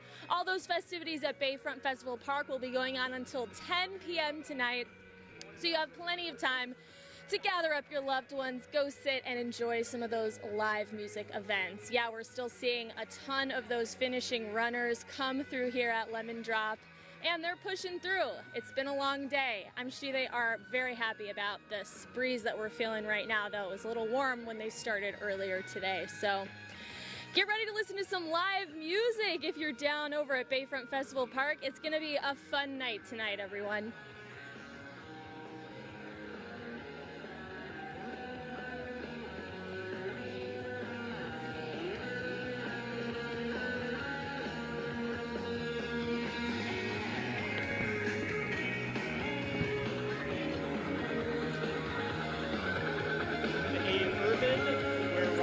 Finishing the full marathon here. A lot of fans here as well, a lot of excitement.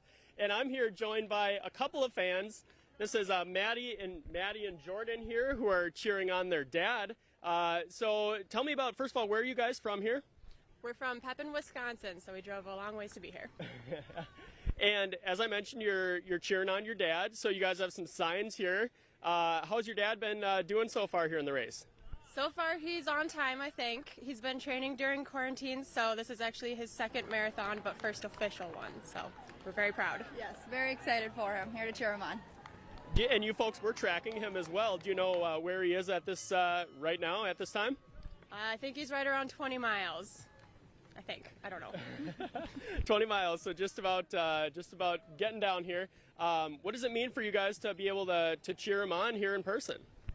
This is great. Honestly, we're on a sibling trip, and we weren't sure if we were going to make it, but we woke up early and got down here, so we're just really happy to be here and can't wait to see him at the finish line. And we were talking earlier, this is his second Grandma's Marathon, is that right?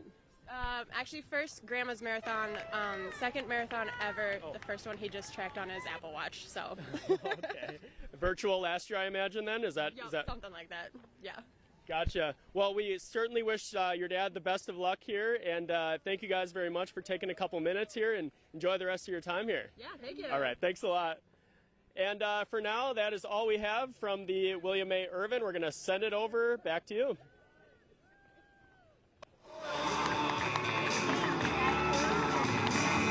Thank you. That's all we need.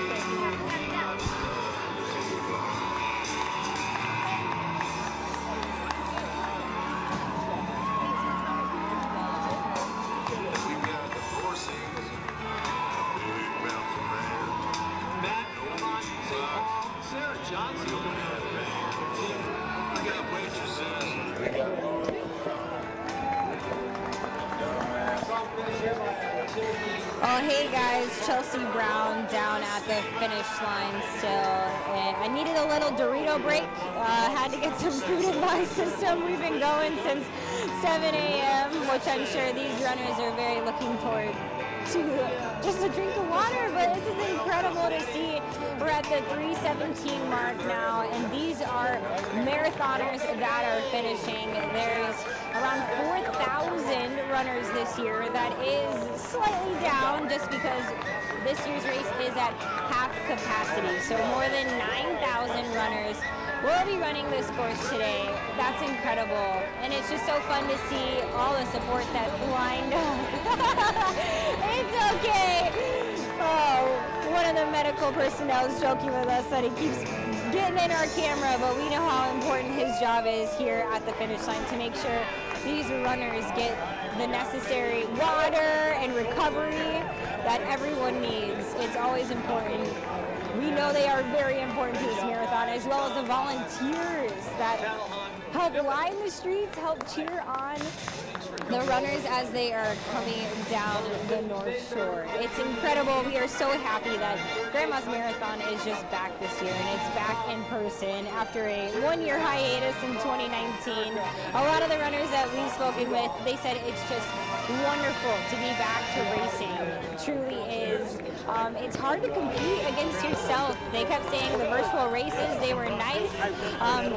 Challenges that the organizations would offer, but it's just not the same when you get on the course and you see other people running next to you, other people pushing you, as well as fans cheering you on to keep pushing you. And I know some of the winners, we just got done with the men's full marathon winners press conference, and they said they enjoyed the weather today, which was wonderful.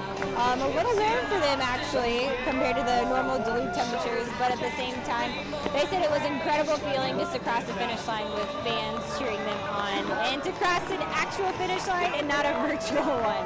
So I know they're enjoying that, but we're going to keep it here right on the finish line of the full marathon. And if you see your family member, a friend, make sure you shout them out, let them know that you saw them cross the finish line here at the 2021 Grandma's Marathon.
How you feeling? How's Sarah feeling? Thumbs up? Time for a high five anyway, Mike. I know. There we go. All right, we got Susan Del Ficio and Nicholas Berry and Lee Frendale. Great job, you guys. 2 harbors. Canal Park, 26.2. Ground's 45. We got Tom Furrow and Jonathan Cole finishing up. Maxwell Boat, Jack Baba,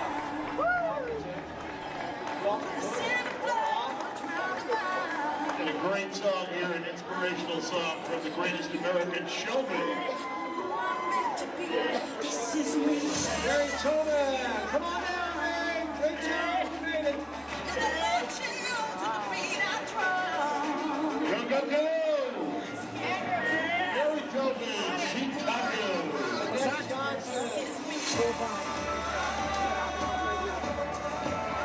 Stephanie McNabb. Chris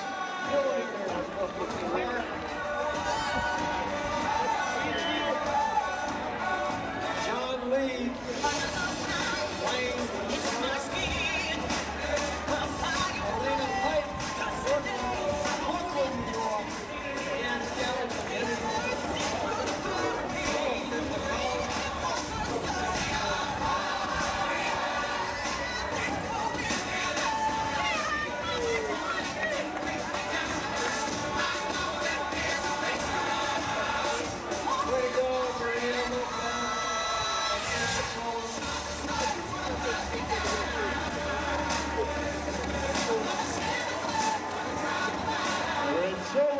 And from Rockford, we've got Jackie Kirchner.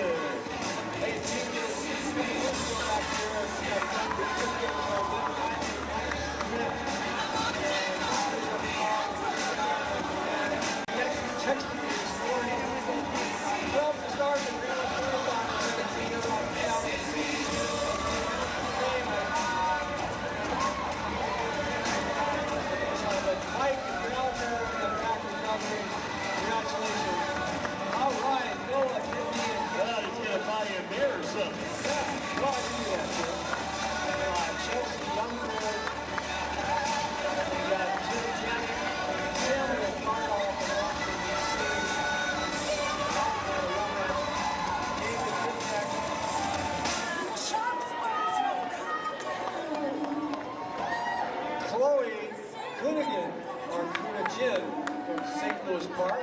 Ready to go, Chloe?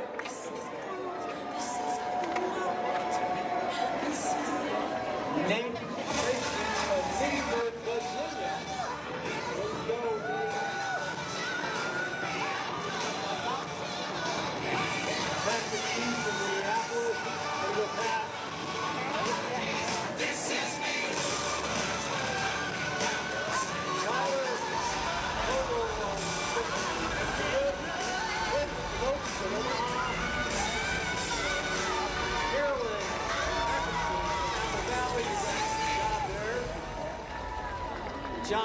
Peterson, Valerie Ross, and Timothy Gertz. Way to go. Firing it up with Brad Wilson and the Beach Boys right now. Dance, dance, dance, baby.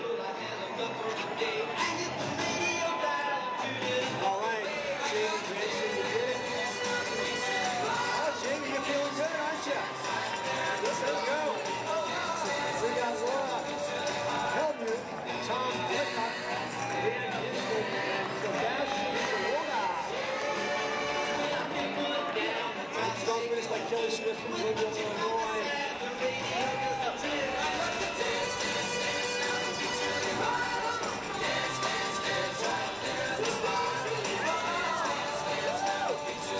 Jacob Ford and Colin Nelson from Minneapolis. All right, guys, you got it. 26.2.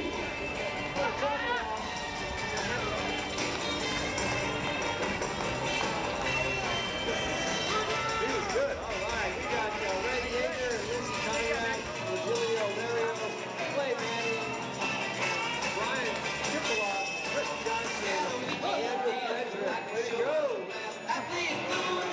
We got Joe Anderson, Tom Pinfall, Gary Garrett, and Casey Leslie.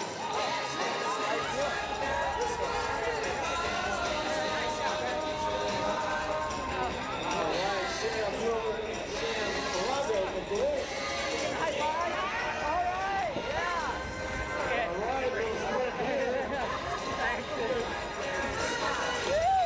Where Duluth come from? Sarah Mueller, Idaho Falls, Idaho.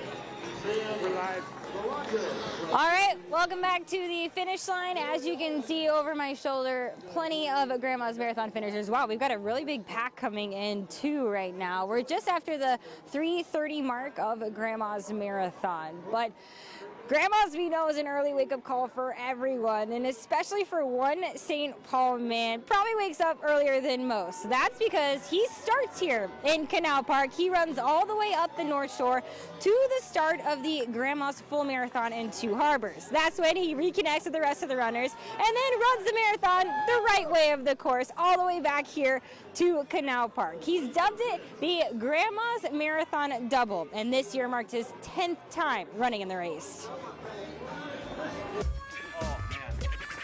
All right, good morning. Welcome to the 8th annual Grandma's Marathon Double. 2:30 a.m. is when Eric Strand reaches the finish line of Grandma's Marathon in Canal Park to embark on his first leg of the Grandma's Marathon Double. You get down to Canal Park, and of course, it's pretty much deserted other than a few hardy partiers that are out from Friday night and still out on Saturday morning early. He says he loves to see the race course wake up. He's seen some stellar sunrises along the way. Always makes sure to say thank you to the volunteers, and oftentimes is told, "You're going the wrong way! Going the wrong way. You're going the wrong way!" He ran his first Grandma's Marathon in 2000. Growing up in the Twin Cities, he camped and canoed along the North Shore and even proposed to his wife near the lift bridge back in 1982. But it was the 2012 Grandma's Marathon weekend when he realized he needed to fit in a training run for an ultra marathon in Colorado that was coming up. 26.2 miles simply wasn't long enough for Strand, so that's when he decided to get up early and run the course backwards. In 2012, I decided to sign up for the Leadville 100, which is a 100-mile race through the mountains. Starts in Leadville, Colorado at 10,200 feet. It's the highest incorporated town in the United States, which is part of what makes it a real challenge. The idea behind Strand's training is to get an 8 to 10 hour run in to prepare for a 20 to 30 hour ultra marathon.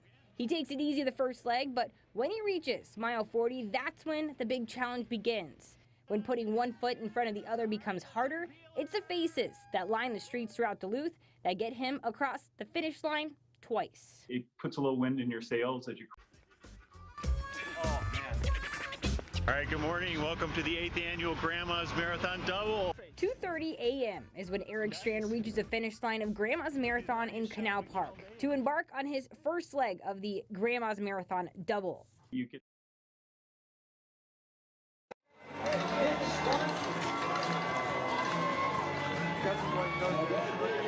Once again, Florence and Rock. More noise, more noise. Oh, okay. Started.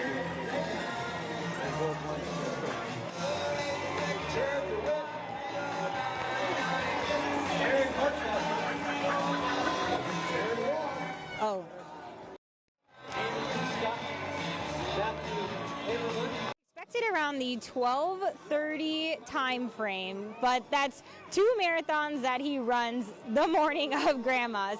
And he does plan to participate in the Leadville 100. That's the race set in Colorado. And then get this, he also is planning on running in the Chicago Marathon in October. He will then hop on a plane, fly to Boston, run that Boston Marathon the very next day, and he says if he can do the Grandma's double, he can run 2 marathons in 2 days. That should be a piece of cake, right?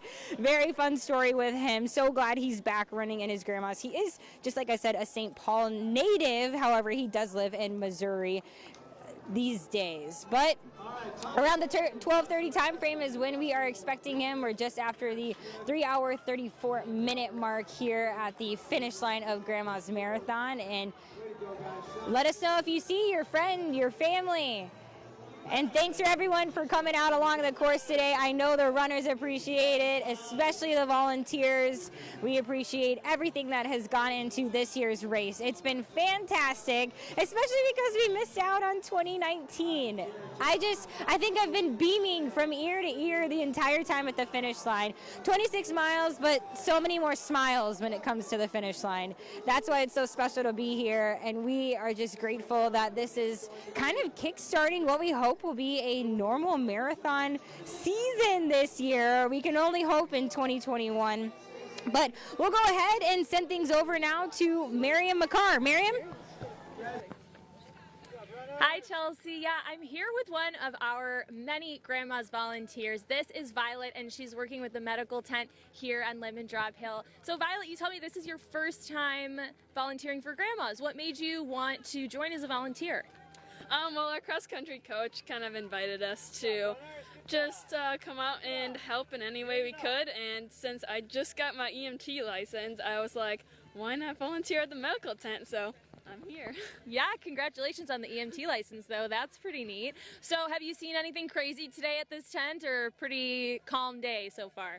Well, its conditions are definitely great, so we haven't seen much at all. Just a couple knee problems, couple cramps, always the cramps, so it's pretty low-key, I'd say. Okay, that's good, I guess. Better than some crazy things happening out here. So do you think that you will want to volunteer again? How's it been going so far? Oh, I'll definitely volunteer again if I can, but yeah, it's great. The atmosphere is so cool to see all the runners come through, especially like the wheelchairs. Like, you don't expect to see those. Like, I was like, oh, they have a wheelchair division, so.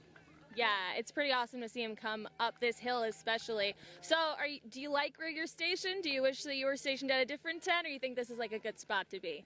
You know, I heard this was where all the bad stuff happens, so I was like, I want all the medical emergencies, but you know, there hasn't been much, but I would definitely volunteer here again because you got the view and it's a good spot. So. All right, so you have any tips for any Grandma's runners to stay healthy for next year?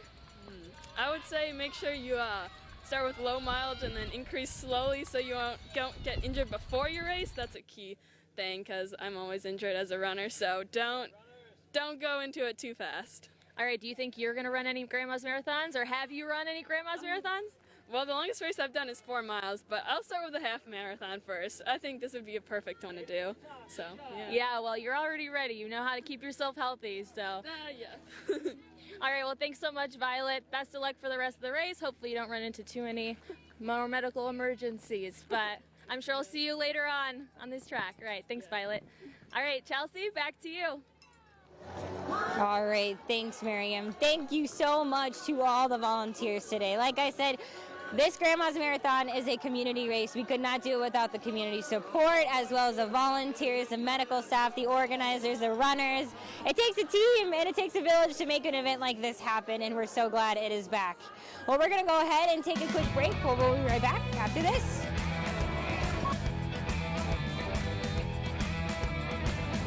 TNC Flooring Solutions. Showroom now open in Hermantown. Call the Duluth Injury Lawyers, Peterson, Sage, Graves, Lehman, and Moe to get the compensation you deserve. Lake Superior College is nationally recognized for quality and affordability, offering over 90 programs including career, technical, and general studies for transfer. At LSC, you can start here, save thousands. Apply for free at lsc.edu. Convert your drafty, dated wood-burning fireplace into an efficient and beautiful gathering place by installing a Heat and Glow Supreme Gas insert. Enjoy the ambience and warmth without the hassle of cutting and hauling wood or mess of cleaning ashes. You can transform your room from underused to unbelievable in as little as a day. Supreme gas inserts come in multiple sizes, styles, and finishes to update your existing wood fireplace. Easily operate your gas insert with simple and safe controls with advanced technologies. Heat and Glow Supreme Gas Insert with best-in-class styling and performance will make your fireside experience easier. Heat and Glow. No one builds a better fire.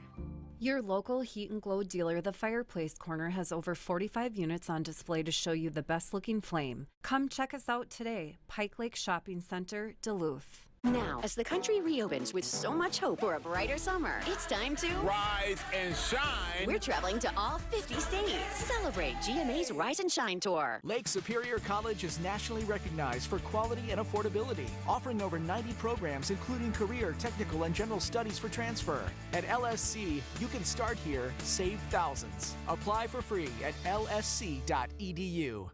Your adventure starts here. css.edu/visit. City of Lakes Half Marathon, September 12th in Minneapolis, presented by Run Minnesota. Hi,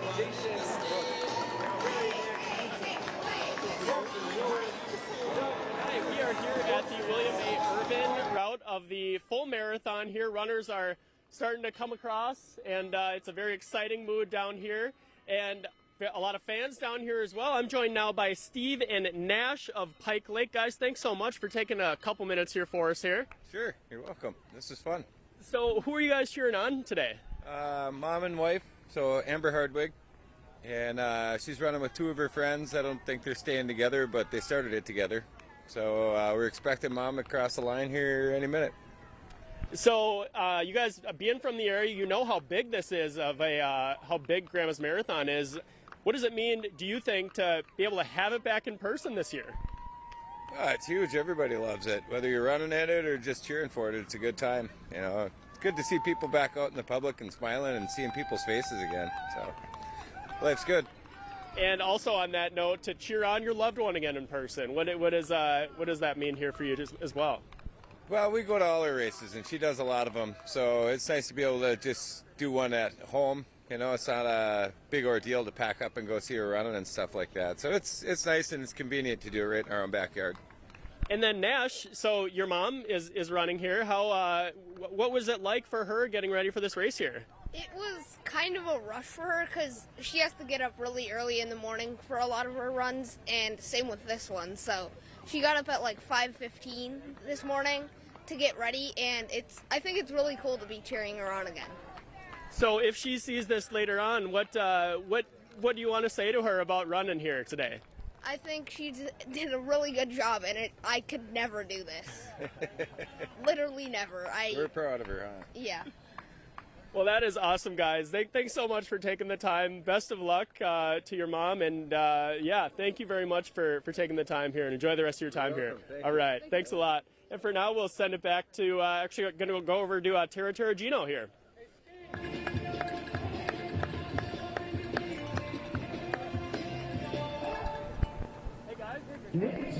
Hi everyone, I'm here on Superior Street. We are right at the Fitkers. We are at mile marker 24 for the Grandma's Marathon, and I am here with Kathy. Hi Kathy. Hi, how are you? Great, great. Where are you from originally?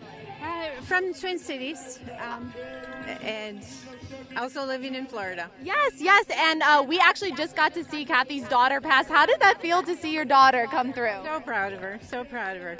She is running an emotional race today. It really is, and it must be emotional for you too as well, isn't it? It is, it always is as a parent, yeah. She's running for a friend who passed away, and a funeral today that she couldn't attend. So it's a really emotional day, so it makes me a little emotional too. But. That is. Wait, hold on. Did they cut off? I heard that they say that they went to 5. I don't know what for. All right, thank you, Kathy, so much. Thank you. Is there anything I can? I think they cut out of it. I'm not really sure, but it is on WDIO.com on our live stream. I'm not sure where exactly in it is. Go to Facebook and look at.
Sandra Benchka, Jake Hauger from Duluth, Brianna Stevens, Nicole Fisher and John Gambrell from Dallas, Texas. Nicole Fisher, Julie Otison, Janet Horshey, Joey Wilkelt, John Teskus, Lucy Jordan, along with Aaron Hinson, Shandy Jensen from Apple Valley, and Savannah Golson and Bob Schmidt, Christopher Wurzer, Prescott Robinson. Oh boy, Mike, look at that sprint. Something left in the tank right there. Well done.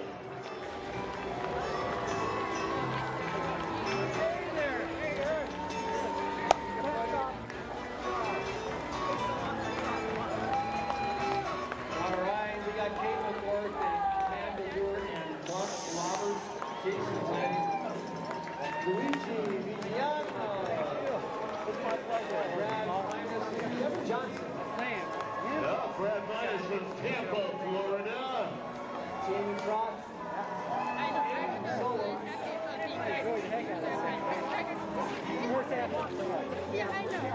Ricardo Diaz from Chicago.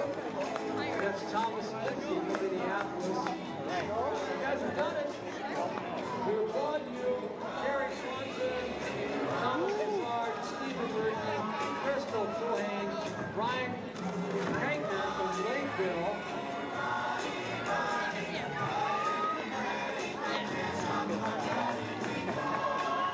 Tom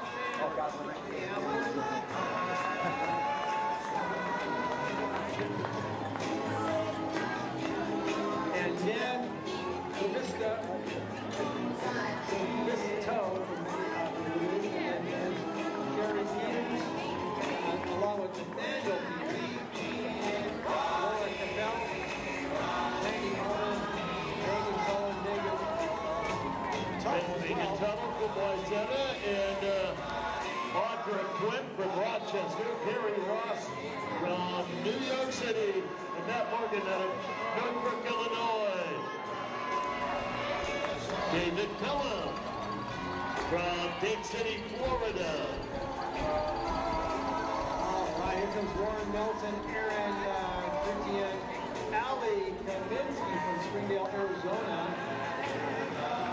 Katie Maskey from Champaign, Florida. Melissa Malinowski, Loretta Mosoff from St. Paul, Peter Lucky from Minneapolis. Great job.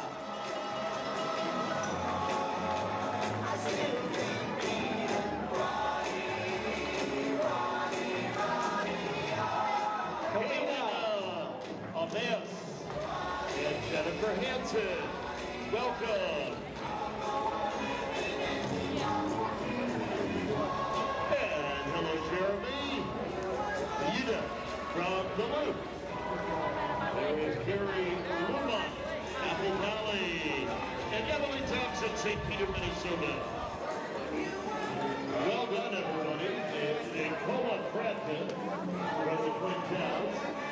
Hannah Hafner, Columbia, Missouri. Chad Webber, Sioux Falls. Taylor Johnson, South Rapids, Minnesota here. As we continue with our great day here at Grandma's.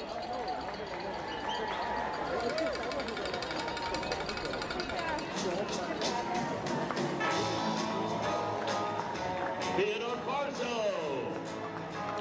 Drew Archibald, Gabe Sullivan, Paul Newman, loved his acting, from Charlotte, North Carolina. Andrew Hefner, Joe, Tim McMahon, Cameron Snyder, Christy Trank, Kelsey Seiler, Samantha Clark, hello, from West Dundee, Morgan, and there is Eric Eismo, Stephanie Miller, Barrett Algren, Austin Wunschner, and Jess Guile, and Maureen Sorensen from Naptown.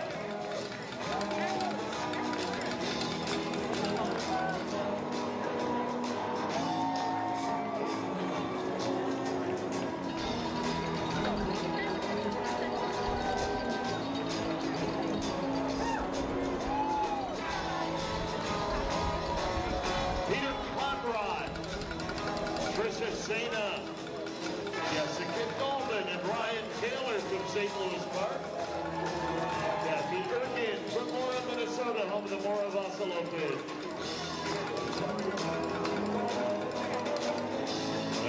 With us in the Love Spoonful. Catherine Erkin. Yeah, Madison Johnson. Matt Schneider. And from Virginia, Walt Stahl.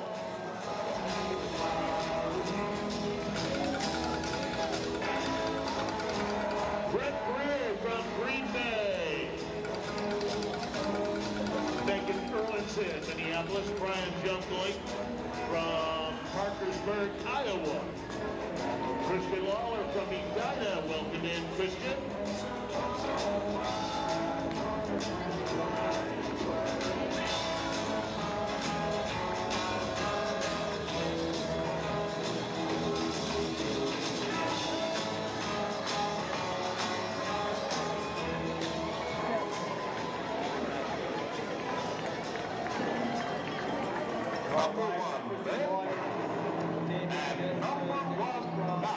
Cooper amongst Carlos Pena. Lions Bunny's in the money because he just got here from Twin Harbors. Way to go. Roseanne. All right, well, we are here at the William A. Irvin, where runners are finishing the full marathon here, and I'm actually pleased to be joined by two runners right here, this being Joe and Dan. Guys, thanks so much for joining me here. Yeah, thank you. Hey, thanks for having us. Of course. So this is a very special moment for you guys, I imagine. What was it like running in Grandma's Marathon here? I mean, the course is beautiful. We are glad the cloud cover came in like about halfway. It was getting a little warm. Yeah. And it's, I think in general, just good to be back, like racing and being competitive and, you know, feeling the energy of a big race. I think that was what everybody really enjoyed. Even, you know, we were a little worried about the start, but the organization ran everything the way I think everybody hoped, and we all had a really good race. It's been a great day. So what marathon have you guys ran? Have you ran Grandma's before? What marathon is this for you guys? This is number 2 for me only. So I did one back in 2019. Haven't done one since, but been training ever since. Like in the 30s. So, yeah, it's a weird sadistic hobby. Well, that's awesome. So what advice, you guys obviously, you made it through. What advice do you have for future runners here for Grandma? Yeah, for Grandma specifically. Don't go out too fast. Yeah, you'll regret it in the last half of the race. It's number 1. I actually think it's hillier. Everybody says it's rolling, but put the hill work in and make sure you get that done so you feel strong at the end. And as you guys are probably aware, last year's Grandma's Marathon was canceled. What was it like for you guys to just be part of the race experience here? Like I said, especially after last year's didn't happen at all. Yeah, I mean, there's been like a big buildup of competitiveness that we've wanted to, you know, display out here. And we like run for a club back in Chicago, and we got to do some like inter-squad races, but not quite the same as the energy of a big race. So I don't know, it got my, got me excited. Yeah, I think it was the first time in a long time I was losing sleep before going out there and trying to like compete. I think we were tired of competing against each other. Yeah. You did what you could during COVID, but I imagine everybody's out here thrilled to be running against other people. Well, guys, thanks so much for taking a couple minutes here. Congratulations on finishing the race. Safe travels back to Chicago here as well. Thank you. All right, thanks a lot. And we will be right back after the break.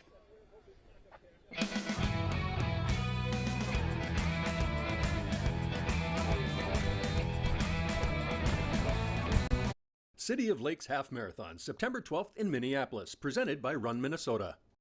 Your adventure starts here. css.edu/visit. Lake Superior College is nationally recognized for quality and affordability, offering over 90 programs including career, technical, and general studies for transfer. At LSC, you can start here, save thousands. Apply for free at lsc.edu. This is GMA3, what you need to know. GMA3. A third hour of Good Morning America in the afternoon. It's all about you. Lunchtime on ABC. TNC Flooring Solutions. Showroom now open in Hermantown. Call the Duluth Injury Lawyers, Peterson, Sage, Graves, Lehman, and Moe to get the compensation you deserve. Lake Superior College is nationally recognized for quality and affordability, offering over 90 programs including career, technical, and general studies for transfer. At LSC, you can start here, save thousands. Apply for free at lsc.edu.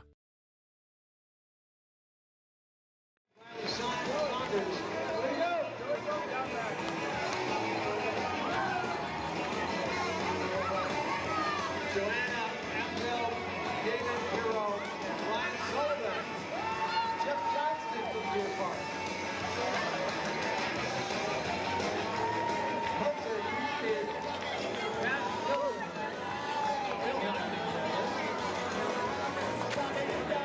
Jake Isner from Forwood, Texas. Bailey Fair from violin. Lester Halstead from Baldwin, Wisconsin. Good job. And Martha Cody Carla Rogan, Mark Shep.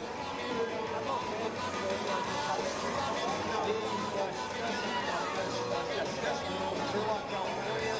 Corey Davidson. Sam Green. Linda Sear.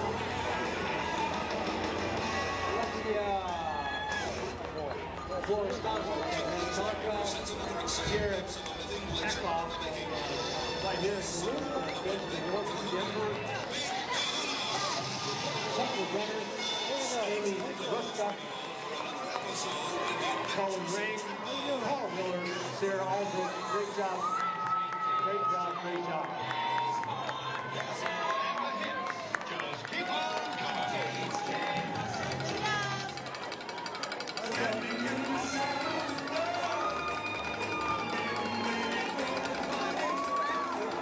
Welcome in, you guys. What a great job you've done. Susan Farano, Iowa City, Iowa. Rachel Zeitlaw, Milwaukee.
All right, welcome Mark Lauder, Jan Hassen, and Sissy of St. Paul, Dan Bromber.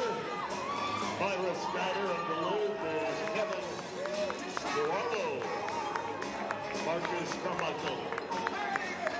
Scott Blake, Laura, hey Laura. Gretchen Page, River Falls. Christopher Ward. Jim Kyle. Kristen Dixlaw. Melanie Martin. Olivia Dukes from Apple Valley. Matt Dale, St. Paul. Bill Carthen, Madison. Jerry Rogers from Richmond. Eric Ferguson from Cottage Grove, Amy Colbert. And we have Tyler Wilson, Jamestown, North Dakota. Sarah Rogers coming in. From San Diego, Lynn March. Hi, Lynn. Hope you got a good time out there today. All right. Beth Nykerk. And on.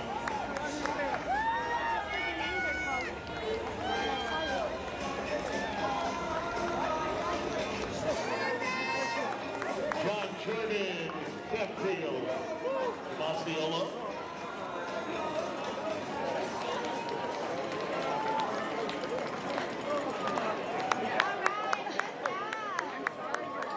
And a lot more runners can come here. Brian Clark from Laconia. Brad Steiner, Clement, Matt Baldwin. Chad Gleason. Jeff Buffett. Matt Milhouse from Waukesha. Gene Patno, Minneapolis. And and a cast of thousands more with the Cowsills. A little bit behind us here. Nice little ditty. Hold on. Victoria Gillum from Tampa, Florida. We have a very special guest with us today. This is Finley, the Bernedoodle. He is about 10 months old, and he's very excited to be at Grandma's. Finley, what are you thinking about the races today, buddy? Oh, he can hardly sit still. He's so excited. Yeah, Finley, what do you think? Oh, he doesn't even know where to go, what to do, but he told me earlier off camera that he is so excited to be at his first Grandma's Marathon, and he has loved seeing all the racers run by. He's tried to chase after them a couple times, but you know, they didn't let him go on the course. He didn't have his official bib with him, so maybe you'll see Finley on the course next year. He was really excited, so we might have to get some training in for the 2022 Grandma's Marathon, but I'll let him get back to his viewing now, but it's been a great turnout, and hopefully we'll see some more dogs along the end of the course here. So back to you guys.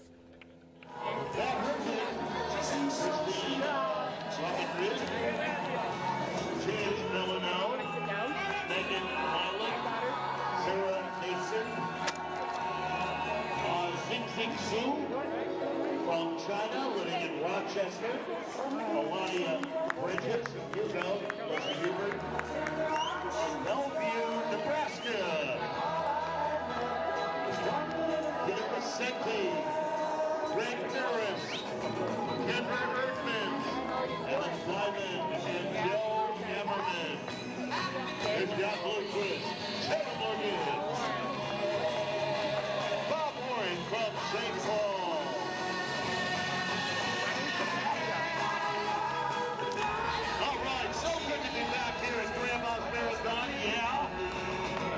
I think so. Eric Gustafson. After the defense, Gustafson. Fred, Stephanie Richmond, Amy Lecca, Blake Cecily from Chaska, Steve Yeska.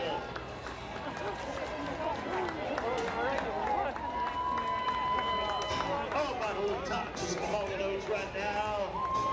After queuing up with some private eyes. That's what we were doing as we were looking in Mike Pinocchi's room last night. David Ryle, Allie Cool, Sean Gregory, trust me, nothing happened. Patricia Rapp, there's Katie Williams and Jason McCurdy. Oh, Grandma 45.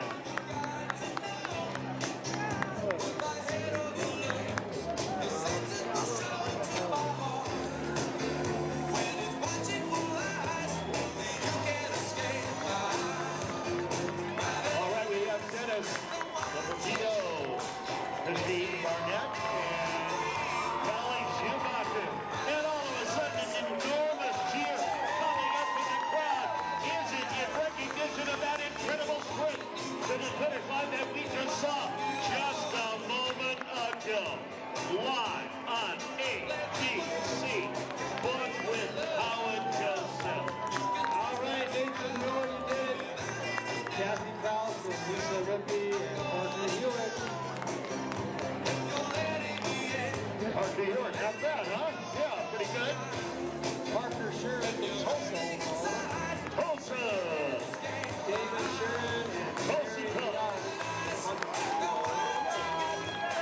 Ready for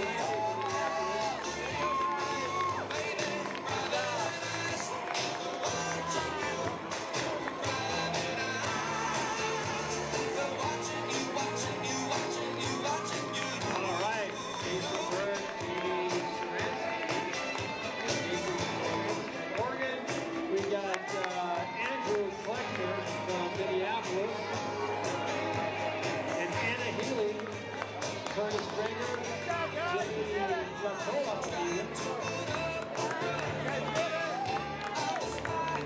Ann Cassie from Apple Valley, and then Tony Mills.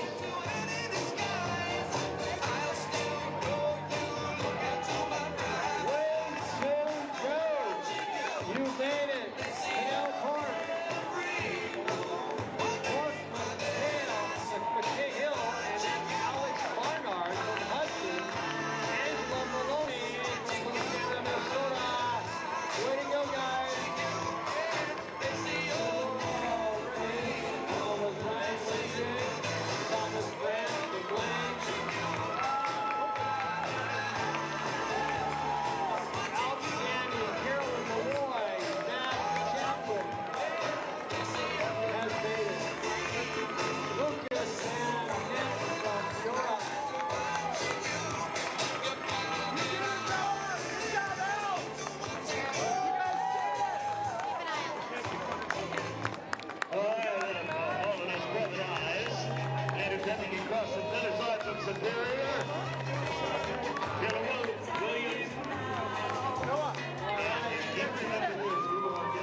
back to the finish line for what will be one final time as we wrap things up on our WDIO live stream of the 2021 Grandma's Marathon races. We'll start with the half marathon, all right? So that kicked off at 6 a.m. this morning, and then coming in first for the men's finisher was Mohammed Herezi of Philadelphia. Alicia, you talked to him. What do you remember about what he said? He said he felt like the course was kind of a breeze, no pun intended, with the breeze that he felt along there. He said it was really smooth, and he felt great at the end of all of it, which was fantastic to hear after doing it in just over an hour.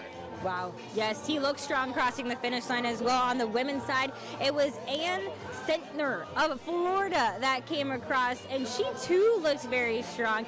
This is her first time doing Grandma's. We hope she'll be back because she was very fun to watch. Yeah, fantastic finish, especially for a first-timer. Definitely.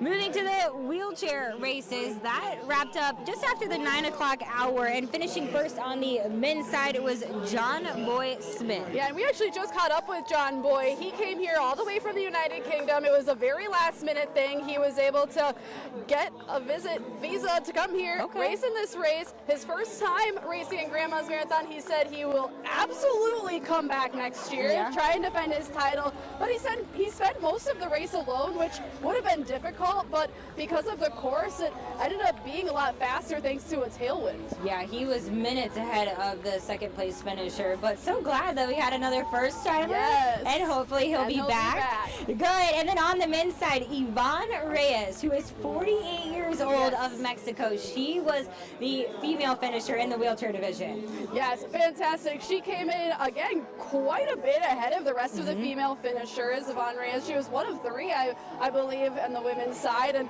again, pretty fantastic finish, and also I think a first-time winner for her. Glad she came. Unfortunately, she does not speak English, and her translator was not here, so I do speak Spanish, but probably not up to her level. All right, and then moving on to the full marathon, that's where we have Milton Rotich of Kenya. Yeah, he won his first Grandma's Marathon here with us, and kind of the story of the day, he was pretty far ahead of the rest. He was over a minute ahead of the next two and third place finishers. So great race for him. He didn't even seem tired at the end, which we know is not true. I know, he looked in great spirits, in great shape when he crossed the finish line, and we did chat with him a little bit after the race, especially about the pack, and he truly said he just ran his own race. And when we were talking with the other Americans that were running in the race, they too said it just was a downhill. They tried to catch him on the downhill, they couldn't, and then he just kept his pace, and that's what ultimately led to him finishing in first. And it was one of his first finishes as in a marathon, I should say, first place finishes in a while. So it feels really good to get that under his belt. And then finally, probably what we'll be talking about for a long while, Dakota Lindworm of Eagan, Minnesota finishes as the Grandma's Marathon full champion on the women's side. We did say since 1989, but actually that is a correction. Grandma's Marathon staff came up to me. It is 87, so 1987. Even more impressive. I know, the last time. 4 years to that. The last time that a female from Minnesota won that race. And it was extra special for her. We caught her right after she crossed the finish line. She had lost her mother last year, and she said she felt her cheering her on the whole race. I know. She also looked wonderful. Fantastic crossing the finish line. Finish. And obviously this probably feels like a little bit like a hometown race for her because she is so close to home. Yeah. She said it felt so great having the hometown, it felt like hometown fans.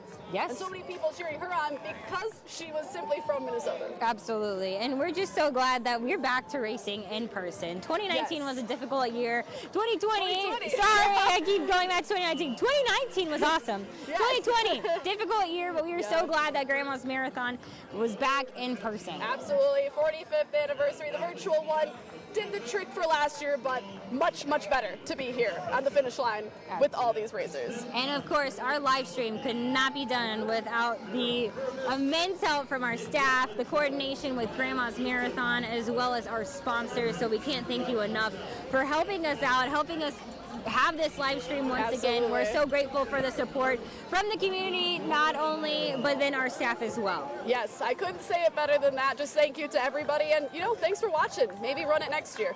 Yes, and with that, we're gonna go ahead and say goodbye from the finish line. I said this in 2019, but we will see you again next year. Wonderful job, everyone.